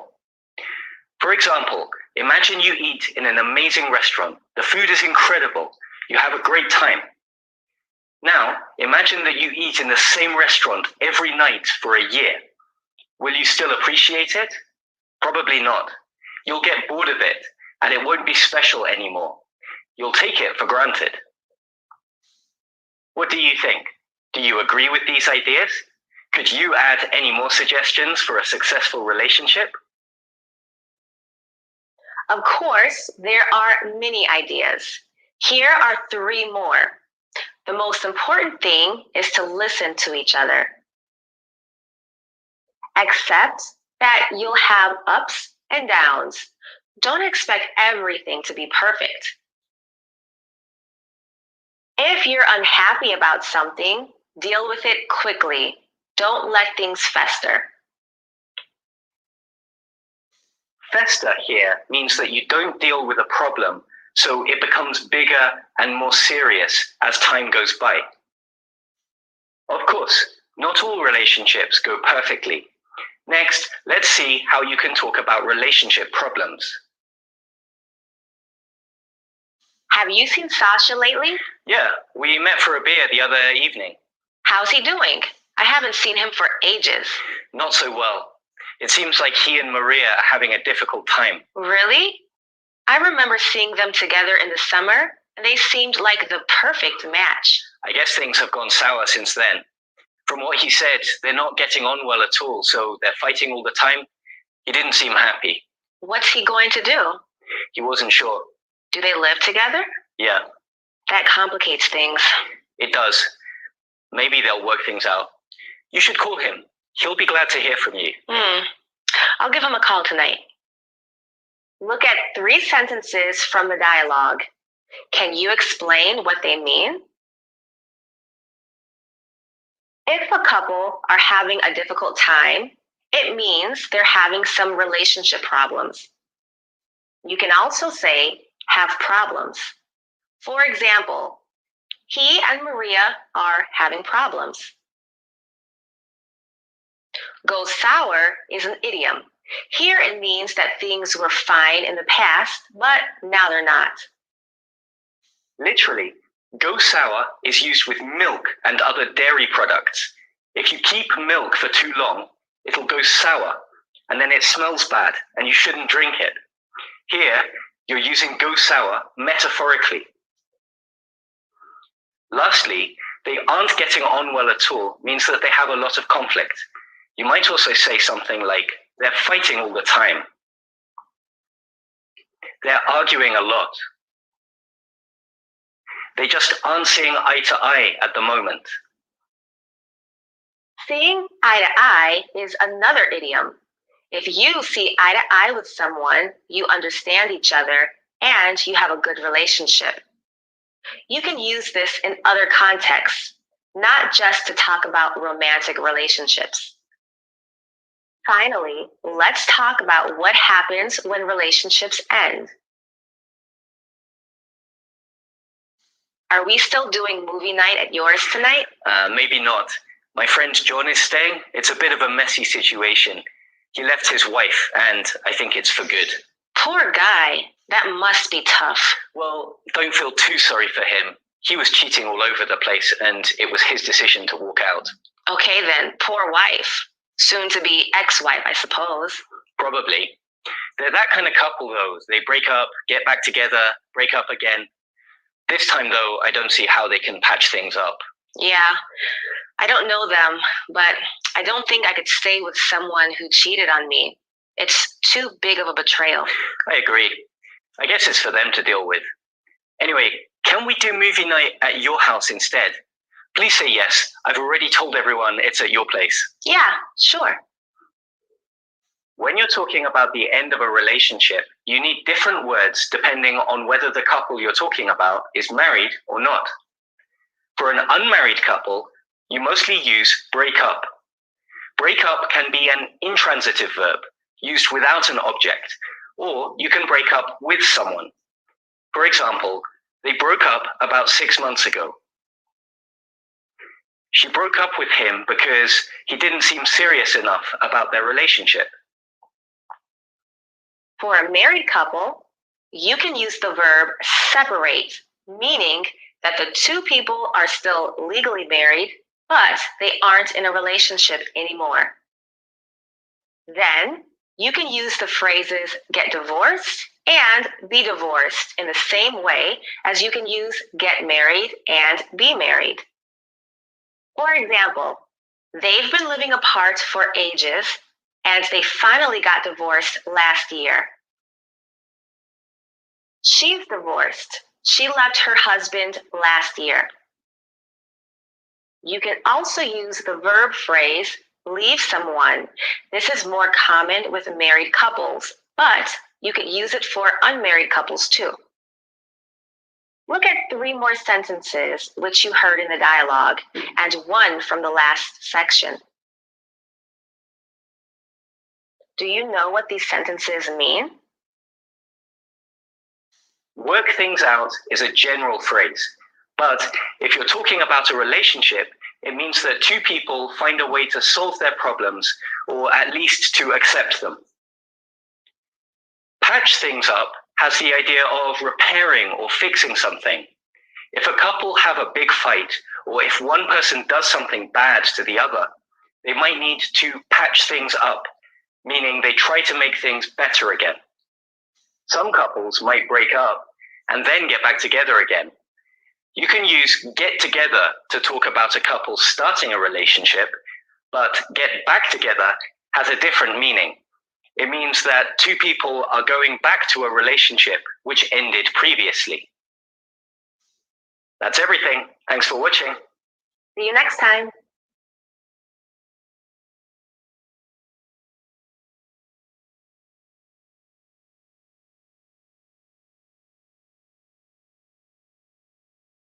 Relationships is the backbone of society. When we allow that to be as dysfunctional as it is right now, that's the reason why we have all these problems. Yeah. We fix that, then this world becomes 100 times better place to live. Easily.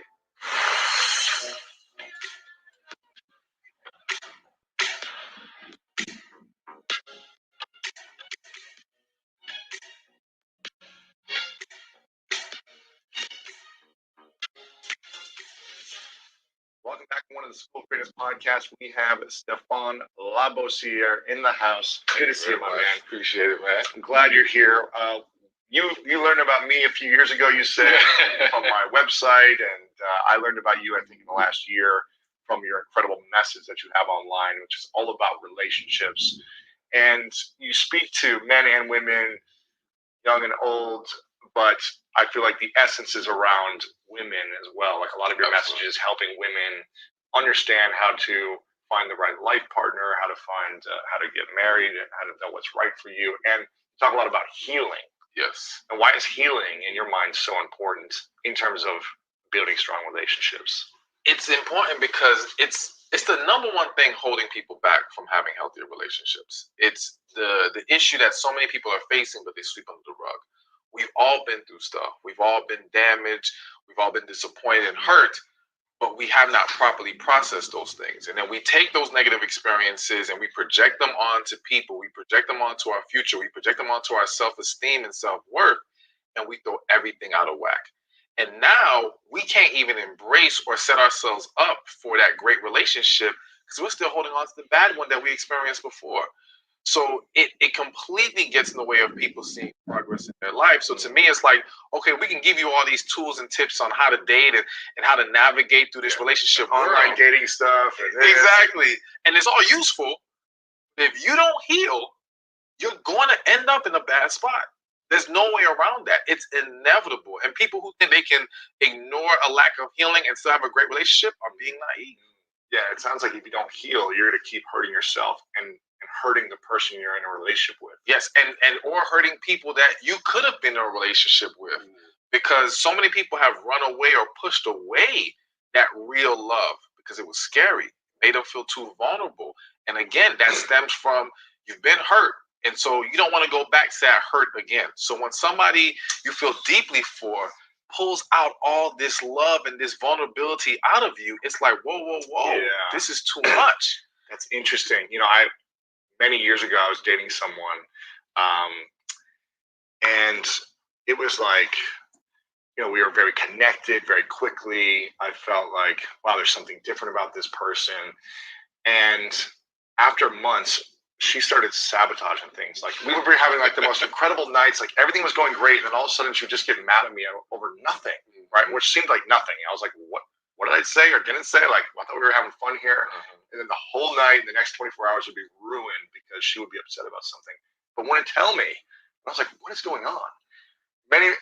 She was not the right fit for me in the long run, and we broke up eventually. But at one point, she said to me, she goes, I didn't think I'd find you. Like, I didn't think I'd find you now at this age of my life. I thought I'd find you like in my 30s. She was like in her young 20s. Right? She's like, I thought I'd like have my fun in my 20s, and then the version of you, the idea of you would come at like 30 or something when she was ready. And she was holding on to so much baggage and like hurt from previous relationships, but she wasn't healing from it at the time. Exactly. She was just kind of like sabotaging and like pushing away like the vulnerability that we were creating. Like we were having so much connection and vulnerability, but she was just like, I'm scared, Exactly. Because she lost emotional control with you, and that's a scary place to be in. And so the only thing she can do at that point is look for something to be wrong to validate walking away. Because if she can't find something wrong, how can she say, I can't do this, I don't want to be here anymore? So now it starts to nitpick, create issues, but it all stems from, yes, she has not healed it. I would argue that the vast majority of people are married to someone they don't even have the deepest feelings for. Really? Yes. What's the percentage you think in your mind? If I had to throw out a number, I'm going to say 60%. 60%. 60% I was going to throw out there. And it could be a lot higher. I feel like 60% of people don't love, what did you say? They're not married to the person they have the deepest feelings for. All right? The person they have the deepest feelings for, that situation somehow went left, people run. Like in your situation, in her mind, you were too good to be true. Yeah. This was not real. Yeah. And she could not believe that she was experiencing this at this time of her life. And to be honest with you, she wouldn't have been ready at 30 either. Right. Because at 30, she still wouldn't have healed. You would have came along and she'd been like, what is going on here? Yeah. And so it's a very common thing. Really? It happens a lot more than people think. Like I'm willing to bet there are men who are going to hear this and they're going to say, oh my gosh, that happened to me. Wow. All right. And people don't hear about it as much because now when that woman tells her story to someone else, she doesn't say, oh, he was too good, I was scared, I ran away. He did this and he had this fault and I had this red flag. And yes. All these challenges came up and he looked at me, I don't know, something. Exactly. Because again, she has to validate her decision and she has to make herself feel more comfortable about the fact that she ran away from you. Wow. But I'm going to tell you right now, it's going to hit her. It's going to hit her hard one day. And don't be surprised if one day, I mean, I don't know if she's It's already listening, happened but many times. she It's comes happened back. many times. Don't worry. No, we weren't the right fit. It was, it's all good. Okay. And I wish her the best. But yeah, she's tried to come back many times. Yeah, and they always. It's all good. Who do you think runs away more from vulnerability in a relationship that has the potential to be great, men or women? People are gonna be shocked for women, hands down. Why is that? Okay, one, I think that because women are more emotionally in tune and they give more emotionally, so become a lot more emotionally invested in situations, it's quicker for themselves to feel like they're losing themselves when they feel this amazing connection with somebody. Because again, it pulls you into an area that you're not used to being in. They lose control. Yes, because it's like if you're with a guy that you really like, all right, and you're really into him, but he doesn't call you today, it'll bother you. But it's not going to drive you crazy like the guy who you're madly into, all right? When he doesn't call you, you might be thinking, oh my gosh, what is he doing? What's happening? Am I good enough? Women will start to question and analyze everything. That will drive them insane. Also, the reality is that women are hearing so much from other women or from what they've only experienced. Good men don't exist. There are no good men here. This is a fairy tale to believe you can meet this guy who's so great and so amazing. So when they meet that guy, it's something has to be wrong. It's too good to be true. Exactly. I cannot believe this is what it is. Let me check his background record. He went to jail. He must have secret kids Yeah, somewhere. exactly. Something is going on. On the flip side, when men come across that situation, they think, oh my gosh, I've hit the jackpot. Like, I found a woman who separates herself from everyone else. They latch onto it. The problem, though, with men is we don't typically handle those situations well in regards to, one, how that woman is reacting. So if she's feeling insecure or she's feeling uneasy, we get frustrated because it's almost like, well, we had this amazing connection. I'm doing my best to love you. Why are you acting like this? So now we may react in a way that fuels her fear. That fear, yeah. Exactly. It creates more problems. So we do contribute to the issue, but we're not quicker to run away. We're quicker to latch on and say, oh my gosh, I want this. This is an opportunity I can't let pass me by. Where she's thinking, this is not a real. This can't be true. I'm fooling myself. Let me run now before I get hurt even worse later. Before I get too deep in, and then it's hard for me to get out. Exactly. Wow, man. Yeah. Who messes up relationships more? If women tend to run away more, if a man knows how to manage the running this away, who ends up messing up relationships more, men or women, in your experience? That one's hard to say. I'm gonna lean towards men, and only because I feel like men aren't as in tune into what we're doing wrong in the moment. So, for example, the other day I had a client came to me. His fiance broke up with him. All right, and he had said that back in earlier this year they had this argument, and it was over the fact that there weren't towels prepared for her when they were staying at some family's house. Now, she's saying to him in this argument, you don't appreciate me, you don't make me a priority, essentially. And he's saying, why are we arguing about a towel? Right. And I had to explain to him, like, listen, it's not about the towel. Listen to her words. She said, you never appreciate me. Let's explore that. So I think that there's a disconnect a lot of times with guys not understanding what they're overlooking, what they're missing, not truly hearing what the woman is saying, because she's not always very clear and transparent about what's going on, which, yes, is an issue, which does contribute to the problems.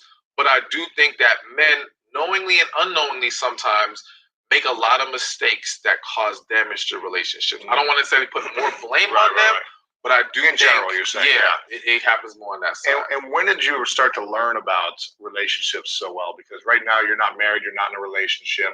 So what gives you this experience of relationship expertise and understanding? So it's a combination of things. One, it was ever since I was a kid, people came to me and told me their life story. Really? Yes. I remember being 13. I met a woman for the first time at a party. At the party, she's telling me how she's been raped, how all these horrific things have happened to her that she's never told anyone else. And I could see this was a one-time thing, but this was a reoccurring theme. I remember at the bus stop one time, someone sitting next to me and then opening up. And I never understood why. But what that did was it allowed me to see into people's lives more than the average person does. Therefore, gain a better, more clear understanding of what's really going on. Right. But what really, I think, bust the doors wide open was when I went abstinent. Because I feel like as men, when we still have sex on the brain and sex as the focus, we don't see straight, all right? And we don't process things properly. You were in a relationship at the time, you mean? Or no, I was Okay. single, Yeah. and I felt God was telling me I needed to step away from women and just be abstinent. And this also coincidentally was when the business really took another step and went to a higher level. And so it allowed me to refocus, but in not just refocusing purpose and business wise, I was able to really see things for what they were. I was able to step away from situations and really evaluate, understand, because so much is happening and so much, it's not that we don't know, but sometimes we don't know how to articulate it. We don't know how to process and break it down. Now that I do believe is a natural gift that I've been given. I just know how to express things in a way that people can understand it. And I know how to process things and see beyond what you're showing me. Because a lot of people will act like I'm happy, I'm good, nothing wrong with me, and I can see right through that. Yeah. All right. So that combination of natural gift, letting God lead me as far as my purpose is concerned, but I do think that being abstinent and really taking my selfish desires out of it. Wow. When did this happen? How old were you? I was what, 27? You've been abstinent since 27. There's been some on and off. I haven't been perfect with it, but I did go a stretch of 5 years. Wow. And I really think that helped open my eyes to another level and really allow me to see things more clearly. And not just see things more clearly, but also fine tune how I express things. Because I was the person when I was younger who was very blunt, very bold, just said how I felt, didn't care how you felt about it. And I learned, it's not what you say, it's how you say it. And learning how to convey the message in a way that people can actually receive it was something I had to work on as well, especially as I found myself in this position. I never knew I was going to be doing this. I never saw this as my future. But once I kind of got to that place of accepting it, I realized I had things I had to improve upon and make better so that I can truly help people the way they need to be helped. What's the greatest lesson you learned in a partnership or intimate relationship of yours that you've had? Don't internalize things personally.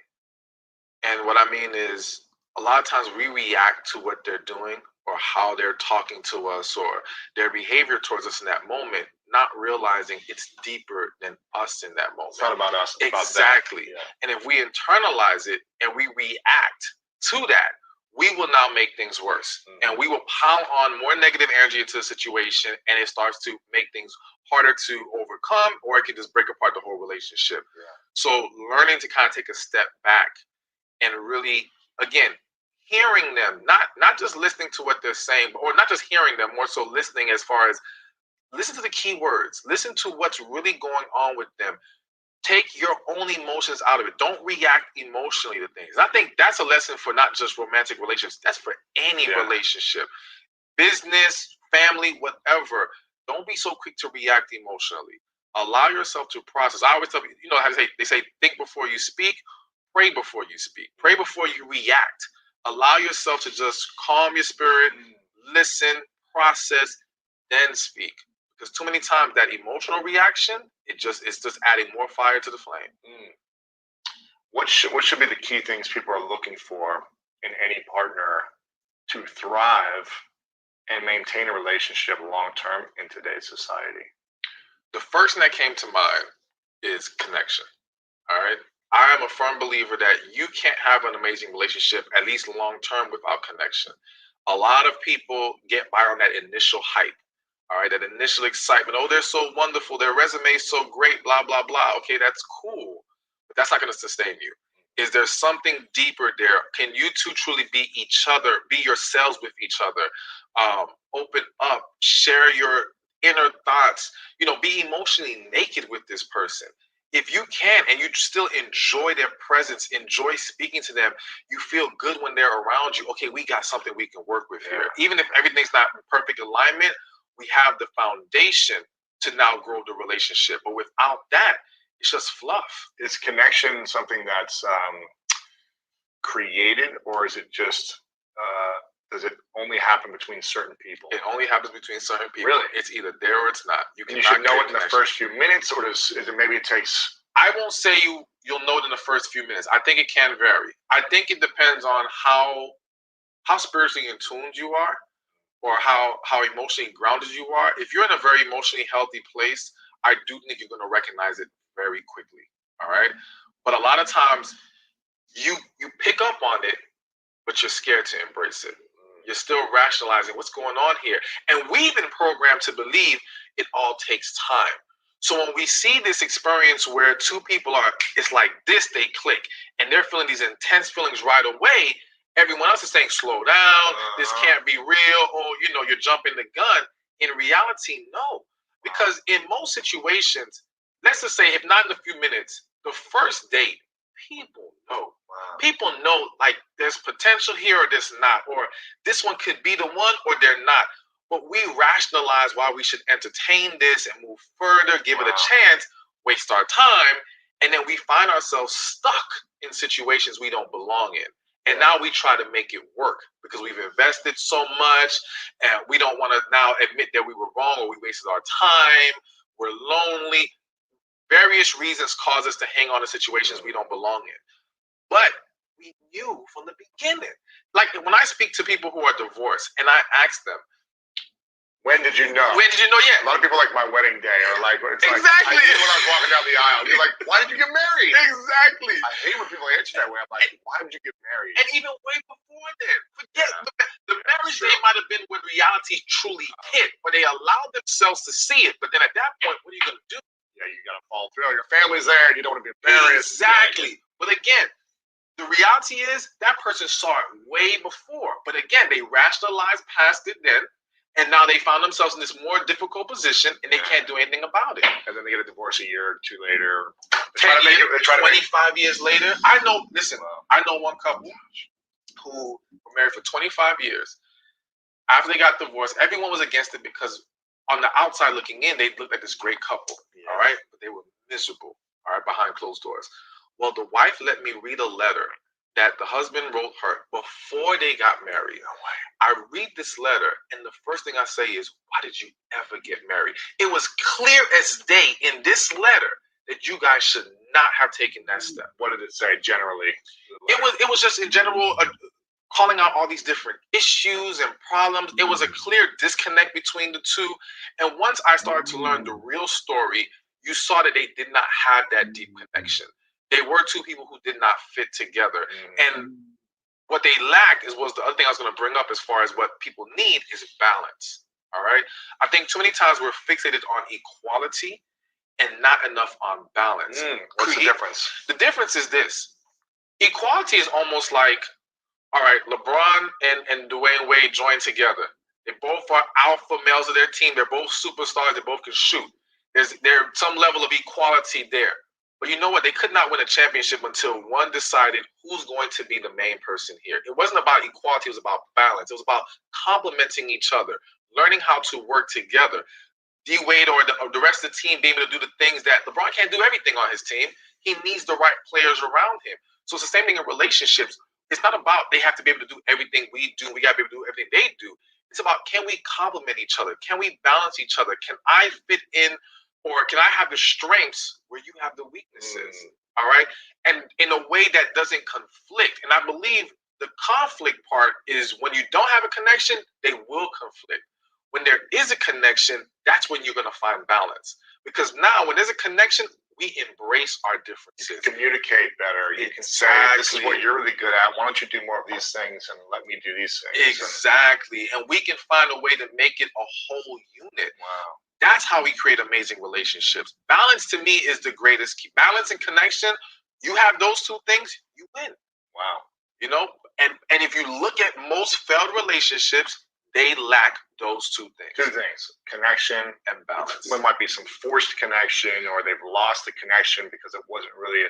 They never had the connection. It was never true. It was like the hype of the connection. It Exactly. Was like sexual connection, or the resume of this person, or the idea of this person. Well, it was more so chemistry. Like chemistry is not connection. All right, chemistry can be created. All right. And again, so using the whole basketball analogy, a team comes together, you can build chemistry. We can learn how to work together. We can learn how to coexist, so to speak. That doesn't mean we really like each other at its core. All right. Yeah. There's the difference. So you can have a team where the players learn to play together, but they still hate each other. All right. So they had chemistry, but no connection. But not connection. Exactly. When you have connection in a relationship, that is way more important than chemistry, because the connection will bring the chemistry. We don't got to worry about the chemistry part. When two people have a connection, they learn. It's exactly. like, And it's a rare thing. Again, we don't experience that with everybody. It's something that happens. It's rare to find someone who can say they've had that deep, genuine connection more than 2 times in their life, if even twice. All right, it's usually once. To be honest with you. Wow. But I'm gonna give it 2 times. And yes, there are gonna be some people out there that say, "Well, there's billions of people in this world. Why could?" It's not about yes. Is it technically possible? Maybe so, but you're not gonna come across billions of people in the world. You're only gonna come across a certain amount of individuals, and in that group of people, yes, you're only going to find that connection maybe once or twice. And once you get there, like once somebody sets the bar that high in your life, it is very hard to go. Yeah, you have to refine that. Exactly. You're not gonna feel comfortable anymore going beneath that. If you do, you're gonna find yourself not at peace, very miserable in your relationship. Wow. Connection, balance. Is there anything else, or is those really the main 2 things, and everything else is figure out? The last thing I'm gonna throw in is attraction. And the reason I throw it in is because I feel like in this world we try to shame people for putting a focus on attraction. And to me, it's not about looks. Looks is about specifically saying you have to look like this, you have to be this tall, you have to have this body shape. I'm not saying looks, I'm saying attraction. We have to be physically drawn to each other. That's the last ingredient that takes a relationship from platonic to romantic. And that's the ingredient that if you remove it, will make a romantic relationship. Friends. Exactly. Yeah. Friends, roommates. You got people living together. No sexual chemistry. Exactly. Because why? The attraction is gone. But if you bring it back into that relationship, see how quickly things change. Wow. That is the ingredient. So we have to be willing to embrace the fact of, yes, attraction is necessary, one, when we first meet each other, and we need that to be more drawn to each other. But then to maintain and sustain that great relationship, we can't make excuses for letting ourselves go, and understand there's a difference between aging and letting yourself go. A lot of people are letting themselves go, making excuses for it. I understand life hits us. It's tougher as we get older, yes, but you got to work to maintain attraction in your relationship. You let that go to the wayside. And friends. Exactly. How important is sex in a relationship? Hugely important. This is coming from a guy who's absent, right? Yeah, right. Well, you know what? To me, I say hugely important from the standpoint of, I think people have to look at sex not just from the perspective of pleasure, but from the perspective of bonding. I believe it is an opportunity for 2 people to grow closer together. And when 2 people know how to truly satisfy each other, it creates an amazing bond. Deeper connection, better balance. Exactly. More attraction. Yes. And All it of keeps it. it going. Exactly. Because if you have 2 unsatisfied people sexually, you're going to have a problem. You can't find a relationship where that exists and they're all happy and everything's great. It doesn't work that way. People crave intimacy. People crave that level of bonding with each other. And yes, biologically speaking, we can talk about the needs of a man and a woman and all these things, but I think even going deeper spiritually and all that, sex is important. And we are not taking enough of a mature approach to understanding and learning sex. I think people are very much behind in their understanding of Especially in America. It's like we weren't educated. Exactly. It's a very hush-hush type of thing. It's not talked about in schools. Your parents, at least most parents, aren't talking about it until it's like the moment, and it's like, let me say something to just get it out, and then let them figure it out. Well, and not just that, a lot of our parents don't know either. Right. Like, people just don't take time to get more educated on their bodies, on sex, on true sexual satisfaction. There's a lot of lies going on. I tell people all the time, listen, a lot of women aren't being sexually satisfied, all right? But they're lying to their friends, they're lying to their partners. Right. So there's a perception that everything is all good. No, it's not.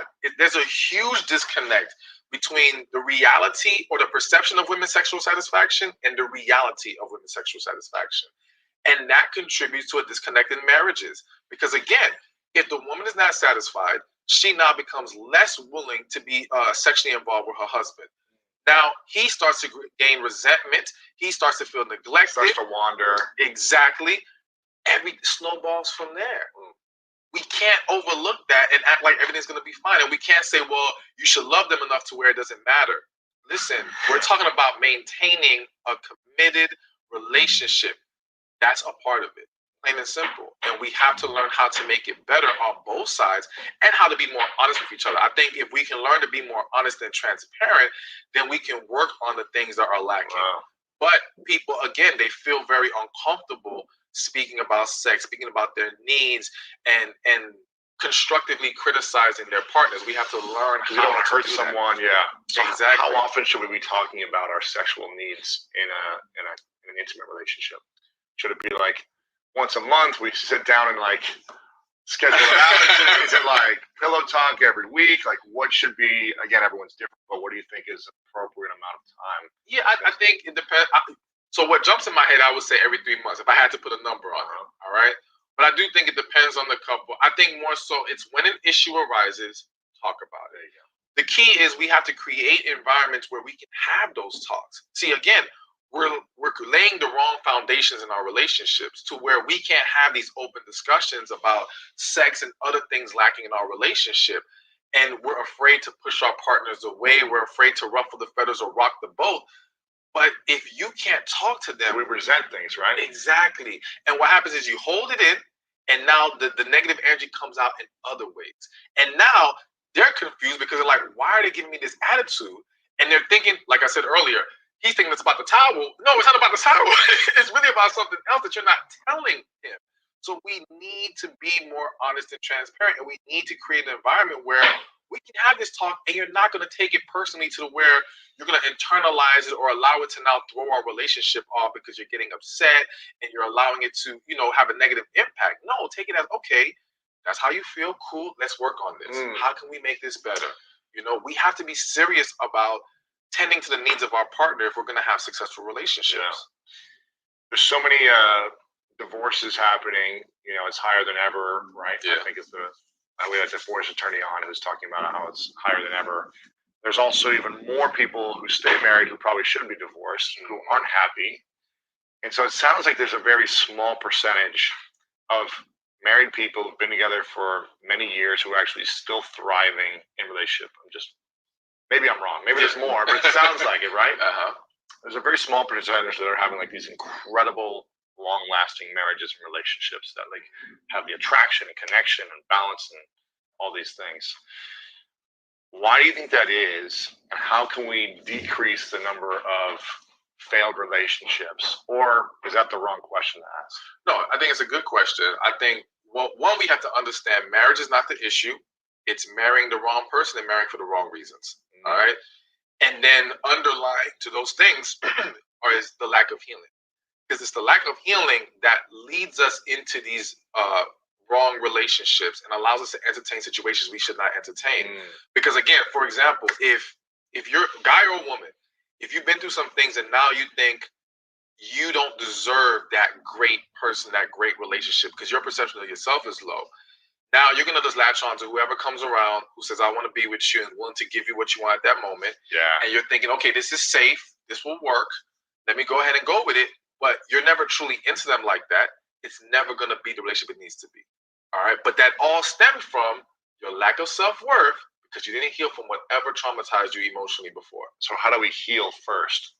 What's that process look like? So it's a long process. And I do I have a book I'm working on right now called Finding Love After Heartbreak. And it's going to lay out the entire process. But so I'll give a little bit right now and I'll save the rest for later. Right. So one thing is first we got to get the hurt out. And so I have this exercise I do at all my events called the Who Hurt Me list.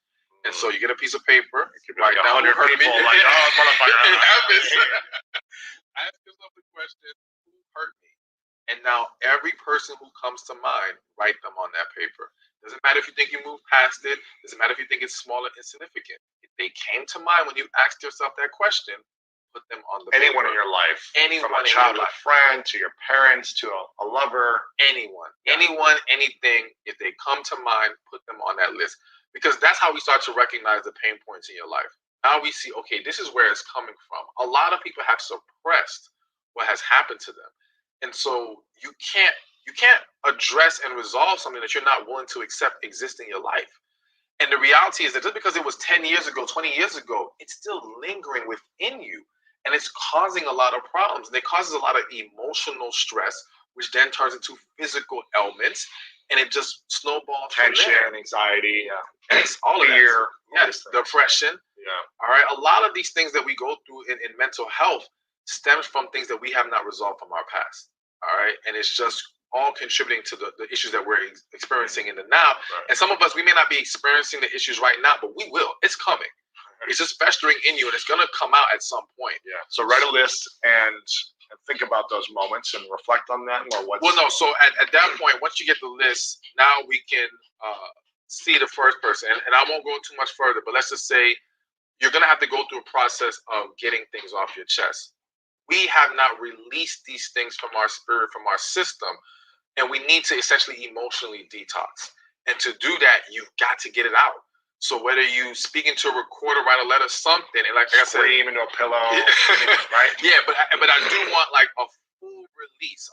Again, we don't fully release. Would you release each person or just everyone at one time? So I would say this: you want to start with, let's say, your top three. Now, I've had clients where they did their top three, and that kind of once they got through those, they were able to process everyone differently to where it wasn't necessary to do everyone else. All right.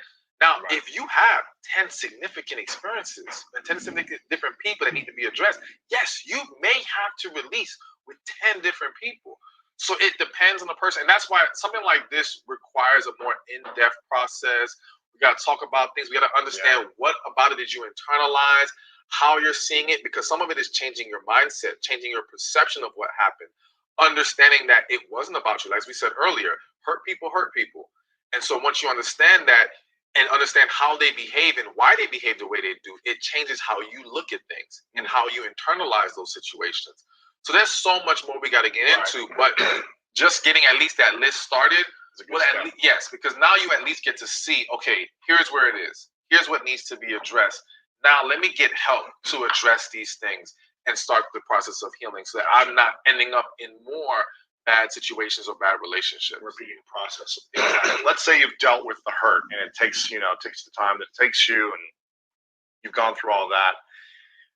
How do you manifest and attract a partner that you want to be with that has those three keys, the connection, the attraction, and the balance that you feel like is the one, could be one of the ones? Mm-hmm. How do you set yourself up to attract that incredible partner? So one, you got to be yourself. So finding yourself is number one. All right. You can't connect with someone if they're connecting with the fake you. All right. Yeah. That's a false connection. So you have to discover who you are, become confident in that, stand strong in it. Now, who is drawn to that person, you know it's real. All right. And so that's where we begin. Two, you need to exude positive energy. All right. To me, and this is, I think this is very important for women, all right? Because the reality is that it's men, or the type of men that a lot of women want, aren't going to be drawn to a negative woman. No. There's millions of good women, but that doesn't mean they're positive women, all right? And it's that lack of positive energy that holds them back more than they realize. Really? Yes. And just like even just saying negative things throughout the day. They might be a good person, but if they're always complaining or negative. Exactly. And not even just what they say. Again, it's how they're coming off. Because facial energy, their body language. Yes. It's like, so look at it like this. I tell people all the time, it's not what you say, it's how you make them feel. All right?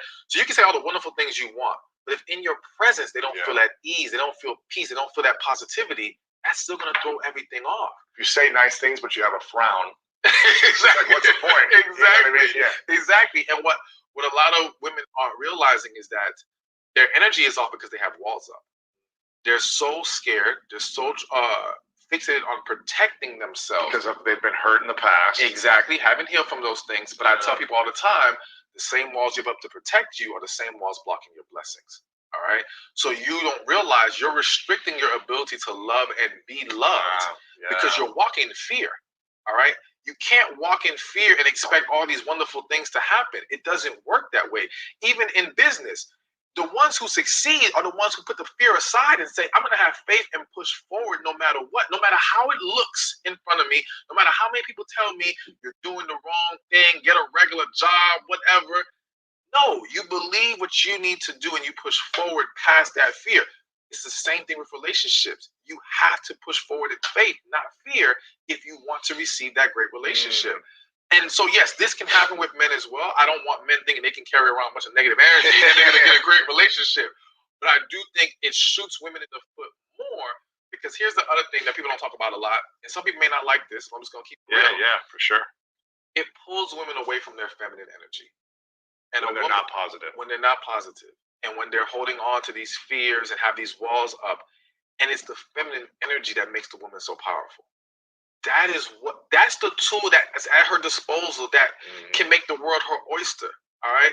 But women have become very detached from their femininity. And the thing is this, a lot of women will say they're not feminine. They're just not that way. I dispute that in most situations. No, you become detached from it. You become uncomfortable with it due to, again, a lack of healing and due to experiences in your life. Now, if you are more masculine, so to speak, and you are happy that way, then by all means, continue to live your life as you are. But if you're not seeing things work for the way that you want them to, and you're in that energy, that more masculine energy, or more further away from your feminine, then consider making a switch. Consider at least trying it. Yeah. See the difference. And what I find with a lot of women is that not only is it beneficial to them as far as relationships wise, it's beneficial in the quality of their life, for their health, their peace, their work, you name it. I have a client, she's a doctor at a big hospital. And when she came to me, she was frustrated with relationships, ready to give up on men. Nobody liked her at work. She was just a hard, tough manager. So we worked on her energy. We worked on healing. We got her energy. We got her to embrace more feminine energy. She will swear by it right now. In 1 month, her whole hospital started to love her. Wow. Now they're all helpful, whether they were women or men. Men started coming out the woodworks. All right. Let me get your number, girl. Let me get at you, girl. Yeah. She ended up meeting her soon-to-be fiance on the airplane 2 months after we started doing the coaching. So, what were the shifts that she made every single day? Like, what was the things that she said? Okay, I'm going to not be this way. I'm going to start trying this. It was one, being more conscious of your energy. I think number one, we have to be mindful of the energy we're giving off. We become so distracted by our issues that we're facing in the world, by our responsibilities. We're not always in tune with what we're giving off. So to give an example, and this is just a small one, even for me as a man, I work out a lot. When I come out the gym, I started to notice I'm very tense. My face is, hard. Yeah. Exactly. So I've learned to, when I walk out the gym, take a deep breath, relax the body, relax the muscles, and the energy completely changes. All right? Because yes, you can become very intimidating as a man, just like you can become very intimidating as a woman. And so you have to be mindful of, are you making yourself more approachable? Are you allowing people to feel more comfortable being around you? And so that starts with being mindful of it, being conscious of it. And one great way to do that is get an accountability partner. All right? Absolutely. Tell someone who has the ability to be positive, because you don't want to pick a negative person to be your accountability partner. It's going to throw everything off. But you pick a positive person, you say, hey, listen, whenever I'm being negative, whenever I'm giving that bad energy, let me know. Because now when they tell you, you won't always realize when you're doing it, at least not at first. But once they start calling you out, now you become more mindful of it. Now you can take hold of it and control it. And now you master what energy you're giving off at certain times. And that changes everything. Wow. When someone feels like they found the one, and I've heard this a lot, like, I know this is the one, or I thought they were the one, and then it didn't end up working out. And they want to get married. They've decided marriage is for them. They want to be life partners. What are a few of the conversations that they should have to not know for certain, but know for better certain that this is the right decision. This partnership is the right decision to move forward in a long-term committed relationship. Okay. As opposed to just maybe the infatuation behind it or the initial connection or the attraction. What are a few questions they should be asking each other that maybe they haven't asked yet to know whether or not they're setting themselves up for that successful long-term relationship? Okay. Number one, how do you envision your role in marriage? All right. People don't go in finding out what the expectations are before they get married. They have this assumption that we're just going to transition from how we are in a relationship to being that way in the marriage. No. Because a lot of times things change and the level of expectation raises now in marriage. You also have some people who may think, for example, you may have a man out there who thinks, okay, my job is to court you when we're boyfriend and girlfriend. When we're married, I don't got to do all that work anymore. Now I'm your husband. I'm giving you the ring. Satisfy me, make me happy. You got to find that out because you're setting yourself up for failure if you don't realize he thinks he gets to take time off now that he's married you. Or he may think as long as I'm paying these bills, don't ask me for anything else. You got to find out. So we need to ask, what do you She should be asking that. Yeah, both of them should be asking, how do you perceive your role in marriage? What are your expectations from me in marriage? Let's find out what we need, what we're expecting from each other. Number two, making sure our values are aligned. All right. So whether that be spiritual, whether that be even financial values, whatever those things are, let's make sure we're on the same page about it. And if we're not on the same page, are these things we can balance out and work out? All right. So for example, let's look at it from a financial perspective. If I'm a very frugal man, yes, and this woman is a spender, I have friends in this situation. It's not good. And I'm sure they didn't talk about it in advance.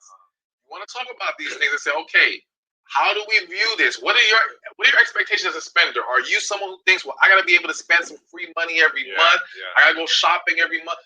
What is it? Let's come to an agreement beforehand that we're both comfortable with. But let's understand what we're walking into here. All right? Again, we don't talk about these things. We just assume, because she's not asking for money now, she won't ask for money later. That's not necessarily true. Right. Let's find out. What are we expecting? Do our values align in marriage? I definitely think number three, sexual expectations. I think that needs to be discussed and understood. And again, it's all about compromise if a compromise can be found. So it's not saying, okay, well, I expected 4 times a week. Right. You know, he or she says 2 times a week, and now we're just going at it. No, well, then maybe we go with 3 times a week. But we make sure the compromise is something that we can both be happy with. When you compromise on something that you're not going to be happy about, you're not compromising, you're sacrificing. And those sacrifices can be good in some instances, not when it's very important to you or it's going to be important enough that it would cause you to wonder if you're not getting it. Never sacrifice something that's going to make you want to look at someone else in your marriage. All right. So if you need 3 times a week to be happy and satisfied, make that very clear. Don't agree to 2. And now, exactly. And now you're entertaining other people because you never set that expectation. Another expectation, as we talked about earlier with attraction, is how we keep ourselves up physically. I do think what that if I needs just to be gained discussed. 60 pounds in 7 years, and is that okay since we're married now? Listen, people need to be honest. So, like I tell some men, if you can say, you know what, if my wife gained 60 pounds, I don't care. I'm cool with it, and you're going to love her with the same energy and desire that you did 60 other pounds ago, great. But if you can't maintain that desire, that passion, 60 pounds later, you need to make that known now. You can't be afraid and say, well, that sounds too shallow. Oh, so would we rather be shallow now or have a disastrous relationship later? Have you cheating on your partner because you weren't willing to be honest in the beginning? All right. Same and women too, because an epidemic that's happening is women are less honest about their attraction needs, so to speak. All right. Really? So whenever we talk about attraction, letting yourself go, I think people automatically think of the woman letting themselves go. But a lot of men have let themselves go and have fallen far from what he looked like when they first got married.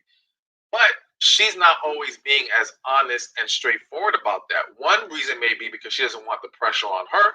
So that's one issue right there. Or she may be afraid of his ego. and think it's too Hurting fragile, them, yeah. exactly, and doesn't want to say anything. But again, if you can't maintain the same passion and desire with that fall off, you got to be honest about that. So he understands, because what happens is this. So let's just use this example. He lets himself go. The sex falls off. All right. And the sex is falling off because she's not as attracted to him anymore. Yeah. She's not being honest about it. Now, when she does say anything about whether it's his weight or whatever the case may be, he's going to think you're just making excuses. You're just trying to give a reason not to have sex, rather than embracing it as this is the reality of what's holding us back.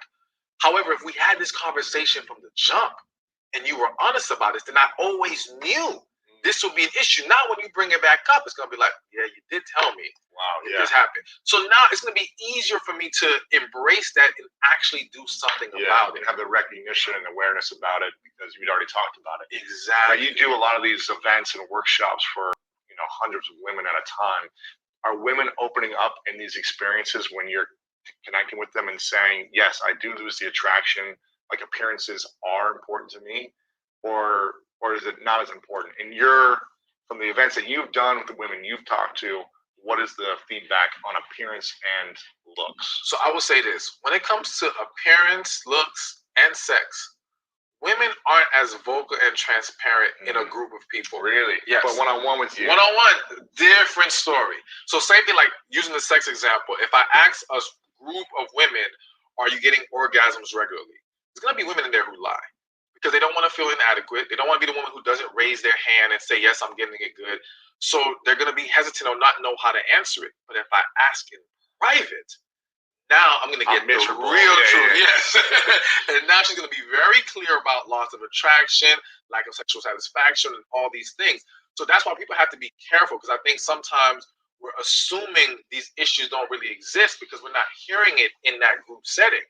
Don't be fooled. Some women they feel more comfortable privately expressing those things. And I've heard it enough times to know this is real. And again, you just have to, even if you haven't heard it enough times, pay attention. There's a reason why we're seeing people fall off in marriage. There's a reason why we're seeing this disconnect. And even when it comes to infidelity, there's a great focus on men who cheat. There's a lot of women who've cheated. A lot of women. And it's not always for emotional reasons. It's for sexual ones too. So again, my thing is not to sit here and say, well, it's about who does work. It's about, okay, how do we fix this? How do we make this better? And we have to accept that, yes, there are contributing factors to why we see failed marriages, why we see infidelity, why we see disconnects in our relationships. Let's address the underlying issues and be honest about it so we can get this on the right track. Wow. Are there any relationships that you're aware of that have open relationships that are successful? Or do you think it's very hard to do? Because more and more with the Burning Man scene and all these people exploring these things, what's your thoughts on open relationships or being together but also having multiple partners? So I'm gonna be honest. I'm very skeptical of open relationships. Now, I don't want to sit here and say it's impossible for it to be successful because I haven't met everybody and I haven't studied it enough, but I have studied it to a certain extent. And from what I have found is, again, a lot of open relationships stem from, one, the perception that one person can't fulfill me. And since one person can't fulfill me, why not have more than one? All right. And to me, find the person who's experienced that deep and genuine connection. They don't have that perception because they had a moment in their life where they met someone that they thought this could be it. I could put my all into this and I would be happy with this one person. If you haven't experienced that connection, of course, there's a natural progression to thinking, well, maybe it's not going to work with just one. Can I entertain multiple if I can even handle multiple? The other thing is, I do think it also stems from a lack of successful monogamy. And when I say a lack of successful monogamy, I don't necessarily mean that they weren't able to maintain monogamy. It's like, okay, if I get in this monogamous relationship and now I get cheated on, or I've had multiple relationships where I've been cheated on, I may start to think, what's the point of trying to be monogamous? Right. It's not going to work anyways. Exactly. Why not just get an open relationship, which one allows me to not be so vulnerable to one person? Right. I now have more emotional control. And what you'll find in a lot of situations is there's still somebody running that show. And what I mean by that is one of the people are running the show. Exactly. And they're running it in a way that it's protecting them.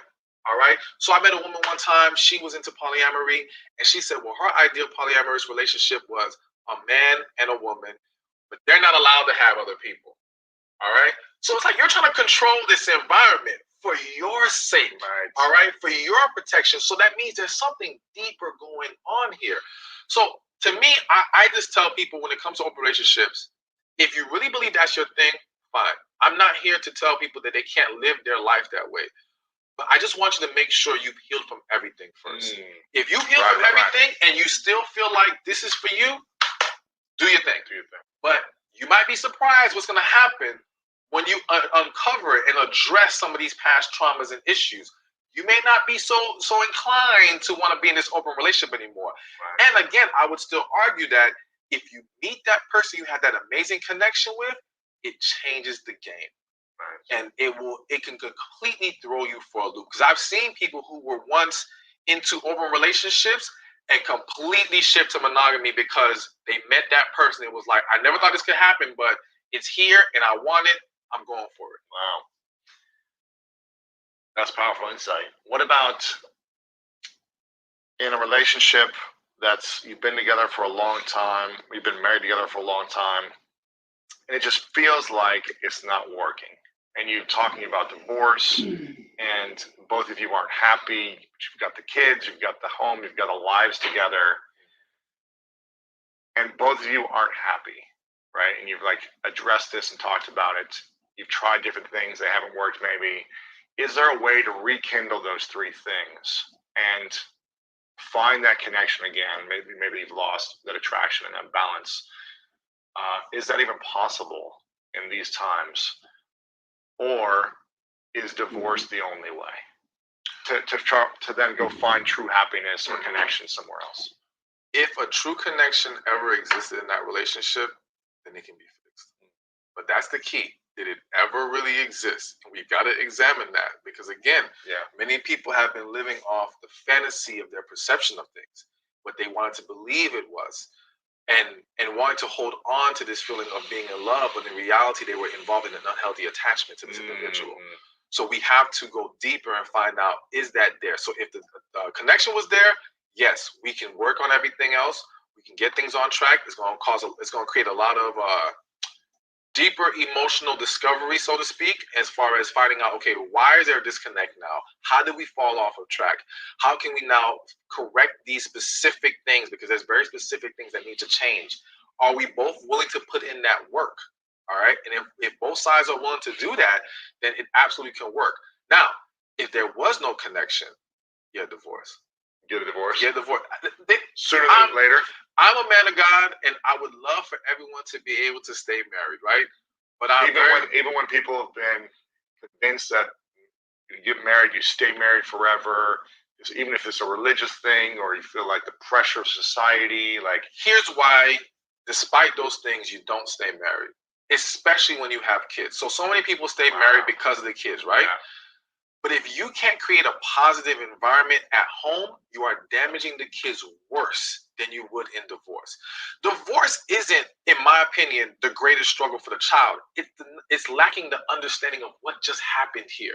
So if you've been feeding your kids all these years that mommy and daddy love each other and everything's all good, despite our dysfunctional why are we getting relationship. Yeah. Exactly. So now one day you wake up, we're getting divorced. The child is confused. And the thing is, we're not honest with the kids about why this happened, what went wrong. We're not saying, yeah, you know what? We knew a long time ago we weren't best for each other. We're not giving them the honest truth for them to learn and not make the same mistakes Repeat in the there. pattern. Exactly. What the child now thinks is you can't trust love. Wow. You can't trust marriage because you can love each other and one day now it's over. And now they become dysfunctional, or they now have dysfunctional relationships because of their skewed perception of things, because they lack clarity in understanding what just happened here. But going back to divorce versus staying together, again, what a child needs more than anything is a positive, loving environment. If you can achieve that together, great. If you can't, you are better off apart. Wow. Because when you speak to adults now, adults who are struggling today up in dysfunctional households. And it didn't matter if it was a True. one-parent or two-parent Yeah, I household. felt it, man. Exactly. Dysfunction is dysfunction. Yeah. And we pick up on these things. No one is that great of an actor that they're hiding it from their child. The child sees the problem. Feels it. Feels the it. energy. Exactly. And then you don't even realize you neglect the child in certain ways because you're dwelling in your own issues, your own struggle. There are women right now who have mommy issues, or they have what I call I don't want to be my mother syndrome, where they saw their mother allow herself to be treated poorly, abused, suffered through a horrible marriage, and the woman is like, I don't want to ever be that. And now because she's holding on to that, she either becomes her mother or creates other issues not trying to be her. All right. So it still creates a negative cycle of dysfunctional relationships, all stemming from we stayed longer than we should have. We try to hold on to something that we can't work. My thing is this, even for those who are spiritual, if you're going to say we're not supposed to get divorced because of God, well, God didn't say act a fool in the marriage at the same time. Like, what's the point of staying together? Exactly. How are you glorifying God or your spiritual beliefs by staying in a negative marriage for the sake of staying? You're defeating the purpose. The purpose is to have a healthy, happy union, to raise healthy, happy children. If we can't achieve that together, it's time to go. I mean, I wish it could be different, but that's just the reality of the world we live in because too many of us have made the wrong decision in who we married. And we have to accept that. I'd rather you accept that now, go through your healing process, and both of you can find your happiness and learn how to coexist as co-parents. And again, creating a positive environment in that co-parenting relationship. Because I don't want you to be co-parents and still be dysfunctional. Yeah. Exactly. Again, defeating the purpose. All right. I want you to get away from each other so you can find happiness, not be more negative. Yeah. Heal. Move forward. Yeah. Exactly. Be happy. Be happy for them if they found someone else. I know that's tough for a lot of people. Right, yeah. But be happy if they're at peace. You find your peace. Let the children see happy, healthy relationships, not just with other people, within yourself. Wow. Stop showing them a miserable father or mother. They see it and they hold on to resentment. I can't tell you how many, I don't want to say every, but I want to say 90% of clients that I've seen, and I would argue that if you spoke to any therapist or coach out there, the majority of people have issues stemming from their parents. Growing up in that household. Yeah. Or their environment. Exactly. You know, their parents or their environment. Yeah. Exactly. And it's just all because of dysfunctional relationships. Relationships is the backbone of society. When we allow that to be as dysfunctional as it is right now, that's the reason why we have all these problems. Yeah. We fix that, then this world becomes 100 times better place to live. Yeah. Easily. More loving, more peaceful, more enjoyable. Happy people around doing horrible, negative things. All right. When should people, when do they know that, okay, we just need to work on things in our marriage or relationship? Like, not every marriage is going to be perfect all the time and happy. Like, there's going to be some dysfunction or challenges or issues that arise. Hopefully you've addressed all those things. But let's say you've set expectations early. You both understand these things before you got married. Like, you communicated everything and you're aligned to a certain vision for your marriage. 5 years goes down the line and it seems like things are getting worse and worse. Maybe expectations change, maybe values change. Who knows what it is? When do you know, like, okay, it's getting too far, or we should stay in this relationship? When should we get divorced, or should we keep trying? To me, the first sign that we have problems is that when whatever is going on in our marriage is affecting me in a way that I can't be the best husband or wife I need to be, we got a problem. That's step number one. I think what's happened is we've normalized dysfunction too much.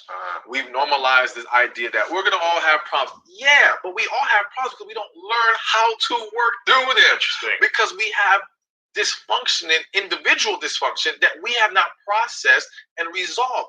That's the reason why dysfunction is so common. It's not healthy though. Like, I've heard some people say, well, arguing is healthy in a relationship. No, it's not. No, disagreement is acceptable.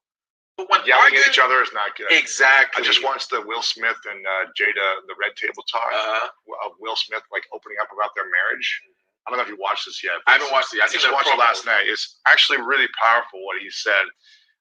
Jada, I guess, when they first started, like, dating or whatever, at one point, she like raised her voice at him and like sweared at him or did something where she made him look foolish in front of other people.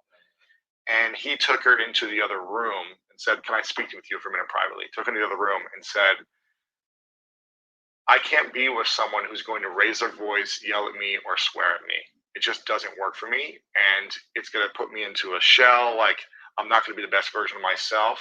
And if that's you, then I love you, but we can't be together anymore. But I need us to be able to have complete peace.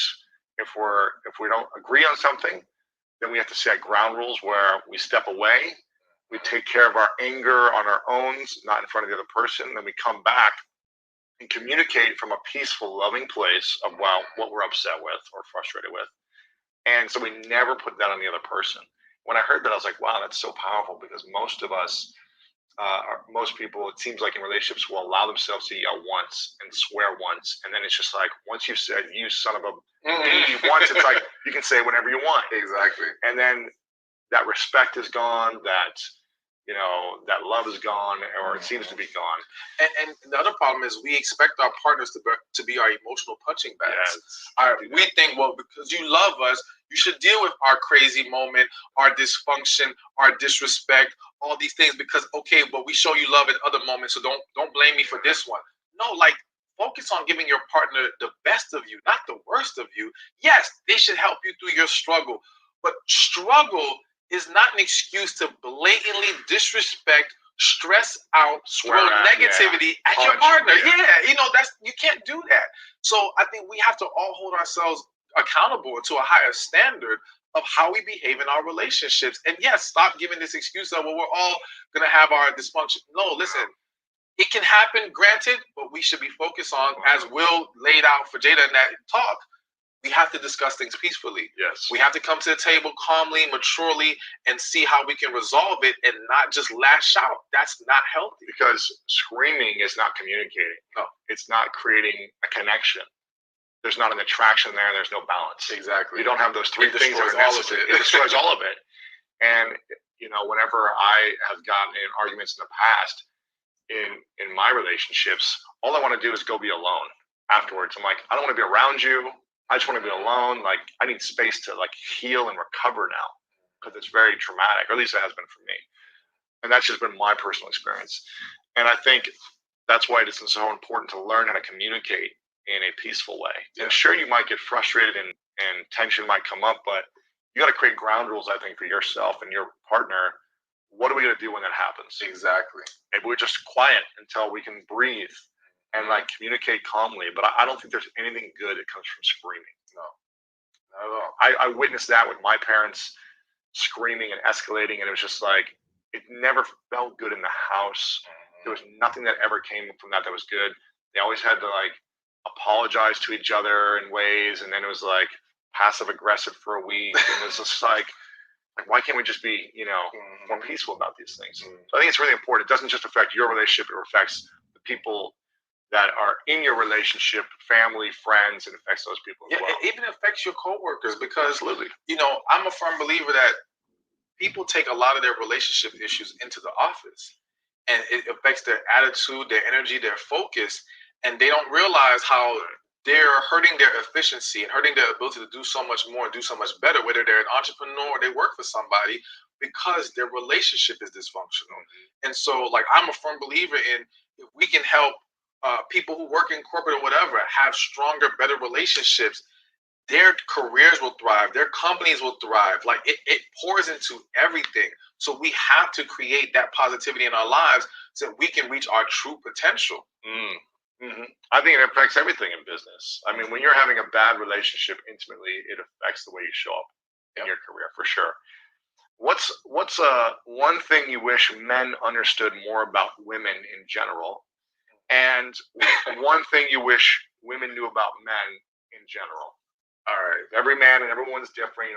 Human's different, but in general, based on all the work you've done and the things you hear over and over again, one thing you wish men knew about women and women knew about men.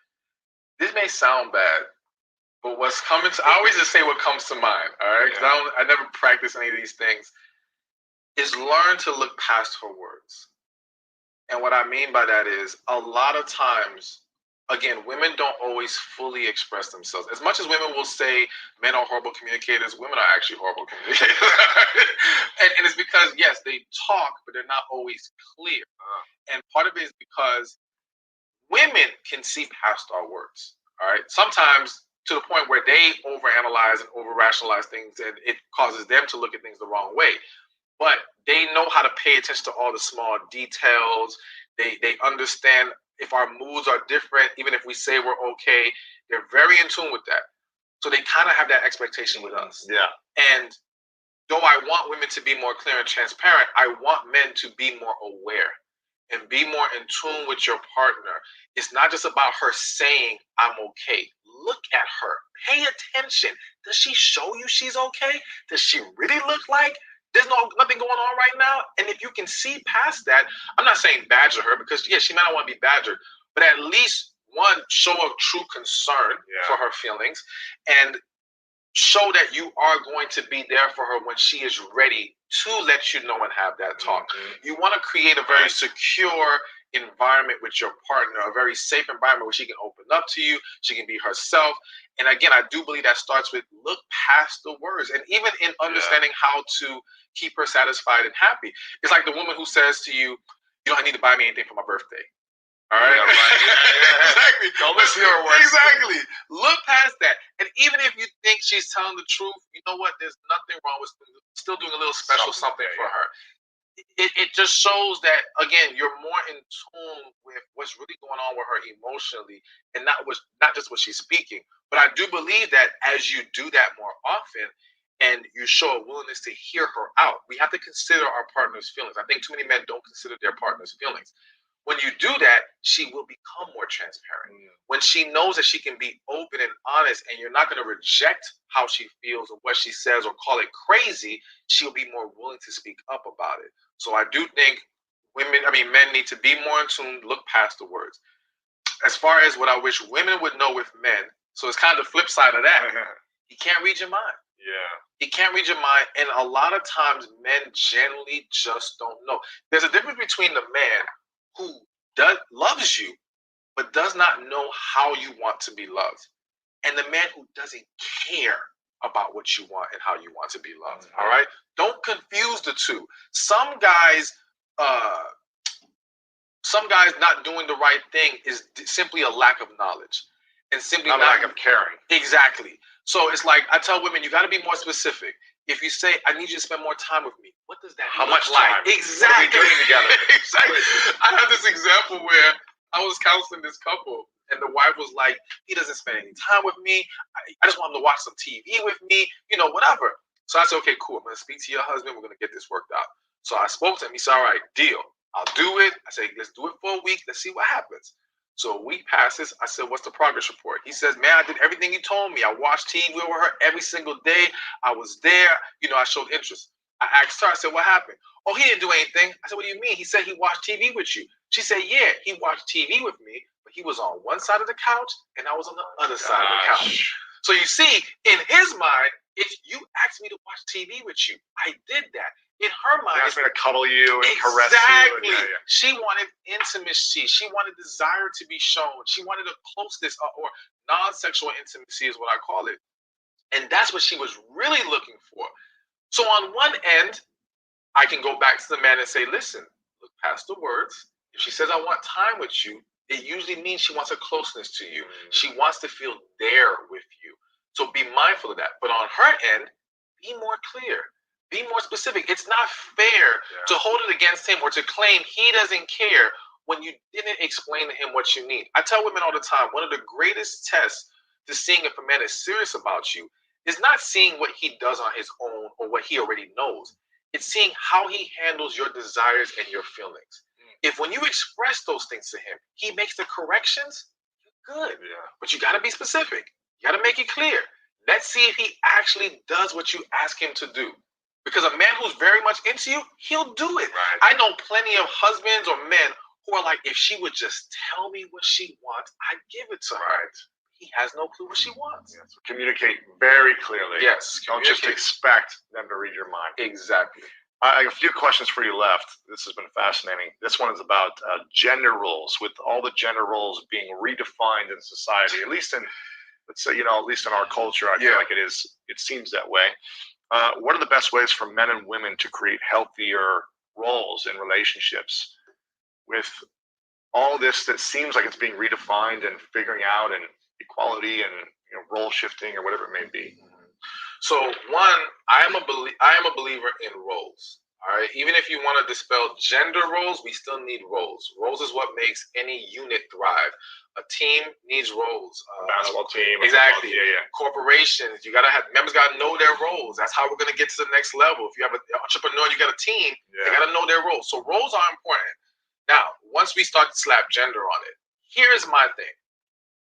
You need to look at this long term, not in the moment. And here's what I mean by that.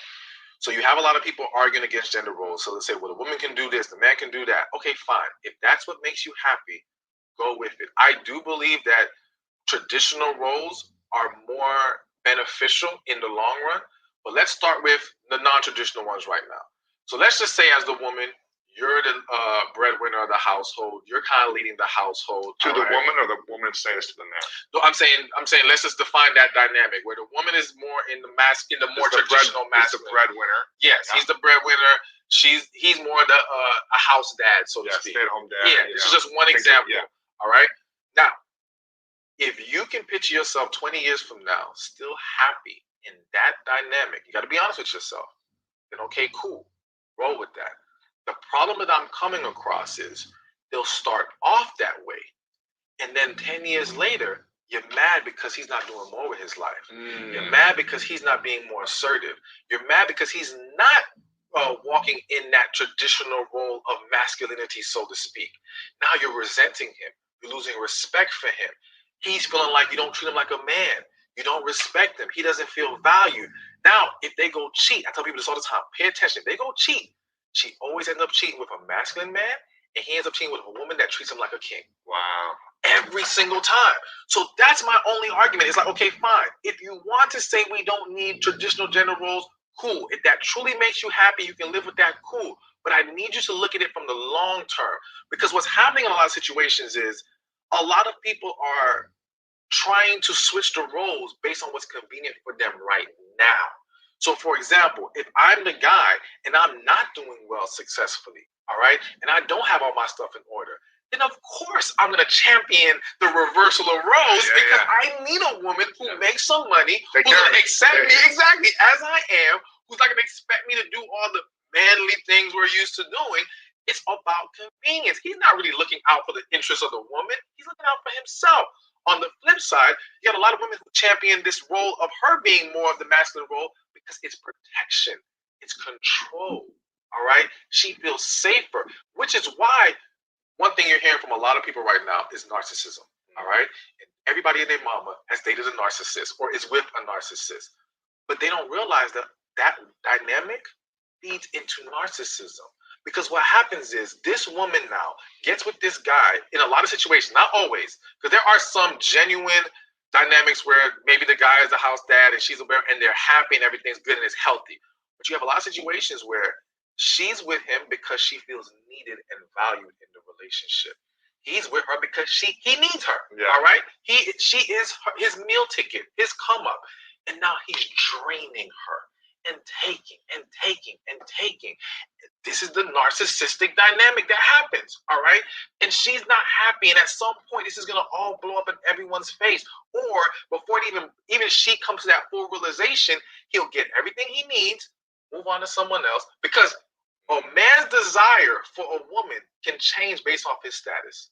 Wow. You see a lot of men who, when they're broke, have nothing. There's one type of woman.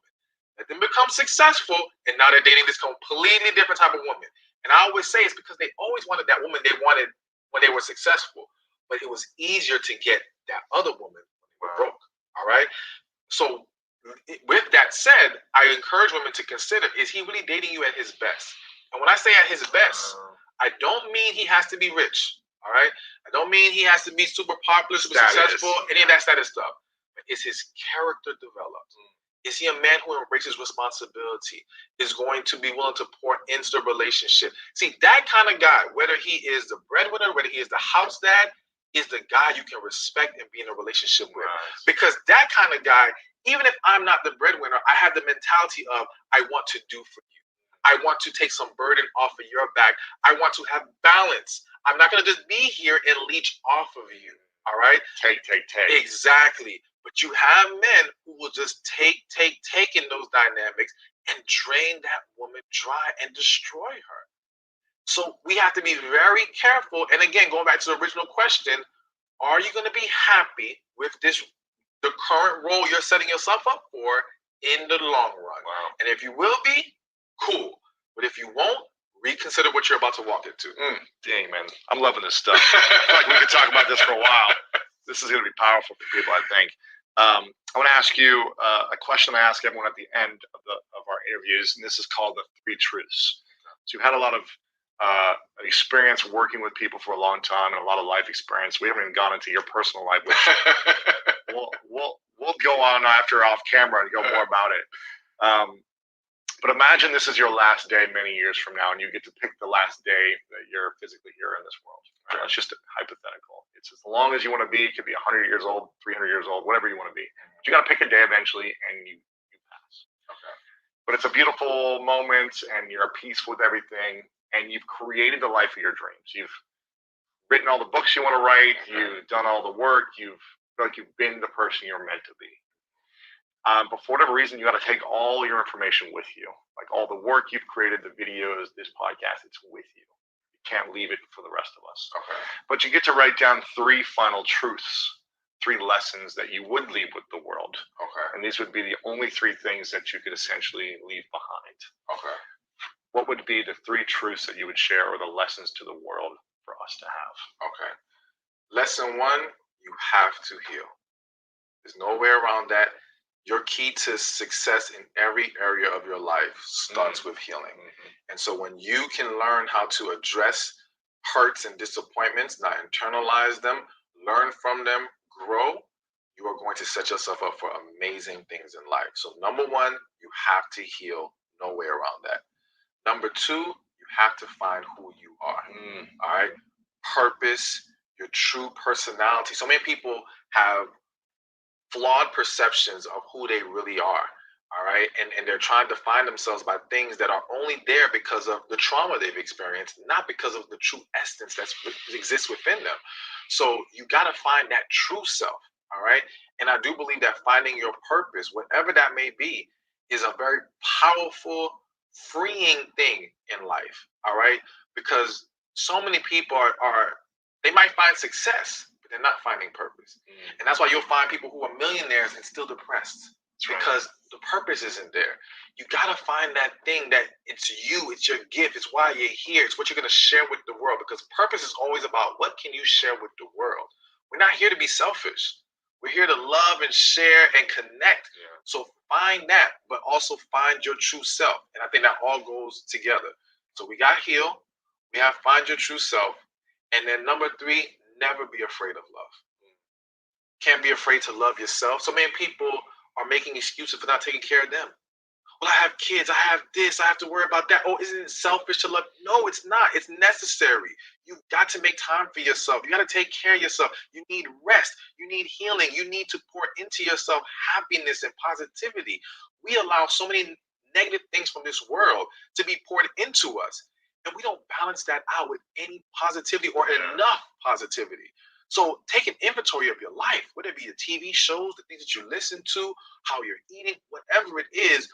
Are you taking care of yourself and truly loving yourself? So loving yourself, but again, not being afraid of love in general. When that true love comes your way, don't run. Rather than run, figure out, why am I even trying to run? Let me fix this, because that opportunity doesn't come around all the time. And there are people who wish they could have that right now. And there are people who are regretting that they let it go. All right. So you don't want to fear love in any kind of way. And it's our fear of love that doesn't allow our community and our society to grow to another level. If we would learn to love each other, no matter what, this world would be amazing. You know, so we can't keep fearing love. We can't keep, and love equals vulnerability.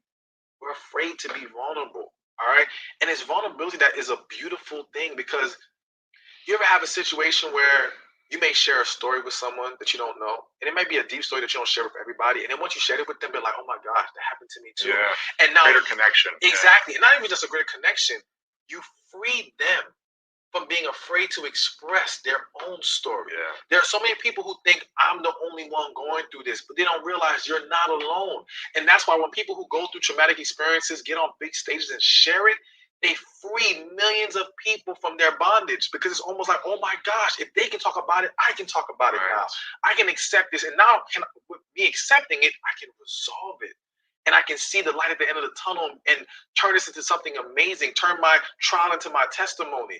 So we gotta be willing to love, and in not being afraid to love, we're willing to be vulnerable. And that opens the doors to everything in our life. Powerful stuff, man. You've got a number of books. Make sure you guys check out I think it's the latest book, How to Get a Man to Cherish You If You're His Wife. Make sure you check this book out. You've got another one. You got like 4 or 5 books right now, right? Yeah, I got a few that are coming up. So you got a few that are coming up, but they can get this at what's your website where they can get StephanSpeaks.com. STEPHAN speaks.com. And if they want to get updates, free advice, things like that on my books, they can go to StephanSpeaks.com/VIP.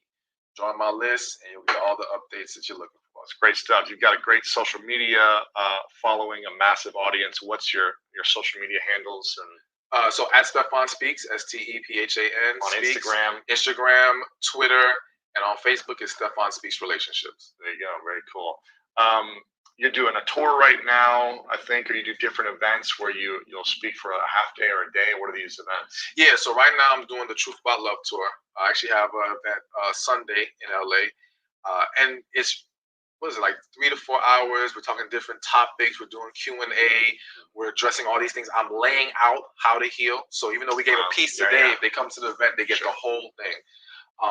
And yeah, just helping people overcome and win in life, win when it comes to relationships. Again, not just romantically, but personally, family, business, everything. Relationships are all around us. And so I want to give people the tools to experience better and just to see the things that they're really looking for finally manifest. Amazing, man. Amazing, man. I'm excited to get to learn more about you and your personal life. Wish we had more time, because I think you got a fascinating experience. Before I ask the final question, I want to acknowledge you for a moment, Stephan, for constantly challenging yourself to gain clarity, to find clarity within your own life so that you can serve as many people as possible. And I think you stepping up, going through different challenges, whether it be getting into relationships or being abstinent or, trying these different things and putting yourself out there, you're constantly testing how to help more people. I think that's a really cool thing. So your way of being, your energy, your clarity, your vulnerability is a powerful thing, and you're helping a lot of people in the world. So I acknowledge you for your truth, man. It's really powerful stuff. And I'm glad we've connected. Is there anything else you want to share before I ask the final question? No. Okay. We can go to the final question. Final question is, what is your definition of greatness? My definition of greatness is living your true purpose, being your true self. Like that's greatness. When you find that, man, that's it. Whatever it is, whether you're a skateboarder, a gamer, relationship coach, an internet guru, whatever, you know what I'm saying? Like whatever that true purpose is, that's greatness right there. Because once you find your purpose, everything else can fall into place. Your relationships can fall into place, your career, your health, you name it. All of it can get aligned when you find your true purpose. So that to me is greatness.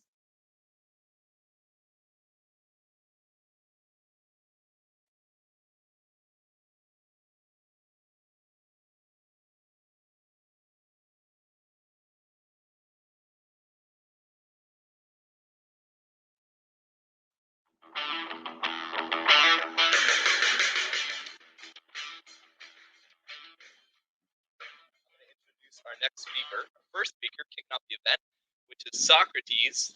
I had the pleasure of meeting Socrates last year in Orlando.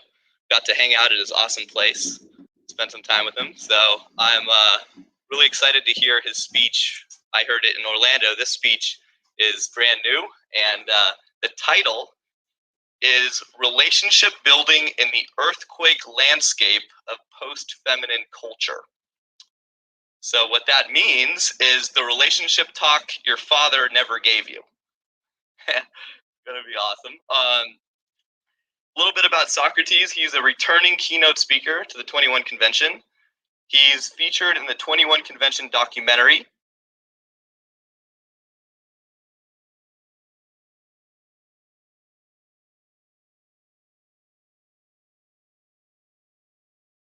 Yeah, thank you guys for watching. Hope it was a nice one. In case you come across this video, try to share it and share it with your friends. It's amazing.